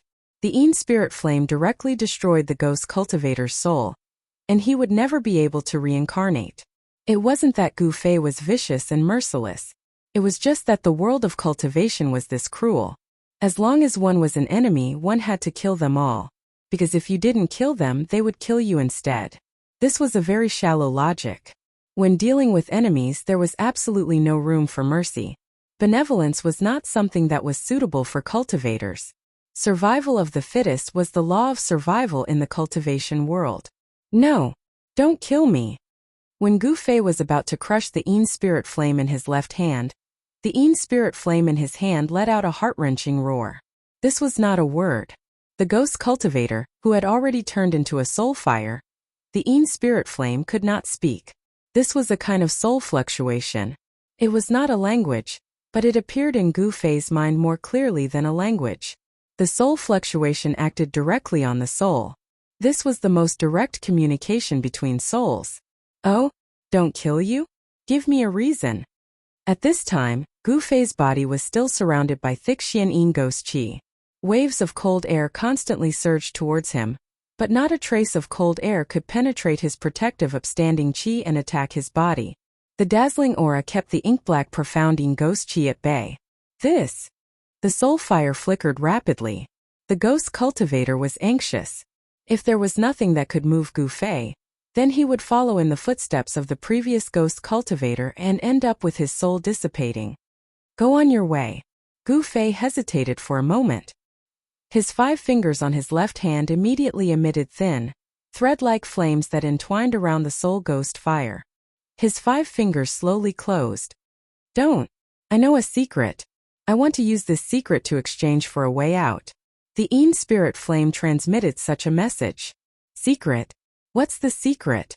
Gu Fei asked curiously as he stopped his fingers from closing. A big secret. The soul fire emitted a rapid soul fluctuation. It could be seen that in this life and death situation, this ghost cultivator was ready to risk everything. The fluctuations of the soul could not be deceived. Those with great magical powers could even directly search a person's soul and read their spiritual imprint. Thus, they could know everything that the person had experienced. Cut the crap. Gu Fei was a little impatient. Yes. The people of the 3 great Dao sects will join forces and enter the southern wasteland once every 260 years. This time, our plentiful city ghost palace received news that there is a strange place in the southern wasteland that opens every 260 years. The people of the 3 great Dao sects enter the southern wasteland to go to that strange place. Hearing this, Gu Fei's face suddenly became a little ugly. He pondered for a moment and then asked, could it be that you are here for the people of the 3 great Dao sects? It's not just our plentiful city ghost palace. The people of the Buddhist, demon and demon forces have also sent their outstanding successors to the southern wasteland to make things difficult for the 3 great Dao sects. This ghost cultivator wanted to exchange for a chance of survival, so he told everything he knew without holding anything back. The Buddhist, demon and ghost forces have all come. It seems that this trip to the ruined sky realm will not be simple. Gu Fei couldn't help but frown. Even in the 3 great Taoist sects, the ruined sky realm was highly confidential. Ordinary disciples had no idea what kind of place the ruined sky realm was, and outsiders had no idea where it was. How did the 4 great forces know that the ruined sky realm was in the southern wasteland? It seemed that there was a problem with the 3 great Dao sects. Could it be Gu Fei couldn't help but think of Zhao Xuanji, who had forced him into a desperate situation twice and almost lost his life to the Li Fire flying sword. From the words of the senior sword immortal who broke the 5 ghosts formation and rescued Lu Yunhe from the Guangqing immortal sect, it seemed that Zhao Xuanji was a traitor of the Guangqing immortal sect. Could it be that Zhao Xuanji was behind all of this? Thinking of everything that had happened after he left the mountain, Gu Fei vaguely guessed something. The southern wasteland, this savage land, was destined to not be peaceful. Brother, can you let me go now? A soul fluctuation entered Gu Fei's mind, causing him to wake up from his thoughts. Gu Fei looked at the green ghost flame in his hand and smiled. Let you go? Isn't that releasing a tiger back into the mountains? I won't do such a stupid thing. Chapter 107. Under the moonlight in the deep valley beside the waterfall pool, a cloud of black qi and ghost mist suddenly emitted a piercingly cold golden light. The black qi immediately dissipated like snow under the sun. Gu Fei dispersed the black qi and ghost mist around him, and was about to leave when he suddenly saw 2 things on the ground from the corner of his eye. So he walked forward. On the ground, there were 2 black bags that were the size of a palm and seemed to be woven from some kind of hair. What's that? Could it be? Gu Fei hurriedly picked up the 2 bags and opened them. Sure enough, it's mine. Gu Fei threw the 2 black bags that faintly emitted a wave of yin qi into the magic treasure pouch. Then, he looked around and found that 2 black banners that were about a foot long had fallen into the weeds beside the pool. Presumably, they were the ghost banners refined by the 2 ghost cultivators. Gu Fei had also suffered under the ghost banners that could control thousands of ghosts and release the mysterious Yin ghost fire. He knew that these 2 small banners were really powerful magic treasures in the ghost Dao. Although I don't need these ghosts, I can't let others benefit from them. Gu Fei thought as he picked up the two ghost banners from the weeds and threw them into the magic treasure pouch. At this time, a vast energy fluctuation suddenly came from outside the valley. Gu Fei hurriedly rushed out of the valley and climbed to the top of a mountain beside the valley. In the southeast corner, a vast and mighty fire net that was faintly discernible in transparent divine flame spread out rapidly. Soon it covered half of the sky. What surprised Gu Fei was that on the fire net, there stood a young girl in clothes whiter than snow. Under the light of the faint fire, the young girl seemed to be dyed with a layer of faint golden luster. She was like a fairy that had descended from the ninth heaven. As her clothes fluttered, it seemed that she would fly away with the wind at any time. She stepped on the fire net and covered all directions. As she descended, the trees around her were all turned into flying ashes. What he saw in front of him caused Gu Fei to be extremely shocked. Vaguely, he heard a few indistinct cries coming from the dense forest that was covered by the fire net. She's capturing that three-eyed divine mink? Gu Fei was apprehensive. For the sake of capturing a small beast, she actually destroyed an entire mountain forest. This woman's methods were truly formidable. She didn't have any misgivings. The forest that was enveloped by the fire net was being destroyed. Countless beasts were fleeing, but regardless of whether they were extremely powerful beasts or weak and docile animals, all of them could not escape death. Suddenly, the young girl seemed to sense something and turned her head to look in Gu Fei's direction. Gu Fei was startled and hurriedly turned to leave. The young girl only saw a blurry figure flash by. She was operating the fire net with all her strength to capture that mystical little critter. Even if there were people spying on her from the side, she wouldn't pay any attention to them. No one dared to interfere with her matters. This was the absolute confidence born from her formidable strength. Gu Fei had seen the domineering behavior of the young girl. She wanted to take someone's life without saying a word. This kind of person was absolutely not someone he wanted to provoke. Moreover, in order to kill those two ghost cultivators, he had used all his strength. His injuries that had just stabilized seemed to be showing signs of flaring up again. After identifying the direction and listening to the sound of the flowing water, Gu Fei followed the river and passed through the dense forest for dozens of miles. Then, he stopped at the bottom of a cliff by the river. On the cliff, there were many caves that looked like honeycombs eroded by the wind and rain. Gu Fei used a huge rock to seal himself in one of the caves. Then he took out the sparkling and translucent beast crystal from his magical treasure pouch and held it in his hands. He began to operate the mysterious technique and used the ancient body refining technique to absorb the pure spiritual yuan contained in the beast crystal. Although the spiritual yuan in the beast crystal was harder to refine than the heaven and earth yuan qi, the spiritual yuan in the beast crystal was much purer than the heaven and earth yuan qi. In order to quickly heal his injuries, Gu Fei had to think about this beast crystal. The beast crystal, which was half the size of a human head, was held in Gu Fei's hands.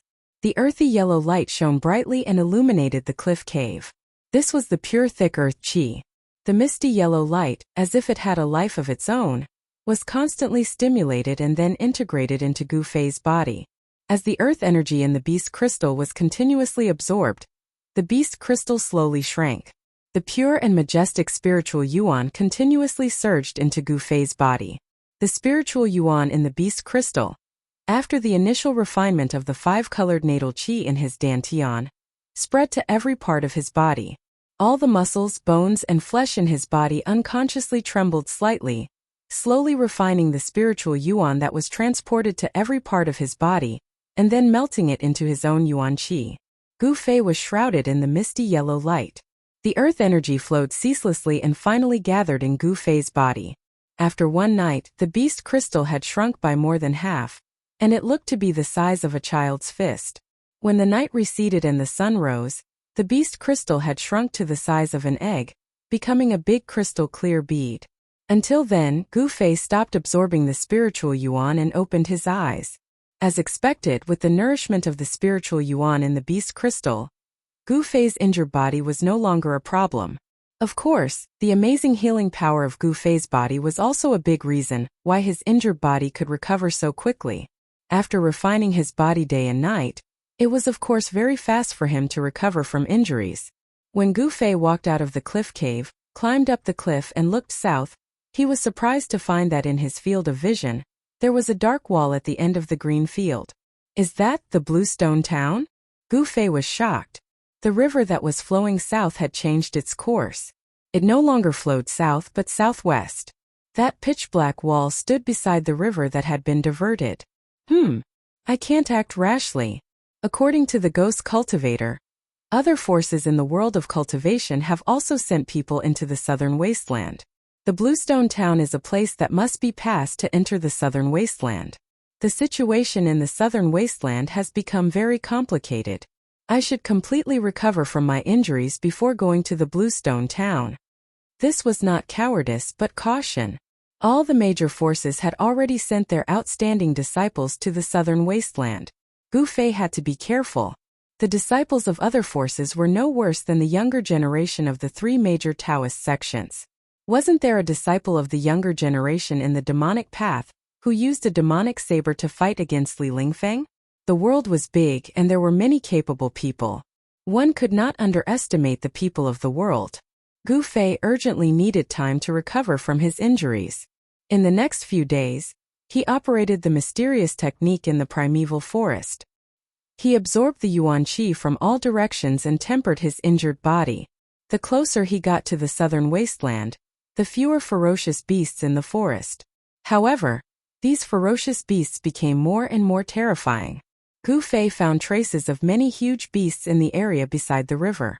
Many of them were terrifying ferocious beasts. Gu Fei was too lazy to pay attention to these ferocious beasts. Apart from looking for something to fill his stomach when he was hungry, he spent the rest of his time sitting cross-legged in the cliff cave and operating the mysterious technique. The spiritual energy of the plants converged, and a green brilliance flickered continuously in the cliff cave. The spiritual energy around Gu Fei was dense, and a hazy green radiance enveloped his body. Wisps of pure spiritual energy of the plants flowed into his body, and his injured body was constantly nourished by the gentle green glow. Traces of clotted blood were discharged from his pores. After another 2 days, Gu Fei's injuries were completely healed. His entire body was filled with a vast amount of yuan qi. Every inch of his flesh and blood contained great power. Chapter 108. The southern wasteland had a vast territory. Unlike the central plains, more than 90% of the southern wasteland was covered by primeval forests. Greenstone Town was located in the middle of the endless forest. Instead of calling Bluestone Town, it would be more appropriate to call it a city. The city wall was 200 feet high, isolating Greenstone Town from the forest outside. It was necessary to build a city wall. The city wall was 200 feet high, enough to stop most of the beasts from entering the town. Of course, if there were some rare flying beasts, the city wall would not be able to stop them. Therefore, the Yin Kingdom sent an elite army to guard Greenstone Town. Apart from maintaining order in Greenstone Town, they could also prevent the beasts from attacking. There were 4 city gates in the east, west, south, and north of Bluestone Town. The northern city gate faced the ferry several miles away. The Bluestone Road was wide enough for a dozen horses to run side by side. People came and went, but it was the busiest place among the 4 gates. There was an endless stream of merchants coming and going from the south to the north. Compared to the north and south gates, the east and west gates were deserted. Occasionally, some hunters or herb gatherers would come and go. The primeval forest outside of Greenstone Town was a natural treasure house. There were all kinds of rare birds and beasts, and all kinds of spiritual herbs. As long as one was not afraid of death and was lucky enough to hunt 1 or 2 beasts and pick 1 or 2 herbs, it would be enough for an ordinary person to eat and drink for a lifetime. At noon, a young man in ragged clothes came from the ancient path on the east side of Bluestone Town. Even though his clothes were ragged, he was clean from head to toe. Especially the skin that was exposed, it was fair and translucent, and it seemed to be enveloped in a layer of precious splendor. Although it was outside of Greenstone Town, ordinary people would not dare to walk on the east and west roads alone, because on both sides of the ancient road was the primeval forest. From time to time, beasts would jump out of the forest, threatening the safety of passers-by. But this did not affect Gu Fei. Greenstone Town was located at the border between the Central Plains and the Southern Wasteland. It was a transit station. The population was at least more than 100,000, almost comparable to a medium-sized city. This was the characteristic of the southern wasteland town. Because the area was too vast, the primeval forest was dense, and the beasts were rampant. Therefore, there were usually many people living together. Additionally, Bluestone Town was an important city connecting the north and the south of Yin country. Its geographical location was very superior. Therefore, although it couldn't match the scale of Dragon Emperor City in South Wilderness, it was also one of the most prosperous places in South Wilderness. This was the first time Gu Fei had seen a town since he came down from the mountain. Looking at the people coming and going on the streets, he felt that everything was so novel. A weapon made from millennium cold iron. Even if you don't want to sell it, come and take a look. Golden scaled python skin, unicorn horn, bargain sale. Buying beast crystals. Delicious 100-year-old tortoise soup, so nutritious. People were coming and going on the streets. Both sides of the street were lined with shops, and the empty spaces were filled with stalls. The sound of people shouting could be heard continuously. Gu Fei curiously walked through the streets, looking at the various forms of life. He felt that everything was new to him. He had never seen anything like this before. Rising Sun Restaurant? Unconsciously, Gu Fei came to the door of a restaurant. Raising his head and looking at the 4 shining words above the door, Gu Fei naturally strode inside. He knew what a restaurant was. It was a place where people dined in the secular world. He was a bit hungry now. Stop! When Gu Fei was about to step into the restaurant, he heard a shout from inside. After that, he saw a young servant in cyan walking out quickly. You beggar, where are we? Get out of here. The young servant in cyan stopped Gu Fei. Not only did he not let him in, he even pointed at Gu Fei's nose and scolded him with a disgusted look. What did you say? Gu Fei's eyes widened in anger. 2 rays of sharp light shot out from his eyes. He was actually treated as a beggar. How could this be? You, what are you trying to do? The young servant in cyan was immediately intimidated by Gu Fei's imposing manner. He couldn't help but take 2 steps back with a panicked look on his face. Who are you calling a beggar? Gu Fei took a step forward and stretched out his right hand. He grabbed the clothes in front of the young servant's chest and lifted him up. The commotion at the door immediately attracted the attention of the people in the restaurant. A middle-aged man who looked like a shopkeeper quickly walked out from behind the counter. This is a restaurant under the name of the Rising Sun Trading Company. Who are you? How dare you make trouble here? The middle-aged man who looked like a shopkeeper said in a stern voice. At this moment, a few men dressed in yellow tights rushed out of the restaurant and surrounded Gu Fei. Humph! The tattered clothes on Gu Fei's body fluttered even though there was no wind. His long hair danced in the wind, and an enormous imposing manner spread out from his body.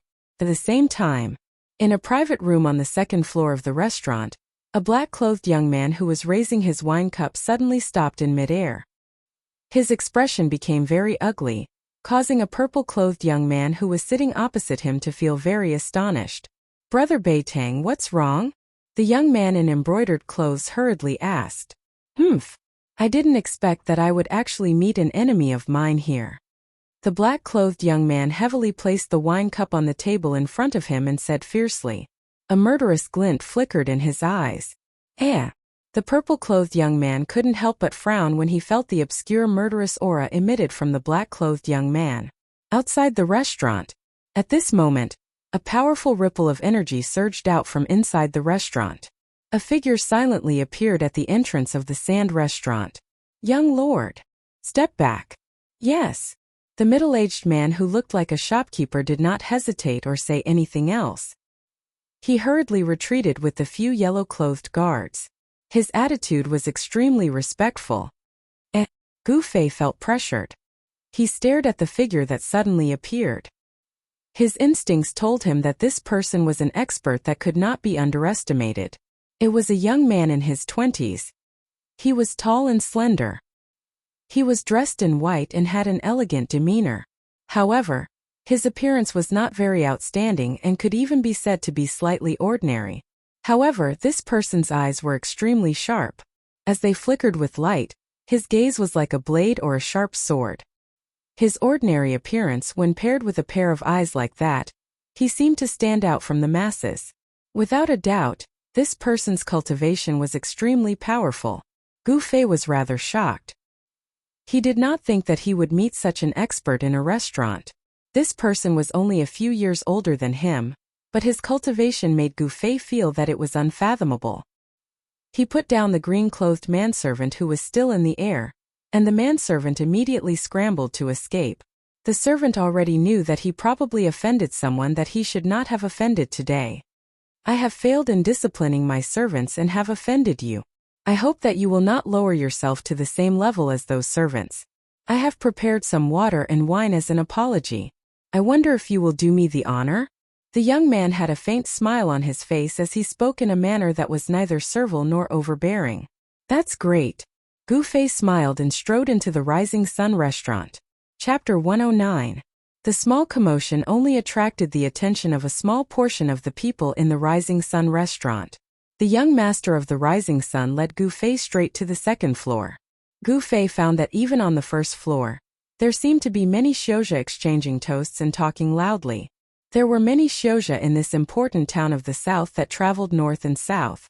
When Gu Fei ascended to the second floor, he immediately felt a few extremely obscure divine senses sweeping towards him. This was definitely something that only an expert could do. Gu Fei was slightly surprised that there were so many hidden experts in this small restaurant. The few divine senses flashed past and disappeared. It was difficult to identify the source of the divine senses. Gu Fei couldn't help but frown. The feeling of being spied on was very bad. As for the young master of the Rising Sun, it seemed as if he didn't notice anything wrong. He led Gu Fei to a private room. This was a private room by the window. It could clearly see the endless stream of pedestrians on the street. I am Chu Tian of the Rising Sun Trading Company. I apologize to you again. My subordinate was reckless. Brother, please don't be offended. After the two of them sat down, the young master of the Rising Sun cupped his hands and apologized to Gu Fei again. Don't mention it. I am Gu Fei. I am just an ascetic cultivator. Gu Fei said indifferently and revealed his identity. An ascetic cultivator? When Chu Tian heard this, he couldn't help but feel secretly happy. This kind of practitioner who didn't belong to any sect was the easiest to rope in. He could already see that Gu Fei was extraordinary. The young master of the Rising Sun, Chu Tian, immediately wanted to rope in Gu Fei. Haha. It is really a great thing to be able to befriend Brother Gu. I wonder where Brother Gu is cultivating now? And where are you heading to? Chu Tian asked. Gu Fei took a sip of the fragrant tea then said, People like us, the 4 seas are our home, we go wherever we go. Now, I want to go to the southern wasteland to see for myself. Now Gu Fei was more cautious. The current situation in the southern wilderness was complicated, and there were many people who were against the 3 great Taoist sects. If people knew that he was a disciple of the Taishan sect, he was afraid that it would cause unnecessary trouble. There were still over 20 days before the opening of the ruins' heavenly realm. Gu Fei didn't want to cause any trouble on the way to Dragon Emperor City in South Wilderness. To the southern desolate land? Chu Tian said happily. Our Rising Sun Trading Company is also going to the southern desolate land. Aren't we going the same way? Brother Chu is also going to the southern wasteland? I see that the people of the Haotian merchant group are also heading to the southern wilderness. Why are there so many people rushing to the southern wilderness? Gu Fei asked. Haotian caravan? Brother Gu also knows about the Clear Sky merchant group? Chu Tian's expression became a little strange. What's so strange about that? Gu Fei said calmly. Even a cultivator like Brother Gu, who is dedicated to cultivation, also knows about the Haotian merchant group. Our Rising Sun Trading Company is far inferior to them. Chu Tian sighed, but he looked a little gloomy. At this moment, the door of the private room was pushed open. Gorgeous maids in palace attire walked in, carrying stacks of delicacies in their hands. This kind of enjoyment and treatment could only be experienced by the customers in the private room. Brother Gu is not a businessman, so of course you don't know the reason. This season of the year is the most abundant season in the southern wasteland. Not only our Yan kingdom, but also the other 3 empires, many merchants come to the southern wasteland to purchase goods. The Haotian merchant group is a competitor of our Rising Sun Trading Company. I see. No wonder Chu Tian's expression became a little ugly when he heard about the Haotian merchant group. It turns out that the two sects are enemies. After the maids placed the dishes on the table, they left. The last maid closed the door of the private room. Only Gu Fei and Chu Tian were left in the private room. Brother Gu, please. Although Bluestone Town is not as prosperous as the Central Plains, there are many rare birds and beasts. The delicious dishes cooked with them are hard to find elsewhere. As he spoke, Chu Tian stood up and filled the wine cup in front of Gu Fei. The wine in the cup was dark green and fragrant. Its color was like amber and it was thick. It was a rare wine. Gu Fei did not comment. He only smiled and drank the wine in one gulp. This young master of the rising sun, Chu Tian, wants to win me over. But he has made a mistake. If I was really a cultivator without a sect, I might be moved by his sincerity. I have to admit that Chu Tian is indeed bold, broad-minded, and has some tricks up his sleeve.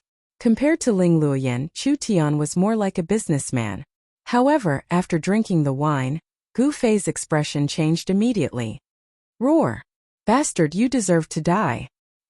He stood up abruptly and attacked Chu Tian with his palm. A dazzling light surged forward, and the big table in front of him was instantly shattered into sawdust. Brother Gu. Such a sudden and unexpected event caused Chu Tian to be greatly shocked as well, and he hurriedly retreated while his hands moved about, causing a myriad of sawdust to form a barrier before him. Bang! The ferocious force pushed Chu Tian into the wall behind him. The entire restaurant seemed to shake, and the wall behind Chu Tian suddenly cracked like a spider's web. At this moment, Gu Fei's face turned black, and his body trembled as if he had been poisoned. It was obvious that the wine that Gu Fei drank was poisoned. Gu Fei was inexplicably shocked and angry.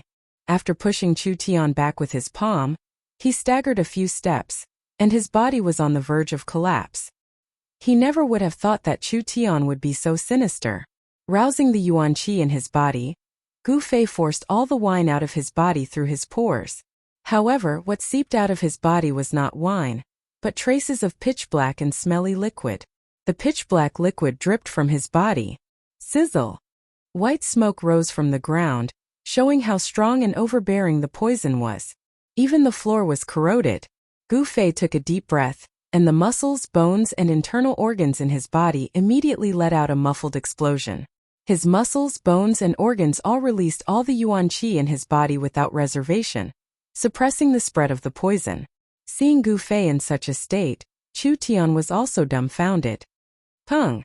At this moment, the door to the private room was suddenly smashed, and two people walked in from outside. It's you.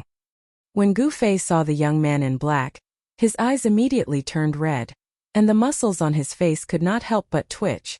The two people who came in were two young men, one dressed in black, the other in white. Both were handsome and elegant, and their eyes were like cold stars. They looked at Gu Fei and Chu Tian with a faint smile.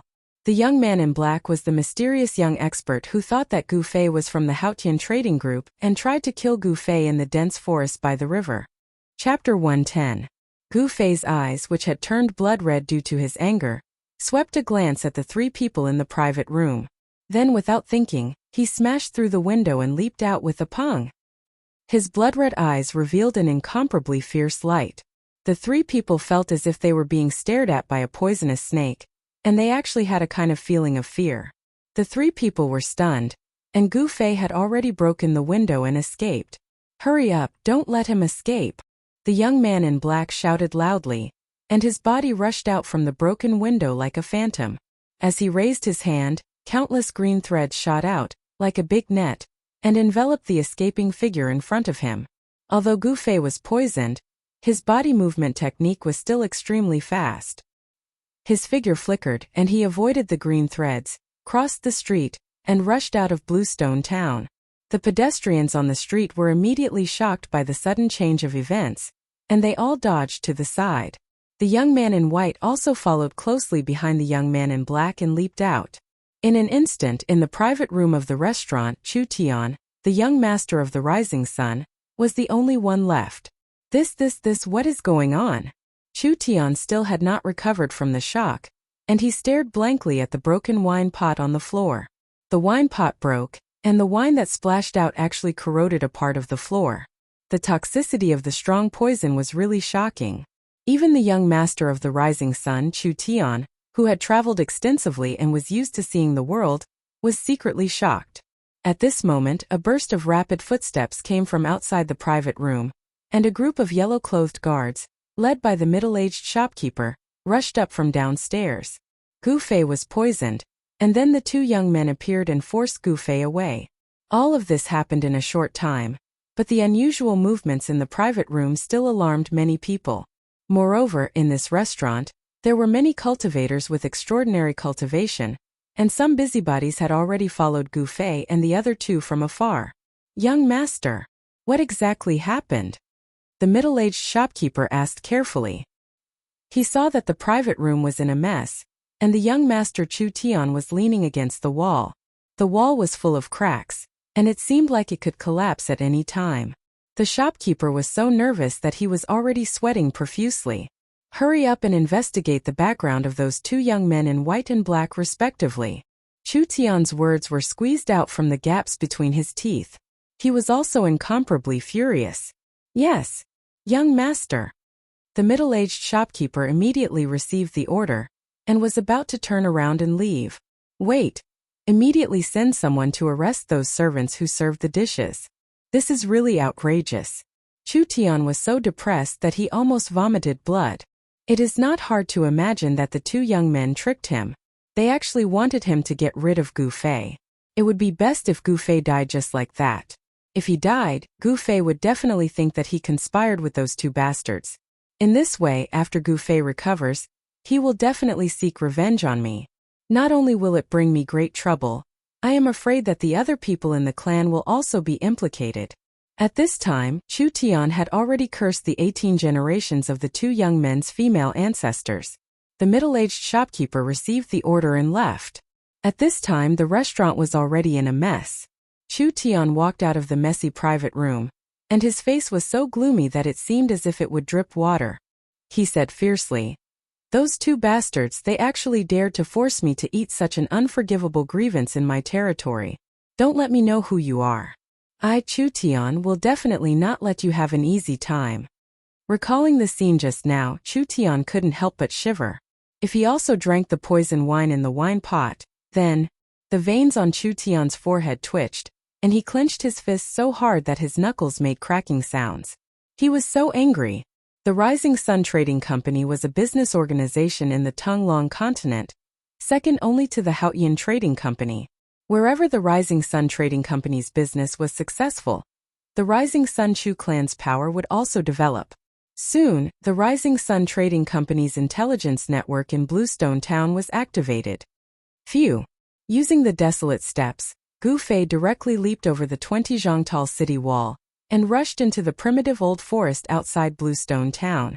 Behind him, two figures, one black and one white, were in hot pursuit.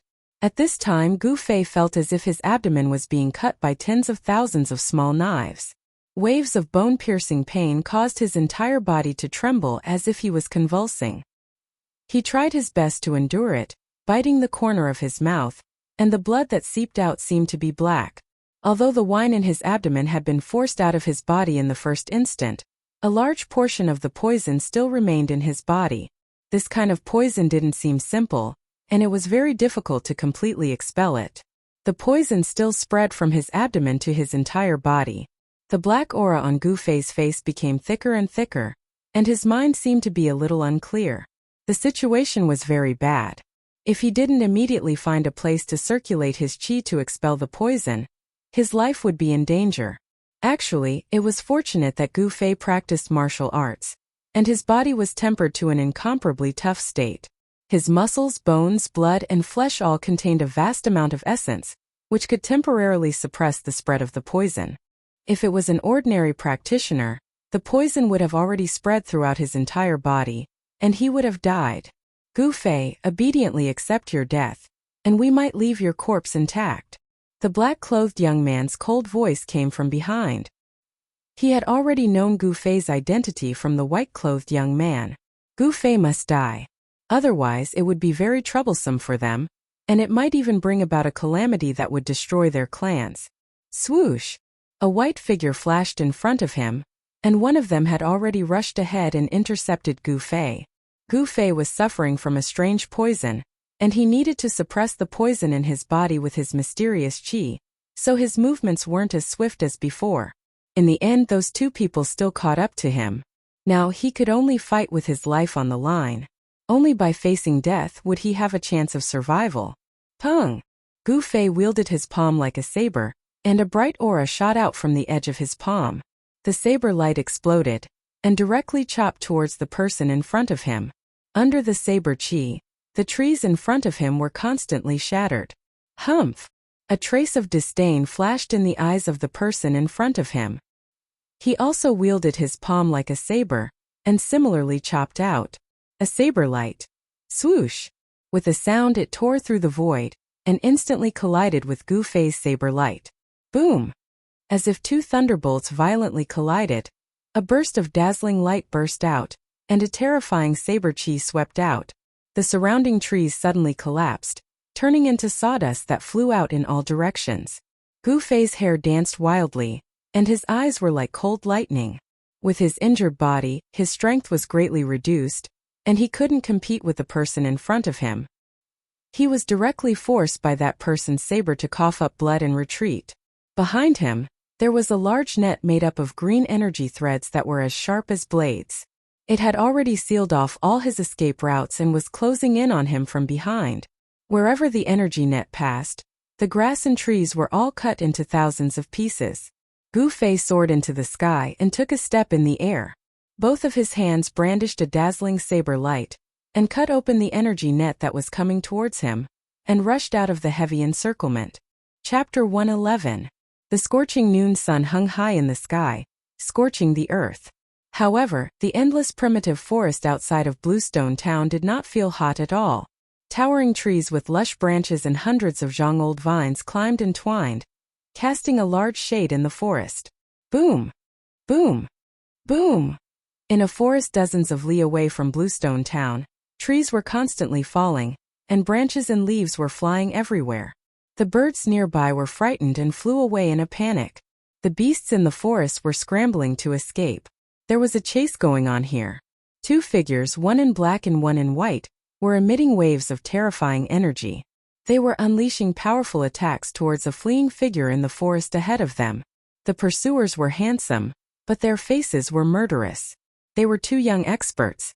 The one being chased was a greenish-purple youth in ragged clothes who looked like a beggar.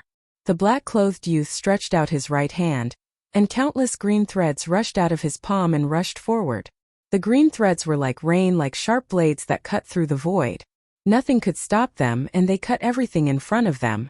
Regardless of whether it was a large tree or a path of flowers and grass, they were all cut into thousands of pieces by the green threads.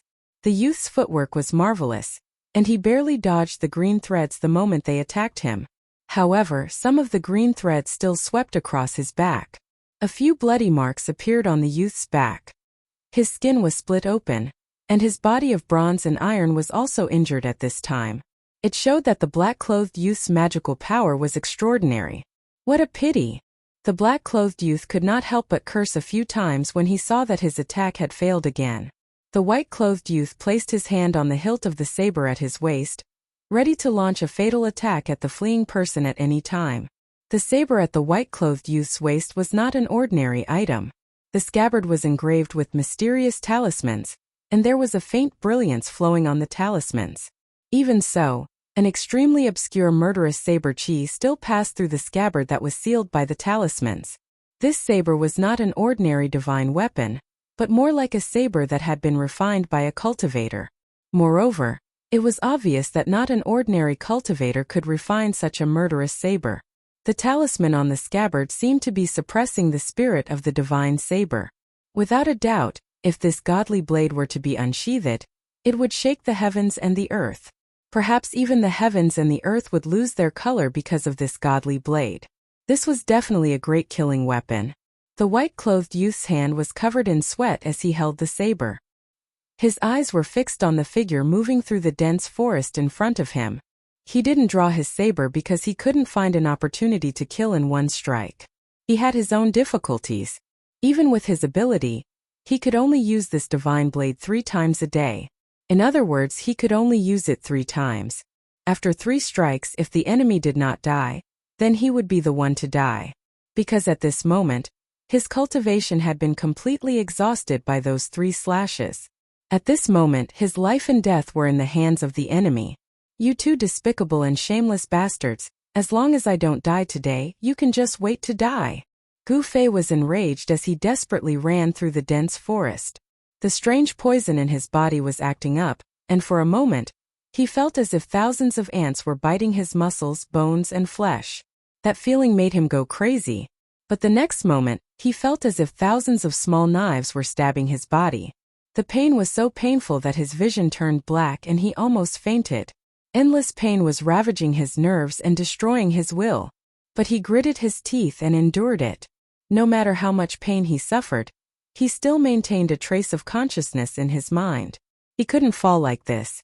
If he did, then he would be doomed eternally. Roar! With a roar of grief and indignation, Gu Fei suddenly pounced forward like a crazy wild beast.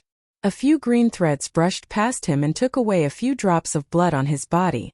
The power of the mysterious black-robed man's divine ability was not small. With a wave of his hand, he could shoot out green energy threads that were as sharp as blades. After Gu Fei was poisoned, he could no longer use the essence of the divine weapon that had been smelted into his body. His body that had been tempered hundreds and thousands of times was swept by the green threads. It was as if he was cut by a divine weapon. Faint traces of blood appeared on his skin. Although the flesh and bones weren't really injured, it did indeed injure Gu Fei. However, the biggest threat didn't come from the black-robed young man, but from within Gu Fei's body, as well as from the white-robed young man who hadn't drawn his saber. An extremely dangerous aura enveloped Gu Fei. The source of this aura was the white-robed young man. This was a pressure that made even Gu Fei's heart palpitate. It was as if there was a divine saber floating above his head, ready to chop down at any time. The person was like the saber, and the saber was like the person. This person's entire body emitted a tyrannical saber chi. He was actually a rare saber refiner in this world. The white-robed young man's aura was connected to the divine saber at his waist. Before the saber was unsheathed, it had already caused Gu Fei to be alarmed. Swoosh swoosh. Passing through the dense forest, he constantly changed his direction, making it difficult for the white-robed young man's saber intent to lock him down. The dense forest provided him with an opportunity to escape. If it was in an open space, he would have long been caught by the 2 people behind him. Gu Fei sprinted through the forest. Blood gushed up his throat, but he forcefully swallowed it back down. Now, his injured body was gradually unable to withstand it. However, the sharp murderous aura behind him was getting closer and closer. Gu Fei knew that if this continued, it would be difficult for him to escape death. If he was killed by the enemy in an open competition, he would accept it wholeheartedly. However, if he died like this, he would definitely not be able to die in peace. The 2 people behind him were too despicable. Their methods were too despicable. How could Gu Fei be willing to die like this? He was unwilling. He hated it. The situation before him had to be changed. Otherwise, he would definitely die. He identified the direction, turned around, and sprinted towards the denser forest in front of him. Although there were no roars of beasts in other areas, there were traces of ferocious beasts. Only this direction was empty. There was not a single beast in such a large forest. This was enough to explain 2 things. First, there were no signs of beasts here. There were no ferocious beasts living in this area. Second, there was a powerful and terrifying ferocious beast living here, causing the nearby ferocious beasts to not dare to set foot in this ferocious beast's territory.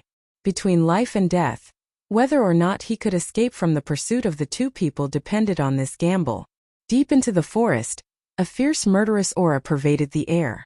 Gu Fei was ecstatic. He knew that he had made the right bet. This was indeed a place of great danger.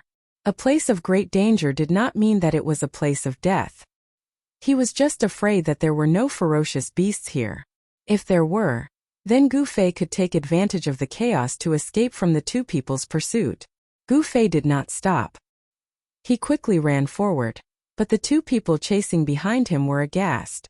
They could feel the terrifying murderous aura pervading the forest. There was great danger ahead. However, these two people were already like arrows on a bowstring. They had no choice but to shoot. Today, if Gu Fei did not die, if he managed to catch his breath, then they would be the ones to die in the future. Even the families behind them would die. The two people hesitated for a moment, but they still gritted their teeth and chased after him. If they missed this opportunity today, they were afraid that it would be difficult to kill Gu Fei. Since they had already started, they could not stop. After traveling for a few miles, the murderous aura in the forest became even more intense. When Gu Fei's body had more than 10 wounds, there was a pung sound. Branches and leaves fluttered in the air. He rushed out of the forest, and the field of vision in front of him suddenly widened. A strange sound immediately passed into Gu Fei's ears. It seemed to be the cry of some kind of beast. It seemed that there was more than one sound but many sounds. A very noisy cry came from not far in front of him. Without thinking, Gu Fei crouched down and immediately rushed in the direction of the noisy cry. Huala huala. While running, besides the noisy beast cries, Gu Fei also heard the faint sound of running water. A cold murderous aura came from behind him. Gu Fei knew that the two people were already close. In this open area, the white-robed young man was probably going to take out his saber. For Gu Fei, who was poisoned, this was undoubtedly a fatal threat. I must not let that guy find a chance to take out his saber. All kinds of pain rushed into his head from his limbs and bones, causing Gu Fei's running body to shake. The sweat that seeped out of his body was purplish-black. This was a sign that the poison in his body was constantly being forced out. His body, which had been tempered day and night by the essence in his body, was far stronger than what Gu Fei had imagined. As he ran, the primal qi in his body was continuously stimulated through his blood, flesh, tendons, and bones. As his tendons, flesh, and blood trembled, not only did they transmit wave after wave of primal qi, they also continuously expelled the poison from his body through his pores. The purplish-black sweat dripped onto the places that Gu Fei passed. The leaves and weeds that were stained with the sweat quickly withered. The white-robed young man's feet whistled as he moved forward at an extremely fast speed. In an instant, he passed the black-robed young man, and the hand that was holding the saber began to move. The white-robed young man forced his way behind Gu Fei, and was about to pull out his saber. But at this time there happened to be a call in front of him. Without thinking, Gu Fei immediately dodged behind the colonel. "How dare you!" When the white-robed young man saw this, he couldn't help but hate. A rare opportunity to take out his saber had disappeared right in front of his eyes. Gu Fei turned around the call and saw that there was a large lake about 200 or 300 feet in front of him. The lake water was still emitting hot steam. There were many fiery red shadows that looked like little people swimming and playing in the lake water. The noisy beast cries came from ahead. That is, Gu Fei's mind was shaken as a fierce aura assaulted him. There were many fiery red figures. There were about a dozen of them in the lake. On the shore and on the surrounding trees, there were even more red figures. It's a blood monkey. A terrified cry came from behind. The two people chasing after him also saw the strange scene in front of them. Chapter 112. Is this fella crazy? The two young men who were chasing after Gu Fei were shocked when they saw Gu Fei charging towards the blood monkeys that numbered in the thousands. The crimson monkeys were rare beasts that lived in groups. If it was a single crimson monkey, these two young experts could easily kill it. However, if it was a large group of crimson monkeys, then it would be a nightmare. Even ants could bite an elephant to death, not to mention a powerful beast like this. At this moment, a series of sharp roars came from the opposite side of the mountain, breaking the tranquility of the mountain in an instant. Many fiery red shadows were moving quickly on the mountainside. The murderous aura of the blood monkeys covered the sky and covered the earth. The three men's expressions changed. The two young men in black and white immediately stopped in their tracks. They finally understood why no ferocious beasts dared to set foot in this area. Although they really wanted to kill Gu Fei, protecting their own lives was more important. At this moment, the thousands of blood monkeys were alarmed. More than a dozen strong fiery red shadows leaped from the treetops and pounced towards them. The blood monkeys were like flashes of fire in the forest. The blood monkeys were moving at high speed. They were not tall and looked like 7 or 8 years old children. Their bodies were covered in blood-red fur that flashed with a demonic red light. 4 of their claws lightly touched the branches and leaves, and they were sent flying 3 to 4 feet away. The blood monkeys were extremely agile. In just a moment, more than a dozen blood monkeys had rushed forward and surrounded Gu Fei, baring their fangs and brandishing their claws. They looked extremely ferocious. The blood monkeys were violent and had a strong sense of territory. Against ferocious beasts that dared to invade their territory, they would attack in groups and use their sharp claws to tear the beasts into pieces. Although they were small in size, the blood monkeys were extremely strong. They could tear lions and tigers apart, and their sharp claws could pierce through metal. No one dared to underestimate a large group of blood monkeys. Roar! Gu Fei let out a muffled roar from his throat. Then, relying on his copper skin and iron bones, he charged directly into the group of blood monkeys. Squeak, squeak! 7 or 8 blood monkeys were knocked down by Gu Fei, and Gu Fei's clothes were torn to shreds by the blood monkey's sharp claws, leaving black and red scratch marks on his body. Although the blood monkey's claws were sharp, they couldn't break through Gu Fei's skin and flesh, which he had tempered day and night. The blood monkeys that were sent flying by Gu Fei rolled on the grass and let out mournful cries. After struggling for a while, they actually died. The blood monkeys that had grabbed Gu Fei also fell to the ground, twitching violently. After a while, they all died. The strange poison in Gu Fei's body had actually poisoned the blood monkeys. This was something that no one had expected. When the remaining blood monkeys saw Gu Fei charging over, they all retreated, not daring to touch Gu Fei. These blood monkeys were able to become fierce beasts, but they also had some intelligence. The other blood monkeys had already rushed over from all directions. The 2 young experts who were chasing after Gu Fei had extremely ugly expressions on their faces, and they decisively retreated. Even so, they were already surrounded by more than 10 blood monkeys. The black-clothed young man decisively waved his hands, and green energy threads shot out from his fingers towards the blood monkeys that were leading the way. Chi chi chi! The blood monkeys that were entangled by the green energy threads were all shredded into pieces, and bursts of blood mist burst out. However, once these blood monkeys saw blood, they became even more frenzied, and they pounced on the 2 without any regard for the consequences. Rip! One of the white-clothed youth's sleeves was torn off. Evil creature! The white-clothed young man roared and swept his right leg horizontally. Bang! He directly swept away the blood monkey that had torn off his sleeve. However, just as one blood monkey was sent flying, another one pounced on him. This kind of strange blood monkey was extremely agile, and had a pair of sharp claws that could pierce through stone and gold. It was a very strong attack power, and it was not a good thing to fight against a large group of blood monkeys. Escape. The black-clothed young man and the white-clothed young man were not ordinary people, and they acted decisively. Knowing that it was impossible, they immediately retreated.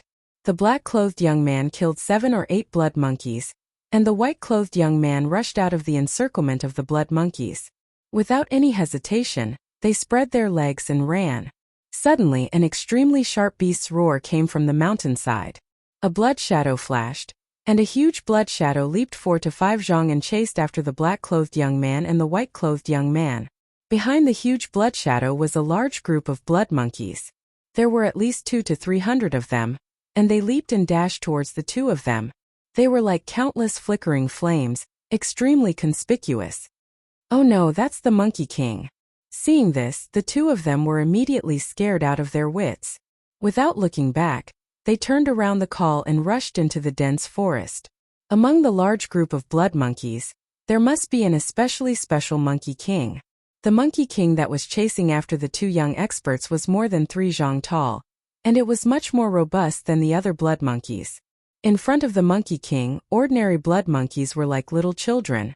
Its blood-red fur shone with a bloody demonic light under the sunlight, and its 4 limbs were filled with a strong sense of power. Its pair of eyes emitted 2 rays of ominous light. Even though they were more than 20 zhang apart, Gu Fei could still feel the coldness in its eyes. Whoosh! The huge Monkey King's blood-red figure streaked across the sky and dashed into the dense forest, leading a group of blood monkeys into the forest. Not long after, a peerless saber aura that caused even the heaven and earth to lose their color burst out from the dense ancient forest. Following that, 9 saber auras soared out from the forest like blooming lotuses and slashed in 9 different directions. Obviously, the Blood Monkey King and its group of blood monkeys had caught up to the two of them, forcing the white-clothed young man to use his fiendish divine saber. Trying to escape the pursuit of the blood monkeys in the forest was simply like a dream. The white-clothed young man finally unsheathed his saber, and he had no choice but to do so. The terrifying saber aura slashed out hundreds of zhang away, causing the forest to collapse under the vast saber aura. Countless blood shadows exploded under the saber aura, bursting out with a fishy and demonic stench. 9 slashes from the saber caused the heaven and earth to tremble. The fiendish divine saber chi was like mercury spilling onto the ground, penetrating every nook and cranny. With the Blood Monkey King at the center, the ground within 100 zhang was turned into a sandy ground as 9 saber marks spread out into the distance. With a single slash, the fiendish divine saber chi was able to kill or injure the blood monkeys. The Blood Monkey King was seriously injured and was forced to retreat. The 2 blood monkeys did not dare to stay any longer after escaping from death. After determining the direction, they retreated toward Bluestone Town. Meanwhile, Gu Fei took advantage of the chaos to knock down a dozen blood monkeys in a row, and ran in the opposite direction of the 2 blood monkeys. There were quite a number of blood monkeys surrounding Gu Fei, but in the end, Gu Fei relied on his unique poison physique to poison the blood monkeys one after another and broke out of the encirclement. After frantically running for 20 to 30 miles, Gu Fei finally couldn't hold on any longer and fell into a mountain stream, falling into a coma. However, even in a coma, Gu Fei's body was still rejecting the poison in his body. The Taiji Yin Yang fish ball also appeared in front of his chest. The misty yin and yang qi protected Gu Fei's heart meridians, preventing the poison from attacking his heart and ending his life. Chapter 113. When Gu Fei woke up from his coma, he found that he was still lying in the stream. He had a splitting headache and his entire body felt like it was being burned by flames. It was hot, very hot. His skin was like a red-hot soldering iron and the stream water beside him seemed to be boiling, emitting steam and bubbles. With just a slight movement, his entire body felt like it was being pierced by 10,000 needles. He couldn't help but let out a painful cry. Slowly climbing up, Gu Fei found that his surroundings were gloomy and the forest was covered in mist. Looking up, the sky was pitch black and the clouds were surging, as if a storm was coming. Gu Fei couldn't tell whether it was day or night. It was completely silent and he couldn't hear any beast roars. "I'm not dead yet, I'm not dead yet," Gu Fei muttered to himself as he staggered along the stream. His head was dizzy and the intense pain caused his mind to be in a mess. It seemed as if he would fall unconscious again at any moment. However, the inhuman pain stimulated the sensitive nerves of Gu Fei's body, causing his mind to gradually clear up. His chaotic brain began to gradually sort out his thoughts. Walking along the stream for several dozen feet, Gu Fei was surprised to find that there were many beasts lying on both sides of the stream. There were also dead fish floating in the stream with their stomachs turned upside down. Gu Fei couldn't help but be alarmed. He was going upstream, so how could the fish in the stream still be poisoned to death? Just what kind of strange poison was this that was so tyrannical and powerful? The poison that was forced out of Gu Fei's body was actually able to infect the stream upstream. It was truly shocking. It wasn't until he walked more than 100 feet in the mountain stream that the dead fish in the stream gradually disappeared. After walking another dozen feet, Gu Fei saw the shadows of fish swimming in the stream. Boom! Suddenly, a bolt of lightning cut through the sky, as if it had suddenly torn a long hole in the dark sky. A burst of intense light erupted, instantly illuminating the world. A gust of wind blew past, and the trees in the forest swayed violently, rustling. The wind brought with it heavy moisture, and Gu Fei could smell the scent of water. A storm was coming. A strong light flashed, and Gu Fei could vaguely see a cliff in front of the mountain stream. There seemed to be a dark cave at the bottom of the cliff, and the stream was flowing out from that cave. Gu Fei had no choice but to be careful. Moreover, his current situation was not good. There were still remnants of poison in his body, causing his body to be extremely weak. If he ran into any powerful beasts, his life would be in danger. Of course, if that unlucky beast ate Gu Fei, it would also be poisoned to death. After being washed by the stream, most of the toxins in Gu Fei's body had been expelled, But some of the toxins that had invaded his internal organs were not so easy to expel out of his body. He needed to find a relatively safe place to expel the toxins. It had to be said that the two mysterious young men's methods were really despicable. Although Gu Fei only drank a cup of poisoned wine, he was now half dead. If it wasn't for the fact that he cultivated ancient martial arts, tempering his body day and night, and the vitality contained in his body was extremely strong, far surpassing ordinary cultivators, that cup of poisoned wine would have taken his life. Rumble. The dark clouds in the sky were so dense that they almost covered the ground. Bolts of lightning flashed in the clouds like silver snakes swimming in the clouds. The power of heaven and earth deterred all living things. At this moment, besides the rumbling thunder, not a single beast's roar could be heard. All the beasts in the forest seemed to be hiding. Gu Fei endured the discomfort of his body and carefully walked ashore from the mountain stream. Then, he walked forward through the trees and weeds beside the mountain stream.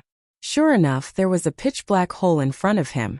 When the storm was about to come and the sky was dark, the hole at the bottom of the cliff was like a gaping mouth that could swallow any living creature that passed by at any time.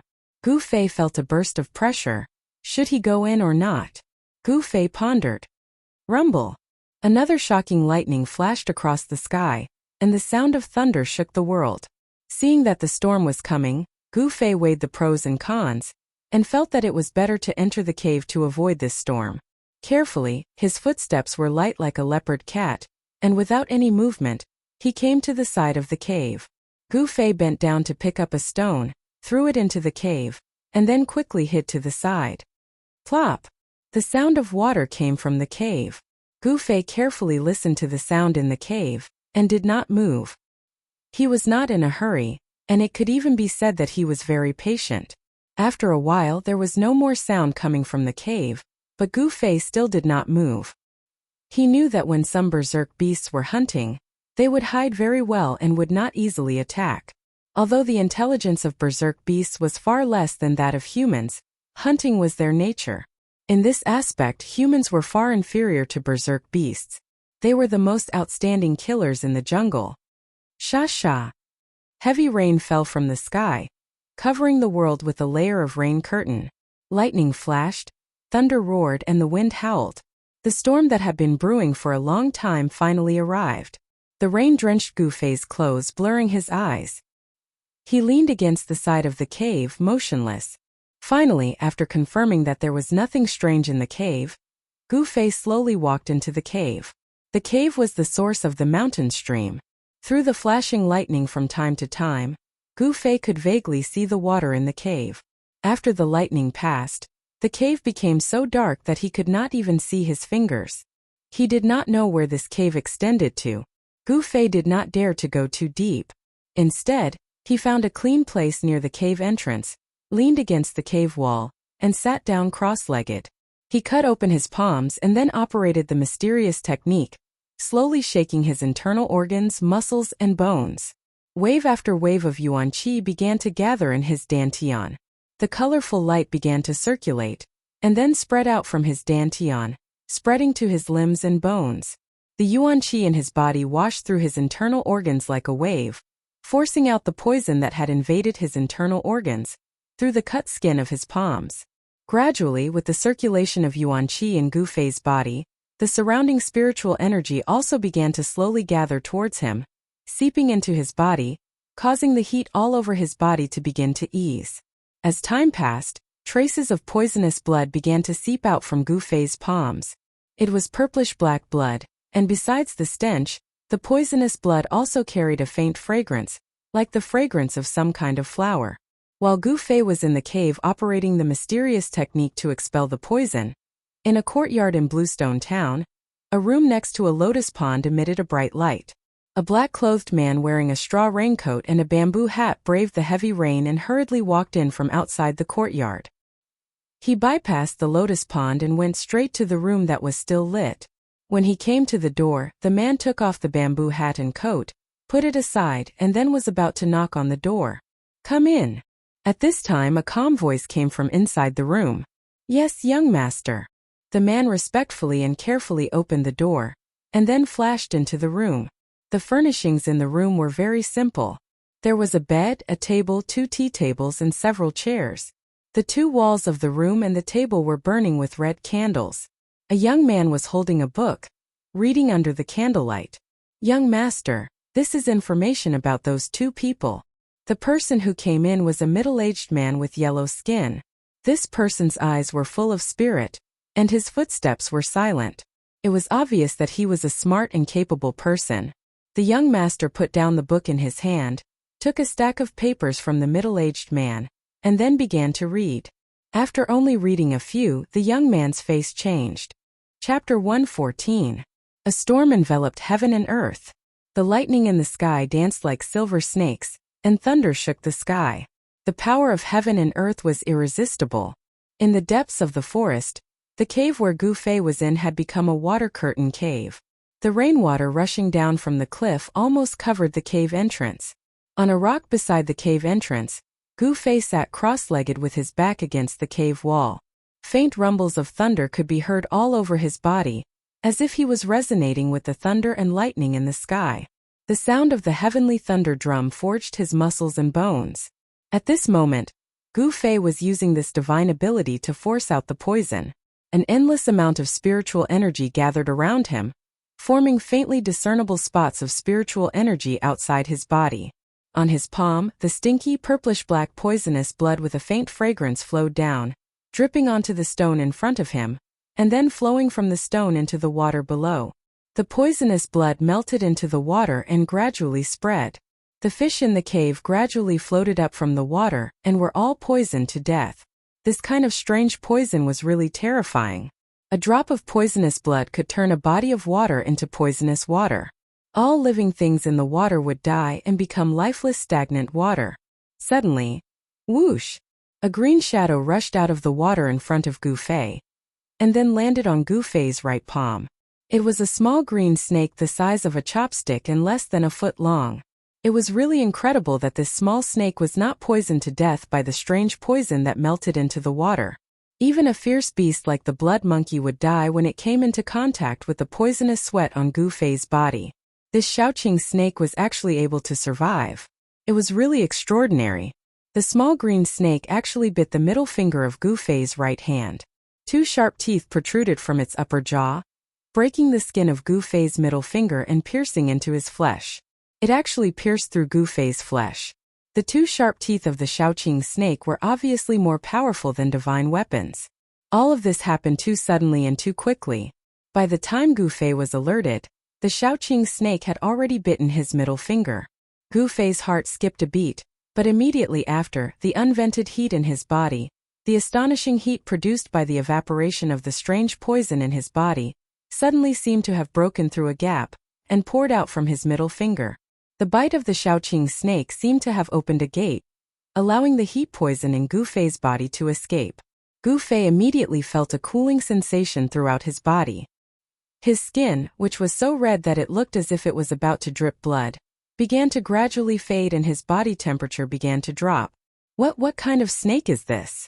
Gu Fei did not make any move.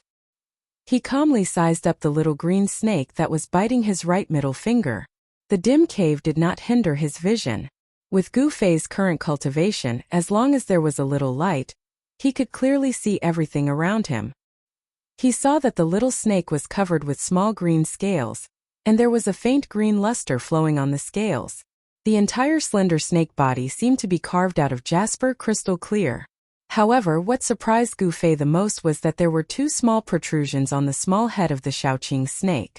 The protrusions were not scales, and the color was not green, but a faint silver, which was not obvious. Could it be that it has grown horns? Gu Fei was extremely surprised. If it really had grown horns, then this Shaoqing snake was not an ordinary snake.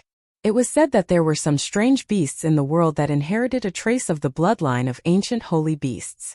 If the trace of bloodline in their body could be stimulated, and if it was enlarged infinitely, the power of ancient holy beasts could be reproduced. Could it be that this Shaoqing snake was actually a holy snake with a trace of the bloodline of a real dragon? If that was the case, the potential of this Shaoqing snake was simply unlimited.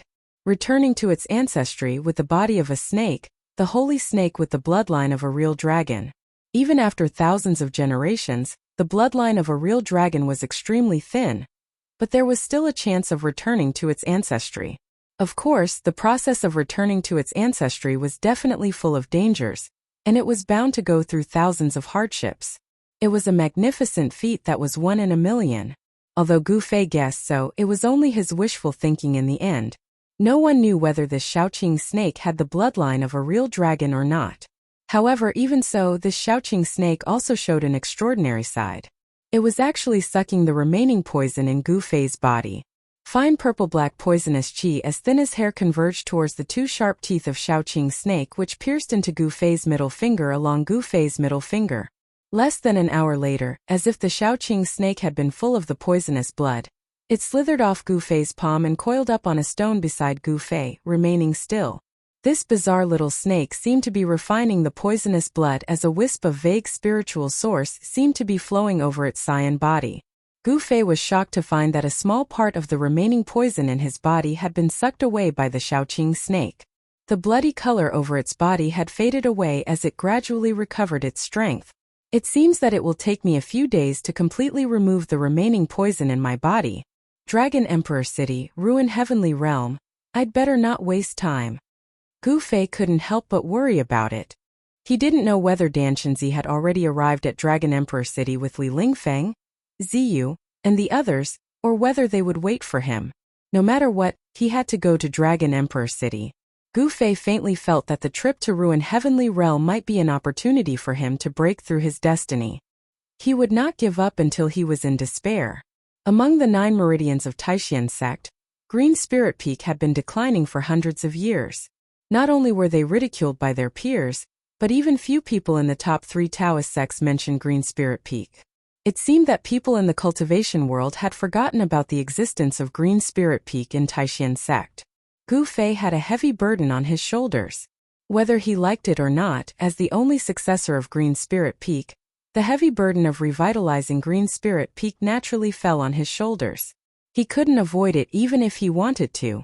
The storm raged for several hours before it gradually weakened. When the clouds and rain dispersed, endless starlight sprinkled down from the sky. At this time it was already night time. Dripping sounds could be heard everywhere, and the air was filled with water vapor. Gu Fei's body seemed to be rippling with a layer of the world's yuan qi, which was the power of water of the 5 elements. The essence of heaven and earth that Gu Fei absorbed mainly consisted of wood essence, earth essence, and water essence, while the fire essence and metal essence were much thinner. The 5 elements inside and outside resonated with each other. Using the 5 elements inside his body to guide the 5 elements of heaven and earth into his body, Gu Fei's body seemed to be injected with endless vitality. His injured body that had been ravaged by the strange poison gradually recovered its vigor. Gu Fei had already recovered some of his cultivation strength. If he didn't encounter any powerful fierce beasts, he could easily protect himself in this endless primeval woods. Gu Fei continued to agitate the essence in his body, gathering the spiritual yuan of heaven and earth to refine his injured body. He slowly forced the remaining poison out of his body like silk. It was not until the sun rose in the east that he woke up. The moment he opened his eyes, the Shaoqing snake on the rock sensed that something was wrong. It raised its head vigilantly and flicked its tongue. Gu Fei smiled indifferently. He didn't have any hostility towards the Shaoqing snake. Instead, he stood up and took off the tattered clothes on his body. Then he got down from the rock and walked into the water to wash himself. Chapter 115. At noon 3 days later, on the avenue leading to Dragon Emperor City in South Wilderness, a fleet of vehicles was moving forward while the horses were roaring. There were many boxes or bags of goods on the big carriages being pulled by 4 horses side by side. After counting carefully, there were 20 to 30 such big carriages. The carriages were guarded by over 100 mercenaries who were holding weapons in their hands with dumbfounded looks. On both sides of the avenue were dense primitive woods. Some fierce beasts might jump out of the woods at any time. Therefore, these mercenaries dared not be careless. There was a carriage in the middle of the fleet. Its window was covered with a cloth curtain. Nobody could see clearly who was sitting inside. That person inside was also very mysterious.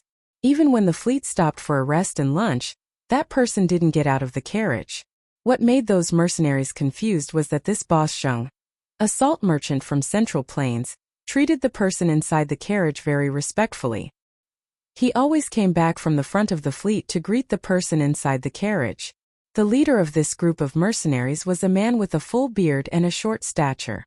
He was lean and strong, and wherever his skin could be seen, his muscles were like coiling dragons full of power. This bearded man was clearing the way in front of the fleet with Boss Sheng, a salt merchant from Central Plains. With a pitch-black huge axe on his shoulder, the bearded man was humming a folk song, which made him look majestic. Hehe. Boss Sheng, what's the background of that person in the carriage behind us? The bearded man smirked as he asked a slightly fat middle-aged man in brocade clothes who was riding a tall horse on his side. I can't tell you, Boss Sheng said mysteriously with a smile. Boss Sheng, we're old friends. Your goods have been escorted by this old who and a bunch of brothers over these years. As we're familiar with each other, please tell me something. The bearded mercenary leader old whose curiosity was aroused by Boss Sheng. This bearded man was the head of a mercenary organization among numerous mercenaries who were active between Bluestone Town and Dragon Emperor City. There were many such mercenary organizations in Bluestone Town. This bearded man was a bit famous in the circle of mercenaries. Merchants traveling from south to north, unless they were strong and had a large number of specially trained guards, they would have to hire mercenaries to protect their goods. However, the price of hiring a group of mercenaries was not low. This trade route in the southern wasteland was not peaceful at all. No merchant dared to walk in the southern wasteland without hiring mercenaries. Without the protection of mercenaries, not only would their goods be robbed by bandits, even their lives would be threatened. In the southern wasteland, killing people and robbing them was a common occurrence. Spending some money to hire dozens of mercenaries to protect the safety of the goods and people was still very worthwhile. Hee. This person is my benefactor, he saved my life. Boss Sheng laughed. When the bearded man heard this, he couldn't help but ask, what happened? Could it be that Brother Zheng encountered those robbers who killed and robbed people? Yes. We didn't encounter bandits, but a herd of beasts, and it was a large group of bloodthirsty wolves, said Boss Sheng. Bloodthirsty wolf pack? The bearded man couldn't help but suck in a breath of cold air. The bearded man had traveled between Bluestone Town and Dragon Emperor City for many times. Of course, he knew the power of fierce wolves. They were a group of ferocious beasts that ate humans without spitting out their bones. Did that man save you from the wolf pack? The bearded man asked in disbelief as he widely opened his eyes. Boss Sheng nodded and couldn't help but think of an evening 2 days ago. At that time, when his convoy was less than 50 miles away from Bluestone Town, they encountered a pack of bloodthirsty wolves that suddenly rushed out of the dense woods. Over 100 fierce wolves as large as calves were enough to tear them apart and devour them. Even their bones might not be left. When they were in a hopeless situation, a man appeared. This man showed his great battle strength and easily killed the bloodthirsty wolf king among the wolves, scaring them away. Therefore, Boss Sheng went forward to express his gratitude. After a short talk, Boss Sheng knew that this youth was also heading for Dragon Emperor City. Therefore, he enthusiastically invited this youth in white clothes to go with them so that they could take care of each other on the way. Of course, this Central Plains salt merchant, Boss Sheng, also had his own selfish motives. This young man could kill the wolf king among the wolves as easily as taking something out of his pocket. With this young man in the convoy, he did not have to be so worried. After thinking about it for a short while, the youth agreed. However, he put forward a condition to Boss Sheng. He didn't want to see anyone else except Boss Sheng. Translator. WQL Editor. Alim, there was a courier station 60 miles away from Bluestone Town. Boss Sheng and Big Beard arranged to meet there. From the courier station to Dragon Emperor City, Boss Sheng's fleet would be escorted by Big Beard and over 100 mercenaries. In the mercenary industry, they ate on the edge of a knife and lived a life where there would be no tomorrow. However, the treatment was generous. Even if they were to die a heroic death, their families would receive a large pension, and they would not have to worry about food or clothing for the rest of their lives. Therefore, although this industry was full of dangers, many people joined mercenary teams. I see. After hearing Boss Sheng's explanation, the bearded man didn't ask him about that person in the carriage anymore. After all, the bearded man knew some taboos in the mercenary industry. He would never ask about things that he shouldn't know. Even if he knew, he would pretend to be deaf and dumb. Curiosity was not a good habit. It was often fatal. While the bearded man and Boss Zheng were talking in the front, they didn't know that their words had been heard by the youth in the carriage behind them. The carriage that the young man was in was at least 100 feet away from Big Beard and the others who were clearing the path ahead. However, with the young man's cultivation base, any movement within 100 feet would not be able to escape his eyes and ears. Even if an embroidery needle fell to the ground, he would be able to hear it clearly. Humph! This guy surnamed Zheng is smart. He didn't expose my look. A youth was sitting in the carriage with legs crossed. A small cyan snake was coiling on his right hand. 2 tiny teeth holes could be vaguely seen on the middle finger of the youth's right hand. The carriage seemed to be filled with a faint fragrance of plants. The youth's eyes were like cold stars, his face was like a knife, and his black hair casually draped over his shoulders. Who else could it be but Gu Fei? You little guy, you actually swallowed a beast crystal. That's really surprising, Gu Fei said with a faint smile as he gently played with the Shaoqing snake on his hand.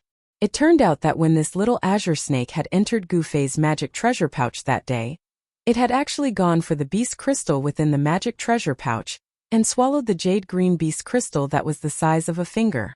The jade green beast crystal that looked like a pearl was something Gu Fei had obtained from the three-eyed divine mink that he had met by chance. However, it had now been swallowed by the Shaoqing snake. After swallowing the beast crystal, the Shaoqing snake's abdomen bulged. That beast crystal was not that easy to refine. After swallowing the beast crystal, the Shaoqing snake became listless. Only when Gu Fei used his power to expel the poison did the Shaoqing snake slowly crawl out of the magic treasure pouch and suck the poison in Gu Fei's body. 2 days ago, when Gu Fei came out of the primitive forest, he met Boss Zheng and his group who were surrounded by wolves. So he killed the Wolf King, scared off the wolf pack and saved Boss Zheng and his group. He didn't like to deal with people, so he wanted to leave. However, when he talked with Boss Zheng, he found out that Boss Zheng was a salt merchant in the Central Plains. He was preparing to transport 10 carts of salt to the southern wasteland to sell. The southern wasteland didn't produce salt, so it was rare in the southern wasteland. Boss Zheng transported the salt to the southern wasteland in exchange for its rare products, and then transported it back to the Central Plains to earn the difference in price. Back and forth, Boss Zheng could net tens of thousands of gold with each trip. However, his strength was limited. He couldn't sell salt to the southern wasteland on a large scale. For big organizations like Haoyan Business Group and Rising Sun Trading Company, they could make more than tens of thousands of gold coins by traveling between the Central Plains and the southern wasteland. Boss Zheng's tens of thousands of gold coins couldn't even match the fraction of those organizations. This was the advantage of big business groups and big trading companies. With great wealth and power, they could always do big business. They could dispatch hundreds or even thousands of people. Additionally, they had their own guards. They didn't need to hire mercenaries at all. Boss Zheng invited them. Therefore, Gu Fei agreed to go to the Dragon Emperor City in the southern wasteland with Boss Zheng and his group. In a couple of days, the remaining poison in my body would be completely removed. Wait for me, those 3 guys. I will definitely take revenge for them. When Gu Fei thought about how he was almost poisoned by Chu Tian and those 2 mysterious young men and lost his life, he found it difficult to restrain the rage in his chest. These 3 people had already been on his must-kill list.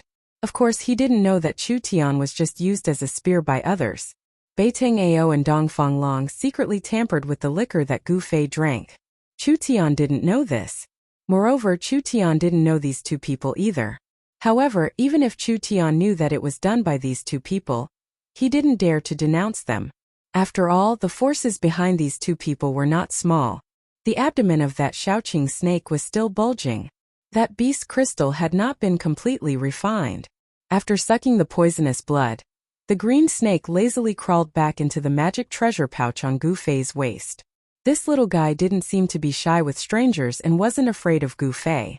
This Shaoqing snake stayed with Gu Fei for the time being because there were 2 items in Gu Fei's magic treasure pouch that attracted this little guy. An egg-sized yellow beast crystal and a pitch-black bead. The bead was more advanced than the beast crystal.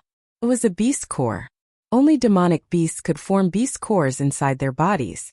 That bead was the inner beast core of that immature black water serpent that Gu Fei got from the mysterious cave at the bottom of the icy green pool. At this time, the speed of the caravan suddenly slowed down, and a clamor came from the front.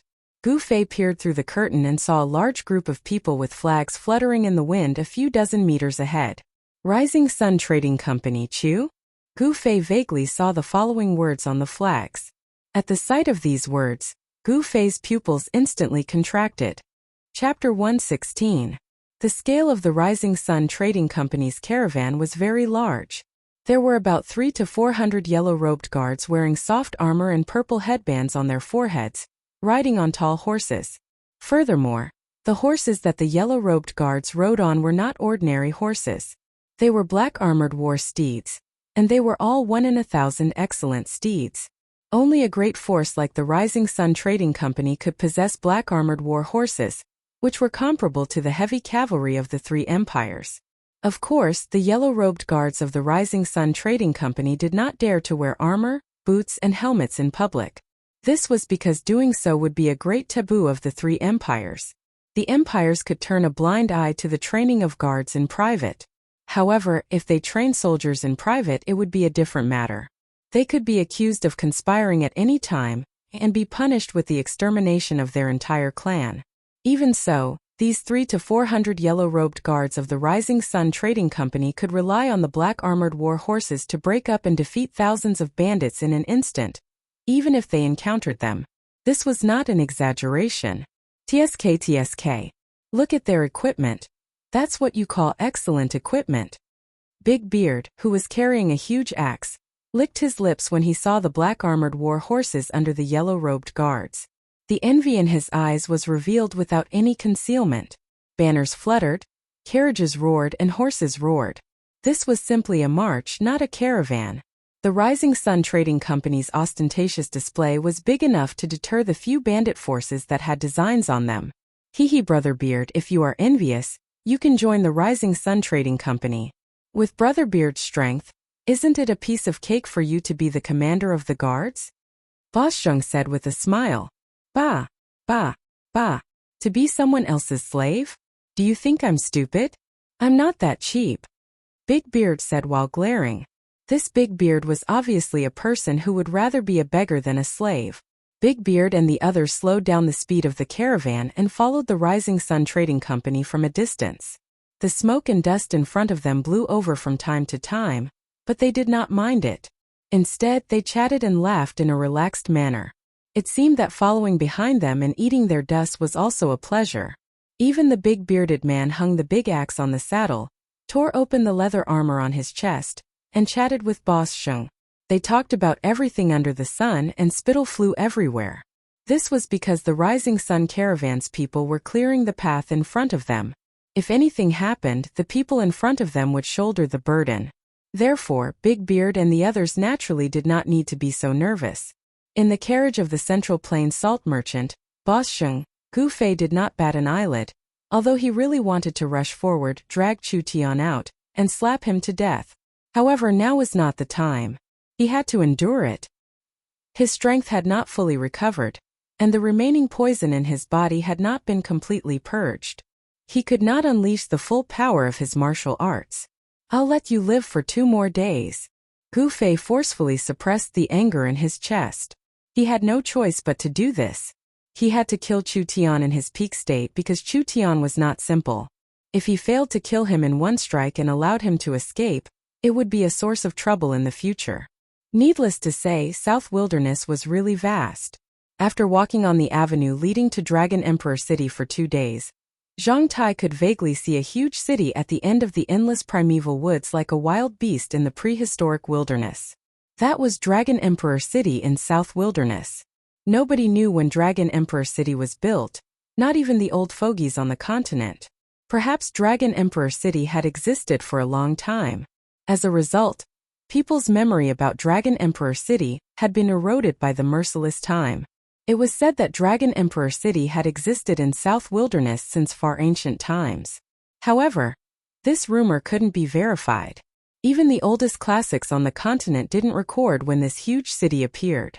The setting sun was as red as blood, which dyed all the clouds in the skyline into fiery red, forming brilliant fiery clouds. On the avenue, the fleet of carriages stretched for miles. Noisy people and horses neighed. In front of the fleet was the most powerful and well-equipped Rising Sun caravan with fluttering flags. 300 to 400 yellow-robed guards were riding black armored battle horses and guarding the carts of goods in an awe-inspiring manner. After the Rising Sun caravan were 7 to 8 small caravans that had gathered on the road over the past 2 days. In this way, the fleet of carriages stretched for miles on the avenue. Actually, these small caravans behind the Rising Sun caravan had the same idea as Boss Zheng, the salt merchant from the Central Plains. They were all using the Rising Sun caravan's power to intimidate others. By staying close to the Rising Sun caravan, they could avoid robbers by relying on the power of the Rising Sun caravan. Over the past 2 days, Gu Fei, who was hiding in the fleet of Boss Zheng, finally got rid of all the remaining toxins in his body and recovered to his peak state. He planned to launch an attack tonight. Chu Tian dared to use despicable methods to harm him. His actions were unforgivable. Only by using Chu Tian's blood could he quell his anger. The light between the heavens and the earth receded and darkness gradually descended. Night came quietly. The endless stars in the sky were like shy girls slowly removing their veils, sprinkling down endless starlight. After a day's journey, the people and horses were tired. When night fell, the fleet of carriages that stretched for miles also stopped. They set up camp by the roadside and lit bonfires. Some people directly walked into the forest by the roadside and hunted a few wild animals, or untied their rations from the carriages and swallowed them with coarse wine. Outside it was fine as long as they could fill their stomachs. There was not much to be concerned about. While no one was paying attention, Gu Fei slipped out of the carriage and entered the dense forest by the roadside. He passed through the dense forest. His movements were like a phantom, like a ghost, avoiding the people's eyes and ears as he quickly moved forward. In the campsite of the Rising Sun caravan, a large purple tent was set up. The tent was brightly lit, and there were 2 guards standing at the entrance. Inside the tent, 2 people were leisurely playing chess. One of the 2 people playing chess was a young man in luxurious clothes, and the other was a middle-aged scholar in green clothes, holding a feather fan and silk scarf. How many people have been bewitched by you 19 times? I lost again. Mr. Ning's chess skills can be said to be unparalleled in the present age. I admire you. The young man in luxurious clothes stared at the chessboard and pondered for a long time before finally saying these words. The scholar in front of the young man gently waved his feather fan. 3 strands of black beard hung down to his chest. His face was as white as jade, and his phoenix eyes and long eyebrows made him look strange and elegant. When he smiled, he gave people a feeling that he was extraordinary. The middle-aged scholar, Mr. Ning, was about to speak. Suddenly, his expression changed and he waved the feather fan in his hand toward the chessboard on the table.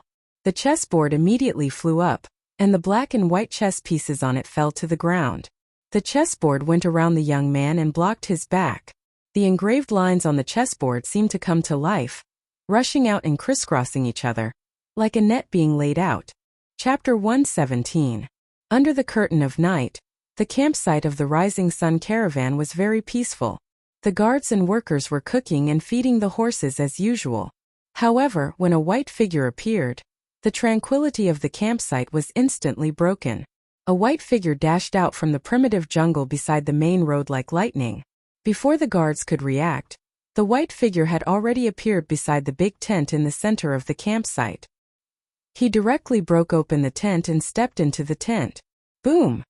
The campsite of the Rising Sun caravan was instantly in an uproar. The yellow-robed guards who had woken up turned pale with fright. They picked up their weapons and rushed towards the tent in the center from all directions. However, at this moment there was a scene in the tent. A cold-looking young man with long hair fluttering in the wind and a murderous aura was punching towards the young man in embroidered clothes who was sitting beside the table in the tent. The pneuma was vast and mighty, and the misty 5-colored aura surged forward like a surging river. Pung! The dust on the ground seemed to have been lashed by a whip, rushing up and spreading in all directions. All of this happened too suddenly. When the young man broke open the tent and entered, the young man in embroidered clothes was startled by the enemy's attack. He turned pale with fright and stood up from the chair. However, the response of the middle-aged scholar opposite the young man was extremely fast. When the young man broke open the tent, the feather fan in his hand swept across the chessboard in front of him. The chessboard immediately burst out with misty light, bypassing the young man in embroidered clothes and moving forward to block the young man in embroidered clothes. The 19 vertical and horizontal lines on the chessboard seemed to have come to life. They rushed out from the chessboard and interweaved into a net. The net quickly spread out and caught the young man's incoming fist energy. Seeing this, the young man could not help but be startled. He seemed to have not expected that there was such an expert by Chu Tian's side. However, the young man's fist momentum did not change.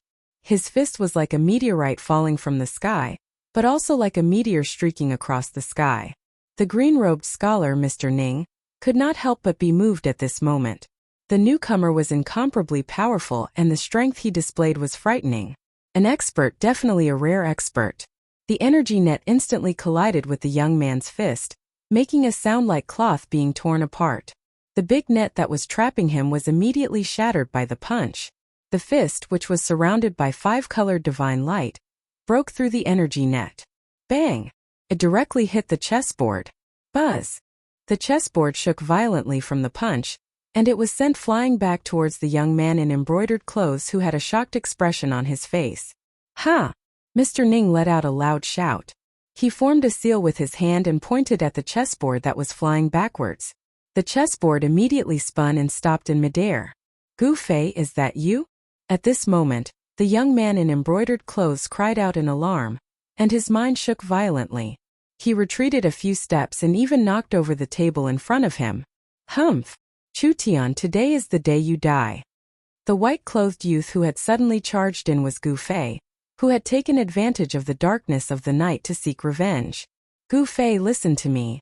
This is all a misunderstanding. At this time, Chu Tian had also lost his calm.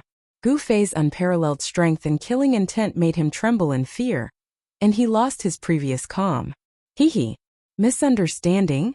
How can there be so many misunderstandings in this world? Gu Fei looked around and said, "Where are those two guys? Call them out."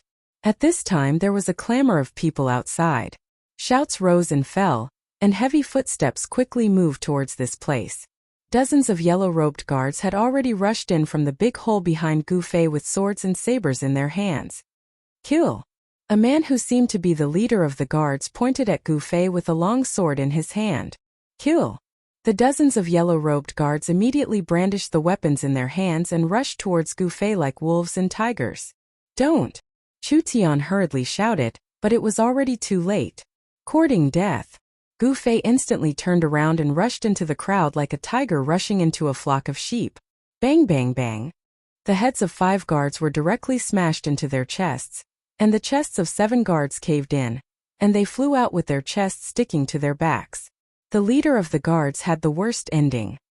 His weapon was directly smashed by Gu Fei's punch, and the broken pieces of the weapon were like thousands of sharp flying knives shooting back.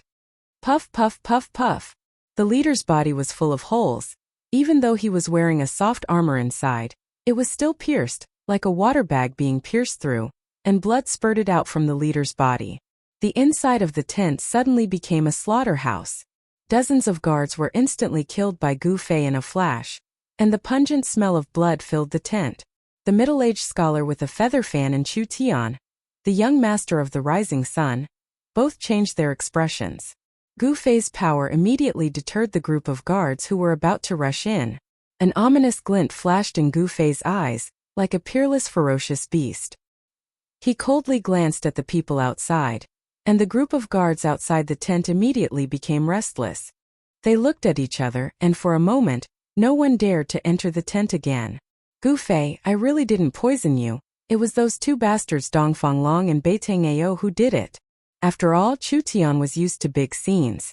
Although he was shocked, he quickly calmed down. In fact, Chu Tian relied on Mr. Ning beside him to have such courage. This middle-aged scholar, Mr. Ning, was actually a strange person. Moreover, we only met for the first time that day. I have no reason to harm you. Chu Tian quickly said again. He could see that Gu Fei was a decisive person, and this kind of person was not to be trifled with. When Gu Fei heard this, he couldn't help but be startled. Chu Tian's words seemed to be reasonable, and it was impossible for Chu Tian to make a move on a stranger without any reason. Dongfang Long Beiteng Ao? Dongfang. Could it be? When Gu Fei thought of this, his eyes shone brightly, and a heart-palpitating evil qi surged out from his body, and everyone immediately felt an indescribable pressure. Gu Fei's action made the hearts of the two people opposite him jump. Mr. Ning even suspended the chessboard in front of him, and looked at Gu Fei with a serious expression. If Gu Fei made any strange movements, he would mercilessly attack. This chessboard had actually been refined into a treasure by Mr. Ning, and the power displayed just now was just the tip of the iceberg. At this moment, a white strange bird flew in from outside the tent and landed on Chu Tian's shoulder. This strange bird was only the size of a fist, and its feathers were as white as snow. It had a pair of sharp golden claws, and there was a strand of bright red feathers on its head. If one didn't look closely, one would think that it had a red flesh crown. There was a cylinder tied to the strange bird's leg. Chu Tian quickly untied the cylinder from the bird's leg, and then took out a roll of paper from it. Gu Fei, I know where Beiteng Ao is. You can go find him directly, and prove that what I said is true. Chu Tian opened the roll of paper, and said to Gu Fei after reading it anxiously. He is there? Gu Fei asked. He had already vaguely guessed that this matter was not that simple, and it might be a disaster. Dongfang family.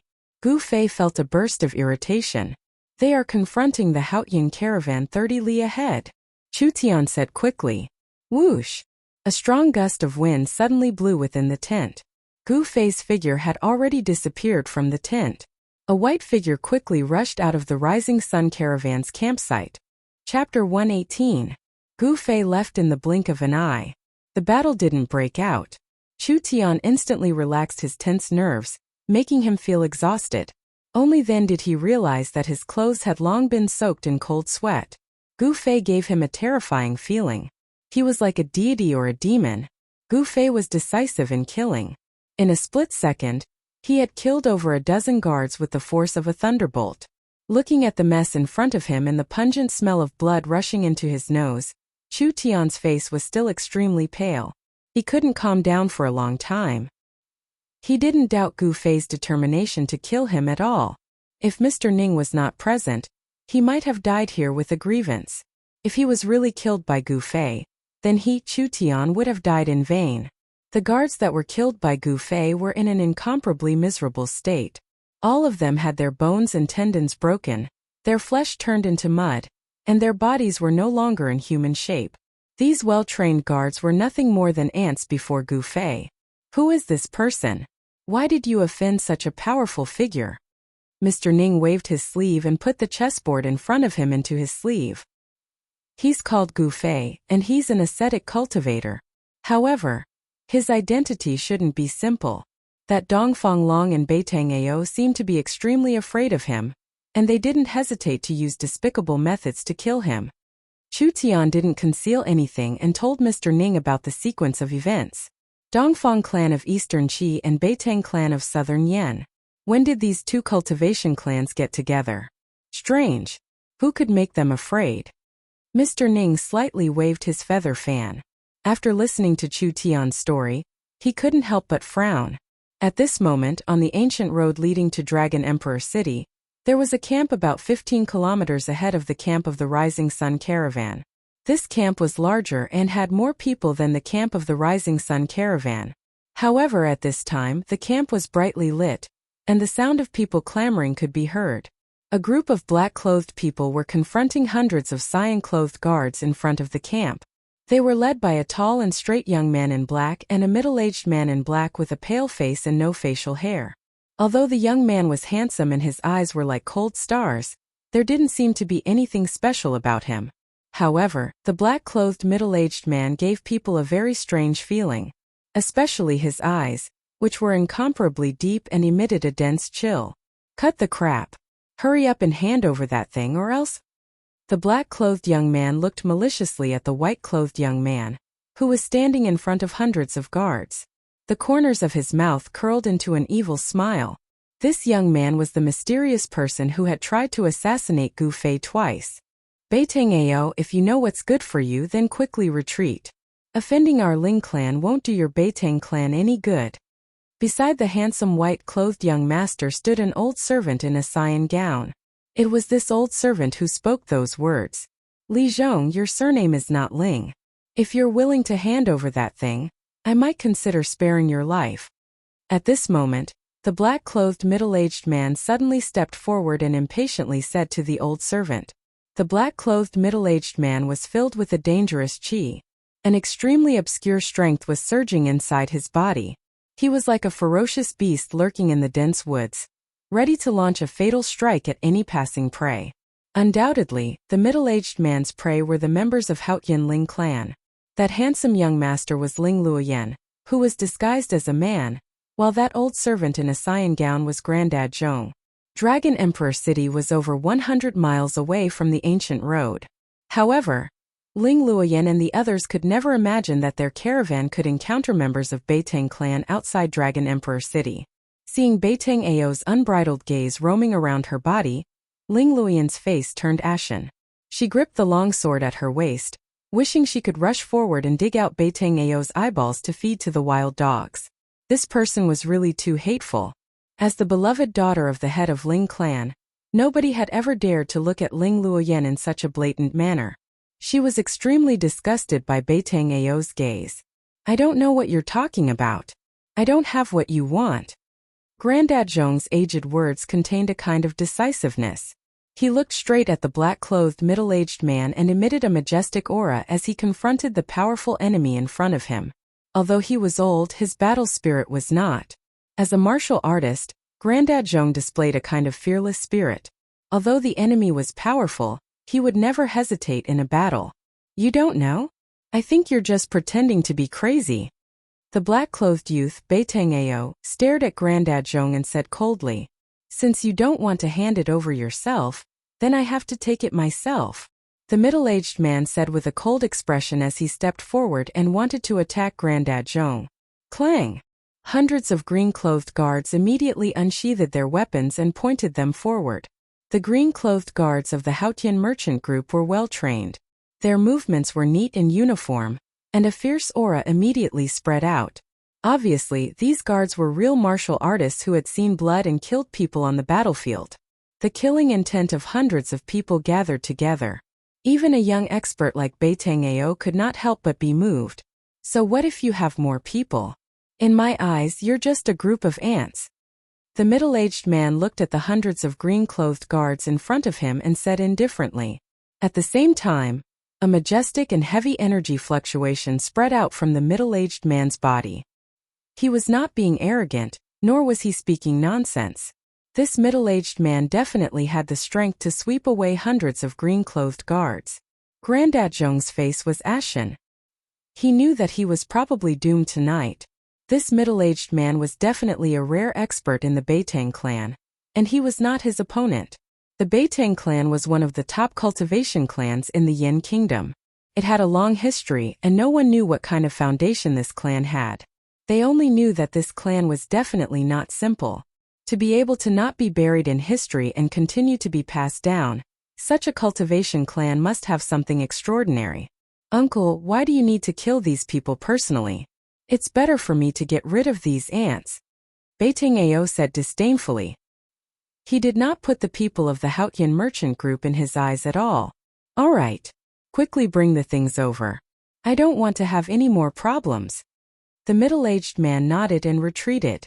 This place was not far from the Dragon Emperor City. It would not be good if they attracted the attention of other experts. Humph! Die! Beitang Ao strode forward and stretched out his right hand. Pung! A green light burst out from his palm. A large amount of green silk threads immediately shot out from his palm. Like countless tentacles, they entangled towards Grandad Zhong.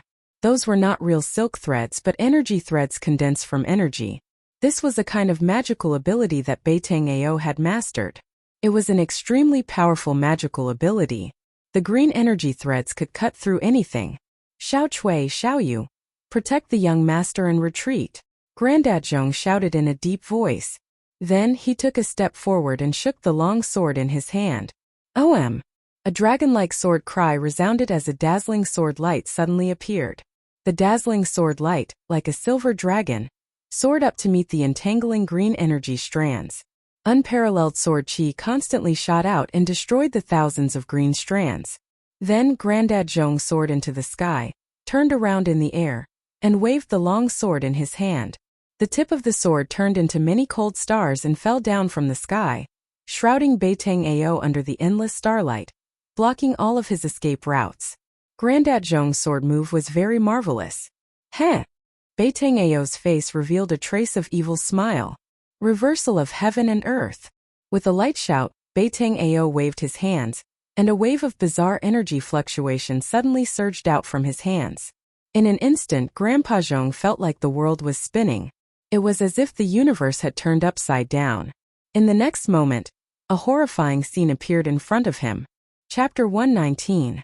Seeing his sword move being completely reversed by the opponent, even if Uncle Zhong was a seasoned fighter with a mind as firm as iron, he was still shocked.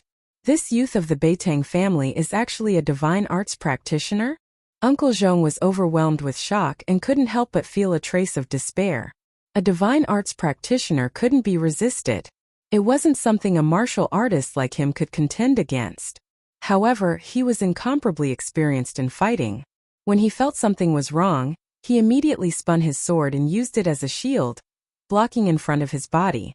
The sword chi crisscrossed, and with a sizzling sound, it actually sealed the space in front of him. The starlight sword chi that shot back instantly collided with the sword shield. Ding ding ding. A burst of crisp sounds of collisions that were as dense as rain erupted. Specks of bright sparks like gorgeous fireworks exploding, sprinkling down a starry radiance. At the critical moment, Uncle Zhong tried his best to block the endless starlight sword chi. But in the end he was also knocked back by the unparalleled sword chi and lost his footing. However, it also resolved the danger of being injured by his own sword move. The two of them exchanged blows for a short moment, but it made the spectators' hearts palpitate. Especially the unfathomable divine art that Beitang Ao displayed, which could actually reverse the opponent's attack, was truly terrifying. Uncle Zhong was secretly shocked. Bean-sized beads of sweat flowed down from his forehead. This youth in front of him with this divine art was already in an invincible position. Protect the young master and retreat.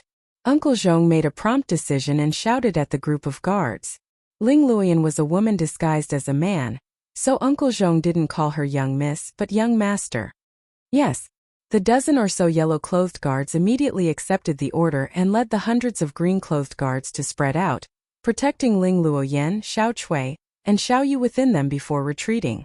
Even though there were many guards of the Ling family, they didn't panic and were orderly. Every one of them was an experienced martial artist. In the secular world, these guards all had the strength of a third-rated martial artist, so it wasn't a problem for them to lift 1,000 caddies. Of course, the martial artists in the secular world had long lost the true inheritance of martial arts. Although there were thousands of people who practice martial arts, they were all martial arts that strengthen the body. The martial artists who had truly succeeded in practicing martial arts had long gone extinct. If the hundreds of third-rate warriors of the Ling family were to be released, they would be comparable to an army of thousands of men and horses. Their strength was not to be underestimated. However, in the eyes of those in the cultivation world, third-rated martial artists in the secular world were just a bunch of ants. They could kill as many as they came. You want to leave? The middle-aged man who was watching from the side waved his hand, and the dozens of black-clothed men behind him immediately rushed out like phantoms. Swoosh swoosh swoosh. All of them forced their way towards the several hundred green-clothed guards. If it was at any other time, then it would simply be the stupidest thing to do, like smashing an egg against a rock, and it was no different than a mad act of suicide. But today it was different. All of these black-clothed figures surged with a horrifying baleful aura, and they emanated a vast, ghastly, and terrifying aura. They were simply like over 10 madmen. The chi released by the dozens of black-clothed people faintly overwhelmed the chi released by the hundreds of green-clothed guards, which was really incredible. Beitang Yi, do you really want to kill all of us? Grandpa Zhong said in a muffled voice as he put his sword horizontally in front of him and gazed at the middle-aged man in black with his sharp eyes. I will say it again, hand that thing out. Otherwise, don't blame me for being merciless, Beitingyi said sternly. I will say it again, I have no idea what you're talking about. Although Grandpa Zhong knew the situation was critical, he still didn't want to hand that thing out. Because he knew that the owner of this thing was in Dragon Emperor City. That person's background was greater than that of Beitang clan. If that person couldn't see this thing, Haotian Business Group would face a great disaster. Aor, do it. Beitingyi ordered Beitang Ao as he squinted his deep eyes into a line. Yes, big uncle. Beitang Ao revealed a cruel smile as he strode forward. Numerous cyan strands appeared on his body, making him look like a huge cyan cocoon that was releasing tens of thousands of strands. Go! Beitang Ao roared as tens of thousands of strands of energy instantly soared into the sky and interweaved into a huge net, which covered the hundreds of people of Haotian Business Group in front of them. These hundreds of cyan guards were the backbone of Haotian Business Group. As long as they were killed, the rest were just common workers. It didn't matter whether they were killed or not. At the same time, the cyan strands shot towards Grandpa Zhong. After Grandpa Zhong tried his best to resist them for several times, his long sword was entangled by the cyan strands. Bang! The long sword was instantly minced by the cyan strands, turning into thousands of pieces that fell on the ground. Wah! With a miserable shriek, blood burst out of the cyan light as an arm flew off. That arm was holding a sword hilt. A thin figure staggered backward. You old man, go to hell! Countless cyan strands of energy rushed forward. When hundreds of people were about to be killed, Beitang Ao's reckless words were like a bolt from the blue in the ears of the others. With such a remarkable ability, even a powerful army might not be able to defeat this terrifying youth. Beitang Ao. Just when everyone was in despair, suddenly, an earth-shattering roar came from the back of the camp. The rolling sound waves were like galloping horses. Hundreds of people's ears immediately buzzed, and the world became silent for a moment. Who is it? Everyone was shocked, especially Beitang Yi, whose face suddenly became incomparably solemn. As for Beitang Ao, his face even paled. Outrageous, that maleficent star actually didn't die. This is troublesome. Let's kill these people in front of us first. Beitang Ao's mind was shaken. The countless strands interweaved into a huge net and shrouded the hundreds of cyan guards. It's him. Ling Luoyan, who was protected by hundreds of cyan guards, was completely dumbfounded when she heard this voice. Everything in the outside world seemed to have nothing to do with her. The person she cared about appeared in her moment of crisis. On the ancient path, a white shadow rushed from behind like the wind and lightning. The speed of the person was so fast that he left a series of afterimages in the void as he passed. In an instant he came close to them. A mountain-like fluctuation of yuan qi surged over. Even the people of the Beitang clan turned pale. The dozens of black-clothed men were forced to retreat, and their figures were unstable. Damn it! When the person saw the scene in front of him, he was instantly furious. He directly pushed his palm forward. An endless golden light swept forward like a golden wave. Beitang Ao's cyan large net was about to descend on the heads of the hundreds of cyan guards, but the countless strands were all shattered and dissipated under the golden light. Beitang Ao felt as if he was struck by lightning. His body shook violently, and he continuously retreated a few steps. His face suddenly flushed red, and the blood in his chest and abdomen were rolling up and down rapidly. When his divine ability was broken, he suffered a not small impact. The palm power that was like a surging golden wave cancelled out the thousands of strands. Who? A gust of wind rose, and the white figure had already arrived in front of Beitang Ao in an instant. He directly punched out. There was no dazzling light, no terrifying yuan qi fluctuation, it was just an ordinary punch. However, this seemingly ordinary punch caused ripples to appear in the space in front of the fist. This was pure power that caused the space to shake. Chapter 120. His fist was like a landslide. Its momentum was extremely fierce. Beitang Ao only felt pain from the strong wind blowing against his face. Before the fist arrived, the wind had already risen. Furthermore, all of the power was gathered on the fist, not even a little bit leaked out. Beitang Ao had an unfathomable divine ability, but he had a kind of feeling of powerlessness. It was a pure martial skill, not a Dao technique or divine ability. The The most frightening thing was that there was no power leaking out. In other words, there was no power for Beitang Ao to shift, block, or reverse. Beitang Ao was so depressed that he almost vomited blood. He was truly aggrieved. He had no choice but to retreat. However, he was shocked to find that if he didn't retreat, Gu Fei's fist suddenly accelerated and appeared in front of his chest in an instant. Under the pull of qi, Gu Fei followed him like a shadow, not leaving any leeway for Beitang Ao to retreat. The strong wind set off by the fist had already pressed a fist mark on the clothes on Beitang Ao's chest. It was as if a 10,000 gene boulder was pressing on his chest, making him unable to breathe. My life is over. Although he rapidly retreated, he still couldn't get rid of the fist that was smashing towards his chest. Beitang Ao was immediately scared out of his wits. He was so nervous that his heart seemed to have stopped beating. In an instant he felt the aura of death. Seeing that he couldn't avoid it and was about to be hit by Gu Fei's fist, Beitang Ao suddenly felt the back of his neck tighten. After that, his body was pulled back by a powerful force. At the same time, a bright golden palm stretched out from his side and welcomed Gu Fei's fist. Boom! With a loud sound, the fist and the palm collided in an instant. A gust of wind suddenly appeared out of nowhere, and a glaring light burst out. Like lightning, it instantly illuminated the dark night. The terrifying power caused the heaven and earth to tremble. The remaining power swept out, and the surrounding people were all knocked to the ground, looking extremely embarrassed. Gu Fei retreated 7 to 8 steps in succession, only then did he stop retreating. A series of footprints were left on the hard green brick floor under his feet. He was very surprised. Someone actually rescued this hateful Beitang Ao from under his fist. At this moment, Beitang Ao felt as if he was riding on a cloud. His collar was pulled by someone, and he quickly retreated. But the vast and mighty power released by the collision between Gu Fei and the person who saved him caused him to suffer a great impact. Not only is this Gu Fei not dead, but he seems to have become even more powerful. He is simply a monster. The corner of Beitang Ao's mouth was overflowing with blood, and his whole body felt as if it was falling apart. The impact of the energy that swept out made him feel as if he was being torn apart. Look after him. That man raised his hand and threw Beitang Ao behind him. A black-clothed man immediately stepped forward and caught Beitang Ao. The person who saved Beitang Ao was Beitang Ao's big uncle, Beitang Yi.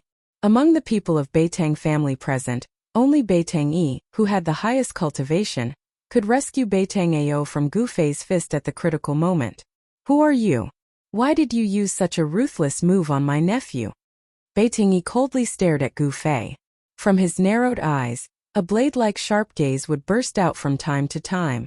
This white-clothed youngster in front of him was not old, but his cultivation was incomparably profound. Furthermore, he was able to ignore Beitang Ao's unfathomable divine ability. He was not simple at all. He was not in a hurry to make his move.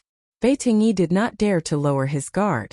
He was thinking what kind of person and what kind of power could teach such a powerful young expert. Big uncle.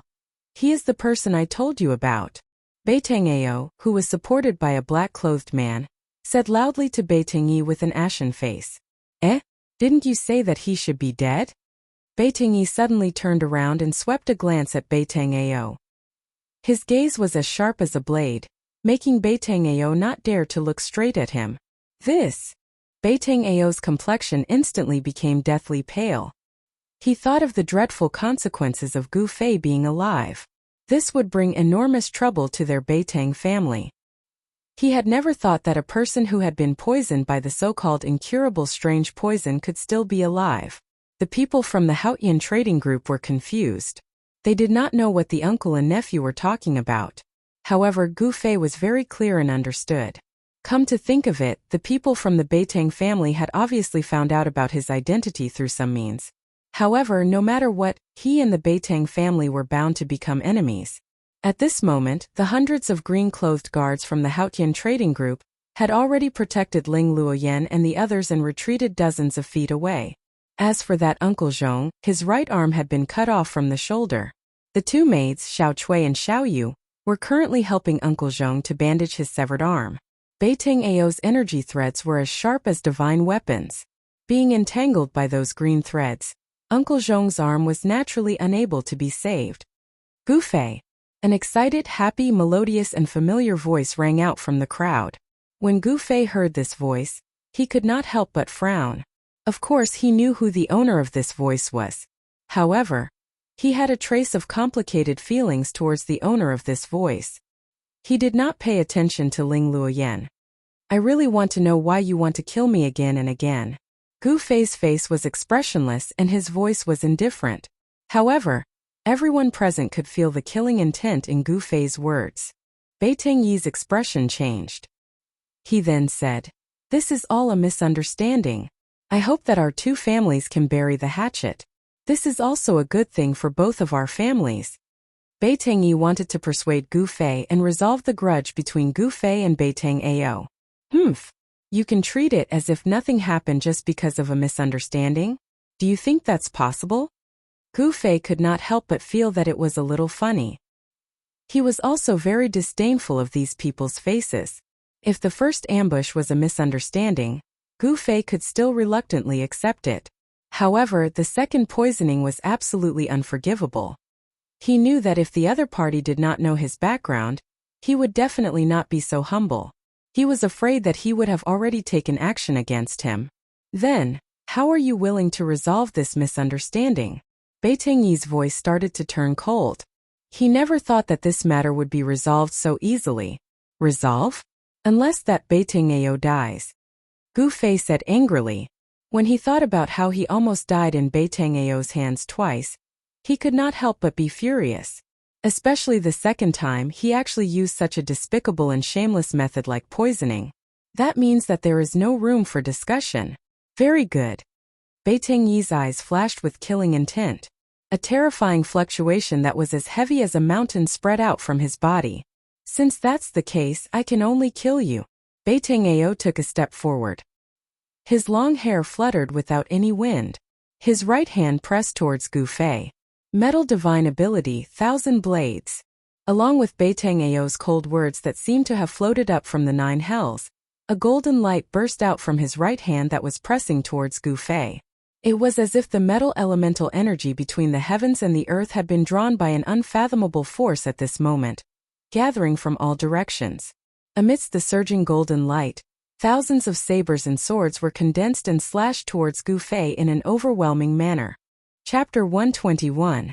The metal element skill was overwhelming. The surging golden energy waves condensed into numerous sabers and swords.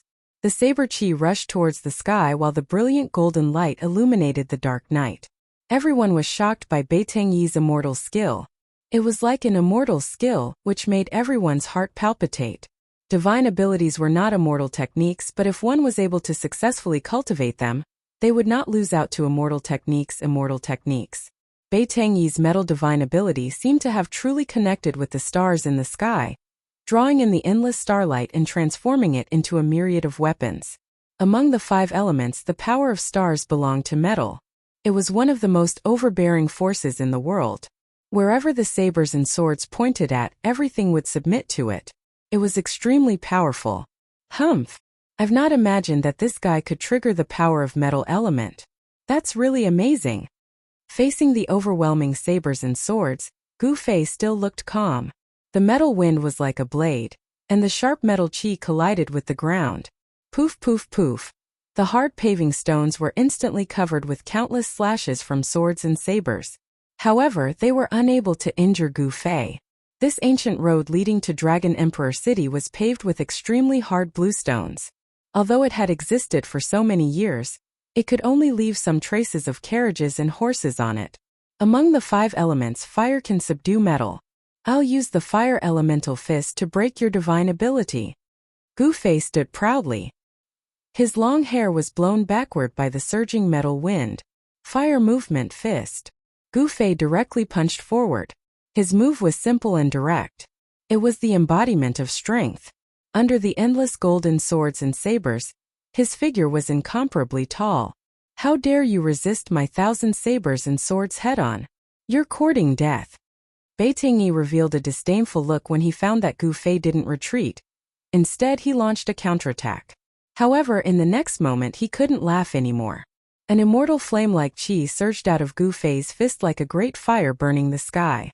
The dazzling red chi surged forward like fire dragons, as if they were going to burn all the visible and invisible things in the world. They surged towards the golden sabers and swords in an overwhelming manner. Vast waves of heat surged out in all directions. Everyone felt as if they were in an oven. The oppressive heat made it hard for them to bear. The heat didn't seem to come from outside their bodies, but from within their bodies.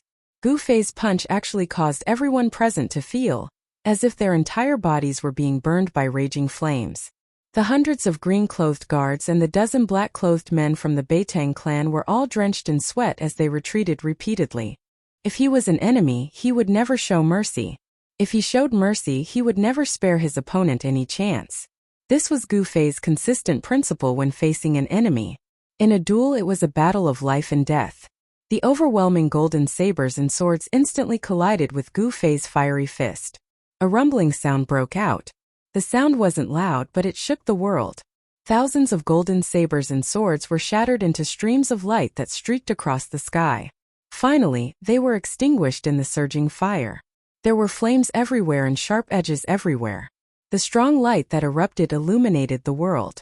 Especially under the night sky, it was particularly eye-catching. Even hundreds of miles away, it could be clearly seen. Unparalleled strength was colliding, surging, and canceling each other out. A great pressure swept out and shrouded the nearby world. The thousands of sabers and swords formed by the metal element divine power were actually blocked. It wasn't a divine power or a Dao technique, but it was better than a divine power and a Dao technique. The martial arts and combat skills that Gu Fei displayed shocked everyone. When the light dissipated, Beitang Yi stood in the field without moving. At this time, he could no longer hide the shock in his heart. How was this possible? Gu Fei flew out. He was surprised to find that the black-robed middle-aged man was actually a powerhouse that surpassed the realm of awakening self. He was at the peak of the 8th level of heaven, but it was still difficult for him to contend, and he was forced to retreat by the metal element divine power. Although the martial arts and combat skills were not weaker than any Dao technique, the strength of the other party was there. In this battle of combat skills and divine powers, Gu Fei was at a disadvantage. A vast amount of Yuan Qi rushed out of Gu Fei's body, enveloping his whole body in a bright aura. He tried his best to stop his retreat. At this time, behind him was already a dense forest. You are actually unimaginable. Beitang Yi looked at Gu Fei with a look of disbelief. He seemed to have thought of something, and his expression changed several times. This is Uncle Zhong, who was being protected by a group of guards, was speechless for a long time when he saw the scene just now. At this time, he trembled and muttered to himself, "I can't believe the legend is actually true. Martial arts are not inferior to divine powers and Dao techniques." "Uncle Zhong, what divine powers and Dao techniques? What are you talking about?" Ling Luoyan asked. Her gaze was still on the imposing figure in front of her. "This you wouldn't know even if I told you," Uncle Zhong said excitedly. His face, which was pale due to losing a large amount of blood due to his broken arm, now had a hint of redness. "I can't believe that I would be able to see true martial in my lifetime." Uncle Zhong seemed to have seen through Gu Fei's martial arts, and seemed to know that it was another cultivation system that was different from divine powers and Dao techniques. "You have surprised me too much. I can't believe that I, Beitang Yi, am actually fighting with a true martial artist. You are a Dao sex disciple, yet you cultivate martial arts. You are really unconventional." Beitang Yi took large strides towards Gu Fei. At this time, anyone could see that Gu Fei seemed to be at a disadvantage. Ling Luoyan and the rest couldn't help but break out in cold sweat for Gu Fei. As for Beitang Ao, who had retreated to the side, he looked at this scene excitedly. With his big uncle making a move, Gu Fei was definitely going to die this time. No one was clearer than Beitang Ao about how terrifying his big uncle was. His big uncle had just broken through to the transcending mortality realm not long ago, and was a divine arts practitioner that could contend with martial cultivators. The Beitang family's 5 elements divine powers were rumored to be able to shake the heavens and move the earth, and kill immortals and gods. It was a supreme divine power. Of course, Beitang Yi's cultivation was still far from the level of killing immortals and gods, but it was enough to show how extraordinary the 5 elements divine powers were. Words are useless, let's see who's the real deal. Gu Fei's expression was incomparably grave. The aura on his body was pulsating like a divine flame, and the muscles and bones in his body started to let out faint sounds of thunder. All the energy in his body was gradually being stimulated. Gu Fei felt a dangerous aura from Bai Tengyi's body, which made him feel slightly uneasy. Bai Tengyi's cultivation had probably broken through to the transcending mortality realm. Chapter 122. The thick earth qi surged violently and couldn't be resisted. Dusky dust covered half of the sky. That wasn't real dust, it was the great power displayed by the earth element divine art. What a powerful earth element divine art! Gu Fei was secretly astonished. This didn't mean that he was afraid of Bai Tengyi. On the contrary, Bai Tengyi's strength had stimulated Gu Fei's arrogance. Martial arts practitioners were natural warriors. They pressed forward with indomitable will and were fearless. Even if they knew blood would be spilled 5 steps away, they would still fight. They would rather die standing than live kneeling. Gu Fei's martial heart was extremely pure and untainted by any worldly concerns. His actions were all from the bottom of his heart. It was because Gu Fei had no distracting thoughts in his heart that he could advance bravely and cultivate his martial path to such a stage. He didn't retreat or give way. Facing the thick earth qi that was swallowing him, he instead took a step forward proudly. He was still incomparably powerful as he punched out fearlessly, fighting force with force. So what if he was a divine arts practitioner of transcending mortality realm? He would continue to fight without hesitation. He wanted to borrow Bai Tengyi's hand to temper himself, to search for that sliver of opportunity to break through in his cultivation in the face of adversity. Gu Fei wasn't stupid to fight with a strong practitioner of the older generation like Bai Tengyi, who was on transcending mortality realm. He was forcing himself into a dead end, and then forcing himself to break through the barrier of cultivation. What Gu Fei executed was Wood Element Fist, using wood to subdue earth. Among the 5 elements, the wood element innately restrained the earth element. You have the divine arts of the 5 elements, I have the battle techniques of the 5 elements. Furthermore, Gu Fei still had something to rely on. It would be very difficult for Bai Tengyi to kill him. That indomitable punch seemed to have borrowed the endless power of the wood element in heaven and earth, and communicated with the boundless primitive forest. The essence of the plants gathered and formed a green ocean in front of Gu Fei. The resplendent green light illuminated the entire sky and earth. Wood element fist versus earth element divine art. The 2 terrifying forces instantly collided together. Rumble. This was an intense collision that shook one's soul. Everyone paled and retreated further away in fear. They were afraid that they would be caught in the crossfire. Even if it was just the aftershock of their clash, it wasn't something they could withstand. Gu Fei, don't lose. Under the protection of a group of guards, Ling Luoyan retreated far away. She kept looking back at the scene, praying in her heart. However, Ling Luoyan's prayers didn't seem to have any effect. The heavy wood elemental fist force simply couldn't disperse the dust that filled the sky. Although the wood elemental energy innately restrained the earth elemental energy, if the earth elemental energy was too strong, it could also restrain the wood elemental energy. Dust filled the air. Gu Fei retreated with blood flowing out of the corner of his mouth. He had no choice but to retreat. The formidable power of the divine ability made it difficult for him to neutralize it. As for Bai Tengyi, he was following closely behind. Bai Tengyi's hands drew mysterious trajectories. Green light flashed between his hands. That was a sign that the wood elemental divine ability was about to be unleashed. As expected, the wood elemental fist force that Gu Fei had blasted out was actually guided and blocked by him in an instant. Then it completely fused into his wood elemental divine ability, and surged towards Gu Fei. Bai Tengyi cleverly made use of Gu Fei's wood elemental fist force. In addition to his own divine ability, he formed a majestic and unstoppable wood elemental divine ability. Amidst the dazzling green light, endless dark green shadows of trees were condensing. They stacked on top of each other endlessly. This was a terrifying scene. It was as if an endless forest had appeared in the light and was charging towards Gu Fei. The might of the wood elemental divine ability was truly terrifying.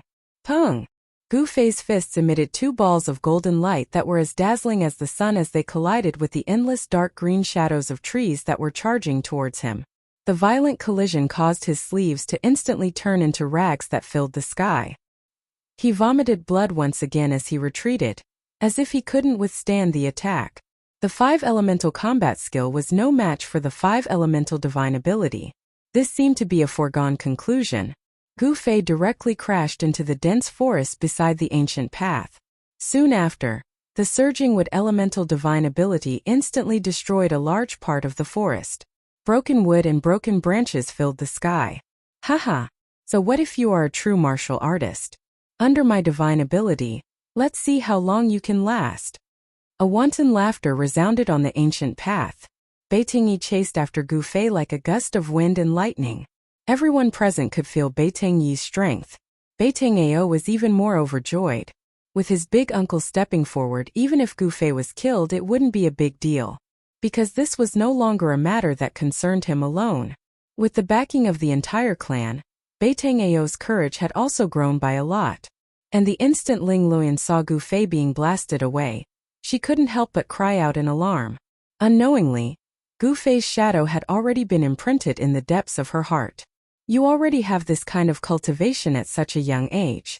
If I let you continue to grow, I will strangle you in the cradle even if I have to offend the power behind you. Bai Tingyi's words were so cold that it was suffocating. The pressure that he emitted was as heavy as a mountain. He was like an insurmountable mountain that made it hard for people to look up at him. In an instant, he caught up to Gu Fei, who was retreating, and executed the divine ability of the water elemental divine ability. Boom! Gu Fei was sent flying by the huge water dragon that was formed by the endless power of the water elemental divine ability. He smashed through dozens of huge trees. A gush of hot blood surged up his throat, but he swallowed it back down. Traces of blood flowed out from the corner of his mouth. He didn't feel dejected because of this, nor did his heart turn cold because of this. It was very normal for someone at the peak of the 8th heaven to be unable to contend against a divine ability practitioner of the transcending mortality realm. This was the embodiment of absolute strength without any tricks. His defeat wasn't unjust. After the divine ability of the water elemental divine ability, it was the divine ability of the fire elemental divine ability. Thousands of fireballs smashed towards Gu Fei like meteorites with raging flames. The terrifyingly high temperature seemed to even evaporate the air, causing Gu Fei to be unable to breathe. Boom! Boom! Boom! Boom! Boom! One after another, the huge fireballs exploded in the primitive ancient forest, ruthlessly destroying the forest one after another. Gu Fei used the 8 desolate steps to dodge the fireballs. Although he dodged the majority of the fireballs, he was still hit by dozens of fireballs, sinking his body into the sea of raging flames. However, Gu Fei wasn't an ordinary person after all. His muscles, bones, and flesh were tempered like a magic treasure. The terrifying flames that could smelt iron couldn't injure him in the slightest. Even though he had rushed out from the sea of raging flames, the violent energy that burst forth when the fireballs exploded also caused a huge impact on Gu Fei. The arms that he used to protect his body felt like they were about to break, causing him to break out in cold sweat from the pain. Even so, Gu Fei still attacked Bai Tingyi, who was chasing after him, with many dazzling blade lights attacking Bai Tingyi. The chi of divine weapon in his body was condensed on his hands. His hands were equivalent to an indestructible divine weapon. His hands struck out destructive lights that were like the edge of a knife. They had great power that tore through the void and destroyed everything. Even Bai Tingyi didn't dare to take them head-on and could only retreat in anger. Divine arts practitioners were the same as martial cultivators. They didn't cultivate their corporeal bodies but divine arts. Therefore, Bai Tingyi's corporeal body wasn't strong. If he was hit by the lights from the chi of divine weapon in Gu Fei's body, he would still die. Using desolate steps and relying on the extreme speed of 8 steps and the technique of weapon refinement, Gu Fei was firmly suppressed by Bai Tingyi. However, Bai Tingyi couldn't kill Gu Fei in a short period of time. The two of them rushed into the primitive ancient forest and chased each other in the forest. In an instant they were far away. On the ancient path, only the hundreds of guards and workers of Haotian caravan, as well as Bai Tingyi and the rest of Bai Tang family were left. Kill, don't leave a single one alive.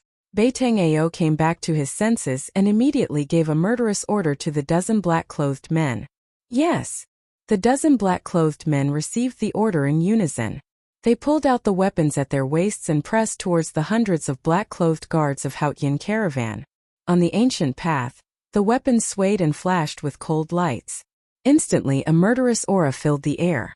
Chapter 123. Roar. Under the lead of Beitang Ao, the dozens of Beitang clan experts roared and charged towards the Haotian merchant group. These dozens of people's eyes were frighteningly sharp without a trace of emotion. Their footsteps were steady and they moved quickly. They were definitely killing machines. Protect the young master, kill. The 12 yellow-clothed guard commanders of the Haotian merchant group raised their arms and shouted at the same time. They charged towards the Beitang clan experts. Kill. Hundreds of green-clothed guards shouted in unison. Their imposing manner was like a rainbow. Their weapons covered each other. Cold light flickered on the ancient path, and a fierce murderous aura immediately filled every inch of space on the ancient path. The green-clothed guards of the Haotian merchant group all knew Ling Luoyan's identity. Although Ling Luoyan was a woman, she was disguised as a man. In front of outsiders, everyone called her young master, and no one called her young mistress. Apart from the group of guards who were unafraid of death and charged forward, the other dozens of guards protected Ling Luoyan as they retreated. The workers had already fled in all directions. Pung! Like a dozen whirlwinds, the dozen black-clothed experts of the Beitang clan directly crashed into the group of guards. Immediately blood burst out, broken weapons flew, and then people also flew. Like a broken sack, they were thrown away by a violent force. They died in midair. A massacre suddenly broke out on the ancient path under the moonlight. Can't even withstand a single blow. Beitang Ao was like a sharp black sword. He was directly among the hundreds of imperial guards. His body emitted a bizarre energy fluctuation. All the weapons that were chopping towards him were inexplicably reversed, and chopped the bodies of the imperial guards who were attacking him. Beitang Ao was too lazy to care about these guards. With his hands behind his back, he quickly passed through the hundreds of guards. Wherever he passed, the guards beside him all fell to the ground. He did not attack those guards. Those guards were all killed by their own swords. Such an unfathomable divine ability made the group of guards shudder with fear. But no one retreated because of this. No one retreated because of Beitang Ao's unfathomable divine ability. The group of green-clothed guards still fiercely rushed towards Beitang Ao. Hand over that thing and I'll leave your corpses intact. Beitang Ao swept away his previous sorry state from being forced by Gu Fei, and chased after Ling Luoyan and the others in an extremely domineering manner. The guards who were rushing towards Beitang Ao couldn't even touch Beitang Ao's clothes with their weapons and died under their own weapons inexplicably. Along the way, the sound of bodies crashing onto the ground could be heard. Fresh blood stained the bluestone on the ancient path, then seeped into the ground through the cracks. The green-robed guards of the Haotian caravan were not on the same level as the experts trained by the Beitang clan. Their screams were earth-shattering.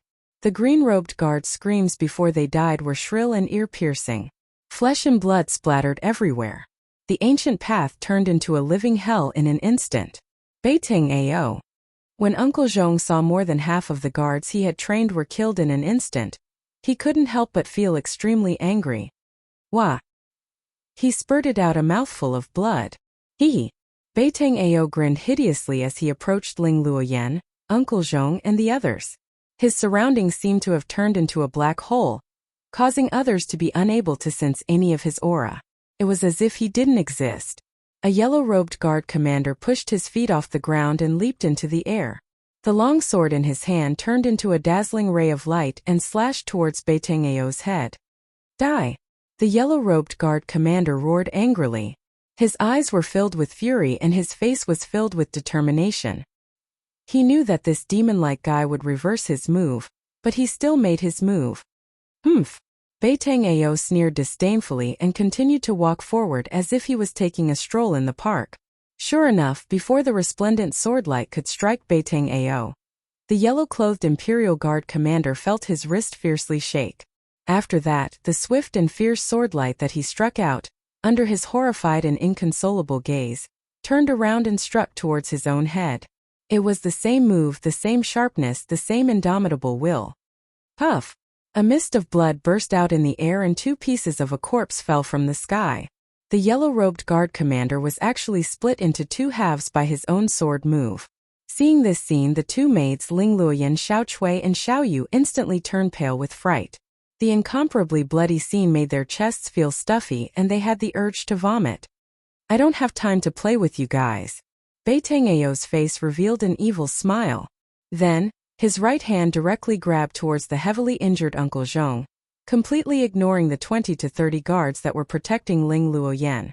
The dozens of green-robed guards that were protecting Ling Luoyan, Uncle Zhong, and the others as they retreated were now left with only 20 to 30 people. Even their commander had died tragically. However, it must be said that the green-robed guards of the Haotian merchant group were extremely loyal to Ling Luoyan. Even when facing a terrifying enemy like Bei Tang'ao who they knew they couldn't defeat, they still showed no signs of collapsing. None of them dared to escape without permission. Thousands of green energy threads shot out from Bei Tang'ao's right hand like silk and entangled Uncle Zhong, who was protected in the middle by a group of guards. Chi chi chi.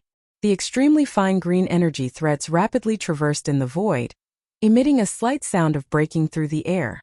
Everyone's expression changed and they felt despair. Even Uncle Zhong's arm was cut off by this strange green energy thread. This damn thing could even cut weapons. If a person was entangled by it, wouldn't he die without a complete corpse? Just when Ling Luoyan and the others thought that they couldn't escape death, a tiny purple shadow suddenly shot out from the dense forest beside the ancient path. That purple shadow's momentum was very fast. It actually rushed into the midst of the guards in an instant before Bei Tang'ao's green energy silk fell on everyone. Everyone only saw a purple shadow flash before their eyes. A large hole was torn in front of Uncle Zhong's chest, revealing the close-fitting clothes inside. Not good. A thought flashed in Uncle Zhong's mind. He spread open the 5 fingers of his left hand and immediately grabbed towards the purple shadow in front of his chest. Although he had lost an arm, his reaction was fast and extremely fast. However, that purple shadow had already used its claws to push against Uncle Zhong's chest and was sent flying. At this moment, everyone could clearly see that this little thing that was moving quickly was actually an extremely cute purple sable that was only the size of a fist. This little sable was different from an ordinary sable. It was much smaller than an ordinary sable, and it had a pair of ruby-like big eyes that were filled with incomparable intelligence. On its forehead, there was a deep purple vertical line that looked like a closed eye. Three-eyed divine sable. When Bei Tang'ao saw this little beast, he couldn't help but be moved. What shocked him the most was that this little beast was actually holding a small box in its claws. This was a brocade box that was 3 fingers wide and less than half a foot long. It was covered with talismans that were circulating with spiritual power and seemed to emit a misty radiance. Obviously, this was a box that was sealed by a talisman. The little beast holding this box looked extremely comical, as if it was a child carrying a big stick. It was very awkward. The movement speed of the little beast holding the box had obviously slowed down, but it was still extremely fast. It was like a purple shadow that was rapidly leaping through the crowd, wanting to pounce into the dense forest beside the ancient path. Quickly catch that sable. How could Bei Tang'ao still care about Ling Luoyan and the others? He waved his right hand, and the thousands of green threads immediately changed direction and enveloped the 3-eyed divine sable. Chapter 124. This little marten was the mystical little marten that Gu Fei had encountered previously, the one that fed on the crystal cores of fierce beasts. That night, the mysterious woman used her great divine ability to seal the heaven and earth with a fire net. She did not hesitate to destroy a part of the forest and slaughter thousands of beasts in the forest, all for the sake of subduing this 3-eyed divine marten. However, what was unimaginable was that this little beast actually appeared here and snatched away the mysterious box that Uncle Zhong kept close to him. As a result, Bei Tang'ao's target immediately shifted to the little marten. To be exact, it shifted to the small box that was sealed by the talisman. Quickly catch that purple marten. Don't let it escape into the forest. Bei Tang'ao roared and waved his hands continuously. A large net formed by interweaving green energy threads immediately appeared in the air in front of him and enveloped the little beast that was leaping and escaping below. Apart from the little beast that was holding the mysterious small box, there were also 7 or 8 Qingyi guards from the Haotian merchant group that were enveloped by the energy net. None of them were spared as they were all sliced into thousands of pieces by the energy net that enveloped them. Blood sprayed everywhere as their entire bodies collapsed like building blocks, turning into a pile of minced meat. Wah! Seeing such an extremely bloody scene, Ling Luoyan and the two maids, Xiao Chui and Xiao Yu, immediately felt as if their chests were overturned and they vomited out everything that they had eaten during dinner. When Uncle Zhong and the group of guards saw this, their faces became incomparably pale. This black-clothed youth's method of killing was extremely bloody. Even though they were used to seeing death and blood, they still felt fear and trepidation. Although the little Martin was holding a box that was even taller than it, its movement speed was still extremely fast. In the instant that it was about to be enveloped by the energy net, it actually scuttled out from under the net. Chirp chirp. The little Martin let out a cheerful chirp. Its calves supported itself on the bluestone surface of the ancient path, and instantly turned into a purple shadow. It held the small box and rapidly pounced towards the dense forest beside the ancient path. As long as this little beast entered the dense forest, it would be difficult for Beitang Ao and the rest to capture it. At this moment, the dozen murderous black-clothed men had already surrounded it. Pung! His 5 fingers were like steel hooks. One of the black-robed men directly grabbed at the purple shadow. The power of the claw shook the void, making the sound of the air exploding. Such a powerful claw force. Uncle Zhong, who was protected by a group of guards, couldn't help but be shocked when he saw how powerful the black-robed man's casual grab was.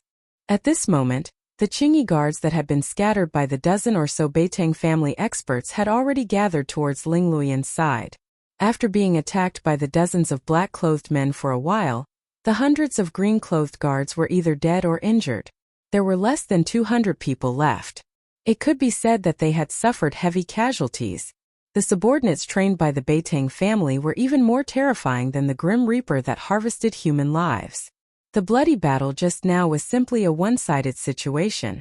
Even the hundreds of green cloth guards found it difficult to contend against these dozens of death gods. The black-clothed man's peerlessly swift and fierce claw instantly enveloped the little Martin. However, the little Martin let out a squeak, and a ball of dazzling purple light suddenly erupted from its body, directly colliding with the black-clothed man's sharp claw. Wah! In the next moment, a painful roar sounded.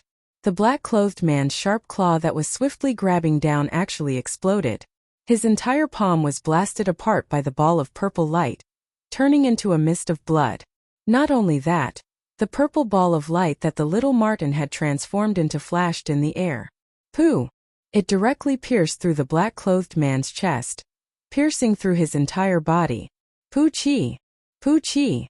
Fresh blood spurted out from the pierced chest, and the black-clothed man fell stiffly backwards. Even in death, he couldn't believe that the one who killed him was actually a little beast.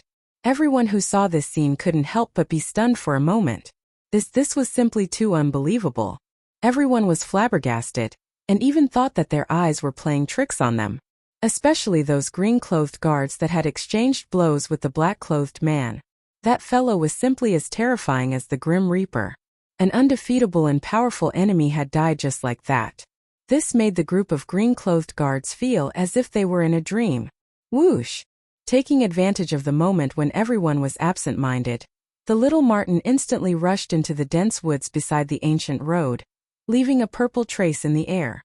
However, the moment the little Martin rushed into the dense woods silently collapsed. Someone had secretly made a move, and a vast force had fixed the little Martin in the air. Beitang Ao, who was about to make a move, immediately stopped. He knew that the movement here had alarmed the powerhouses of Dragon Emperor City. Beitang Ao hurriedly looked around. As expected, there were mysterious figures flashing in the surrounding dense woods. However, Beitang Ao couldn't identify who was the one who had secretly made a move. Squeak squeak.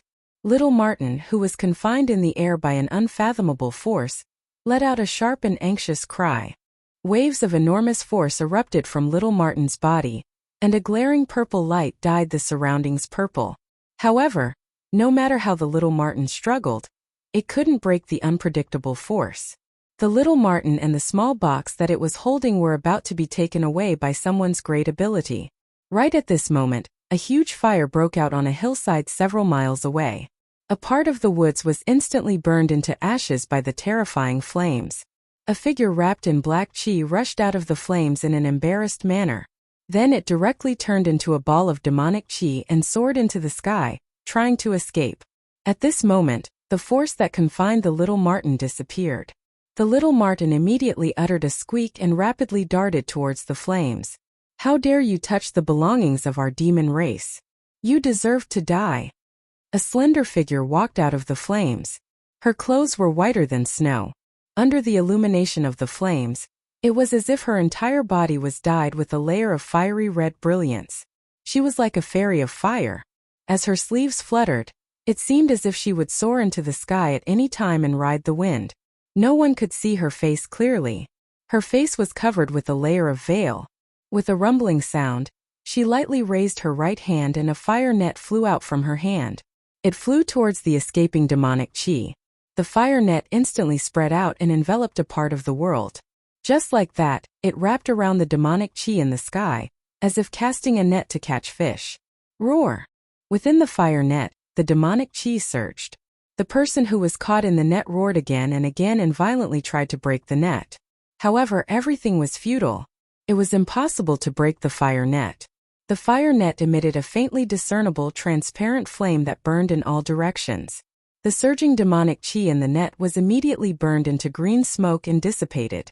The mysterious woman who was surrounded by the monstrous flames waved her hand towards the fire net that trapped the demon cultivator. The fire net immediately flew back to her. After the mysterious woman revealed this move, the people who were secretly watching began to retreat. Some mysterious figures began to retreat, but there were still people who were watching from the side.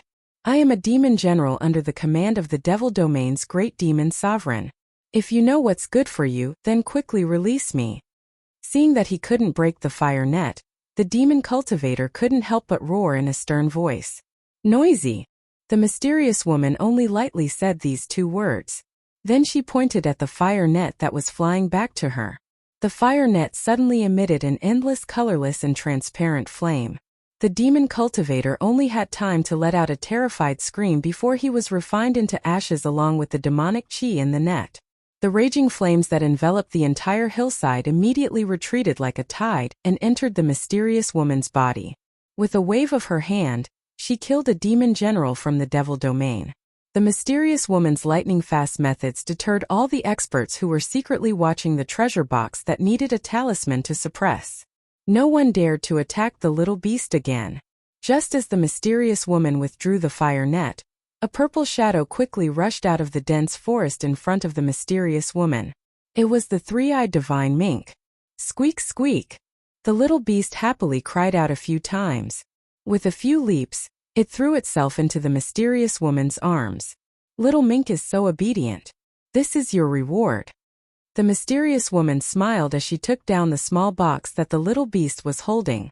Then she took out a crystal that was as clear as jade and agate and handed it to the three-eyed divine mink. The little beast held the crystal that looked like a pearl and began to chew on it. The incomparably hard crystal was easily bitten to pieces and then swallowed. This was the little beast's food. It was a crystal the size of a thumb. It was a beast crystal that contained spiritual yuan. Boom! Just as the mysterious woman was about to leave, a loud explosion that shook the heaven and earth suddenly burst out from a valley in front of them.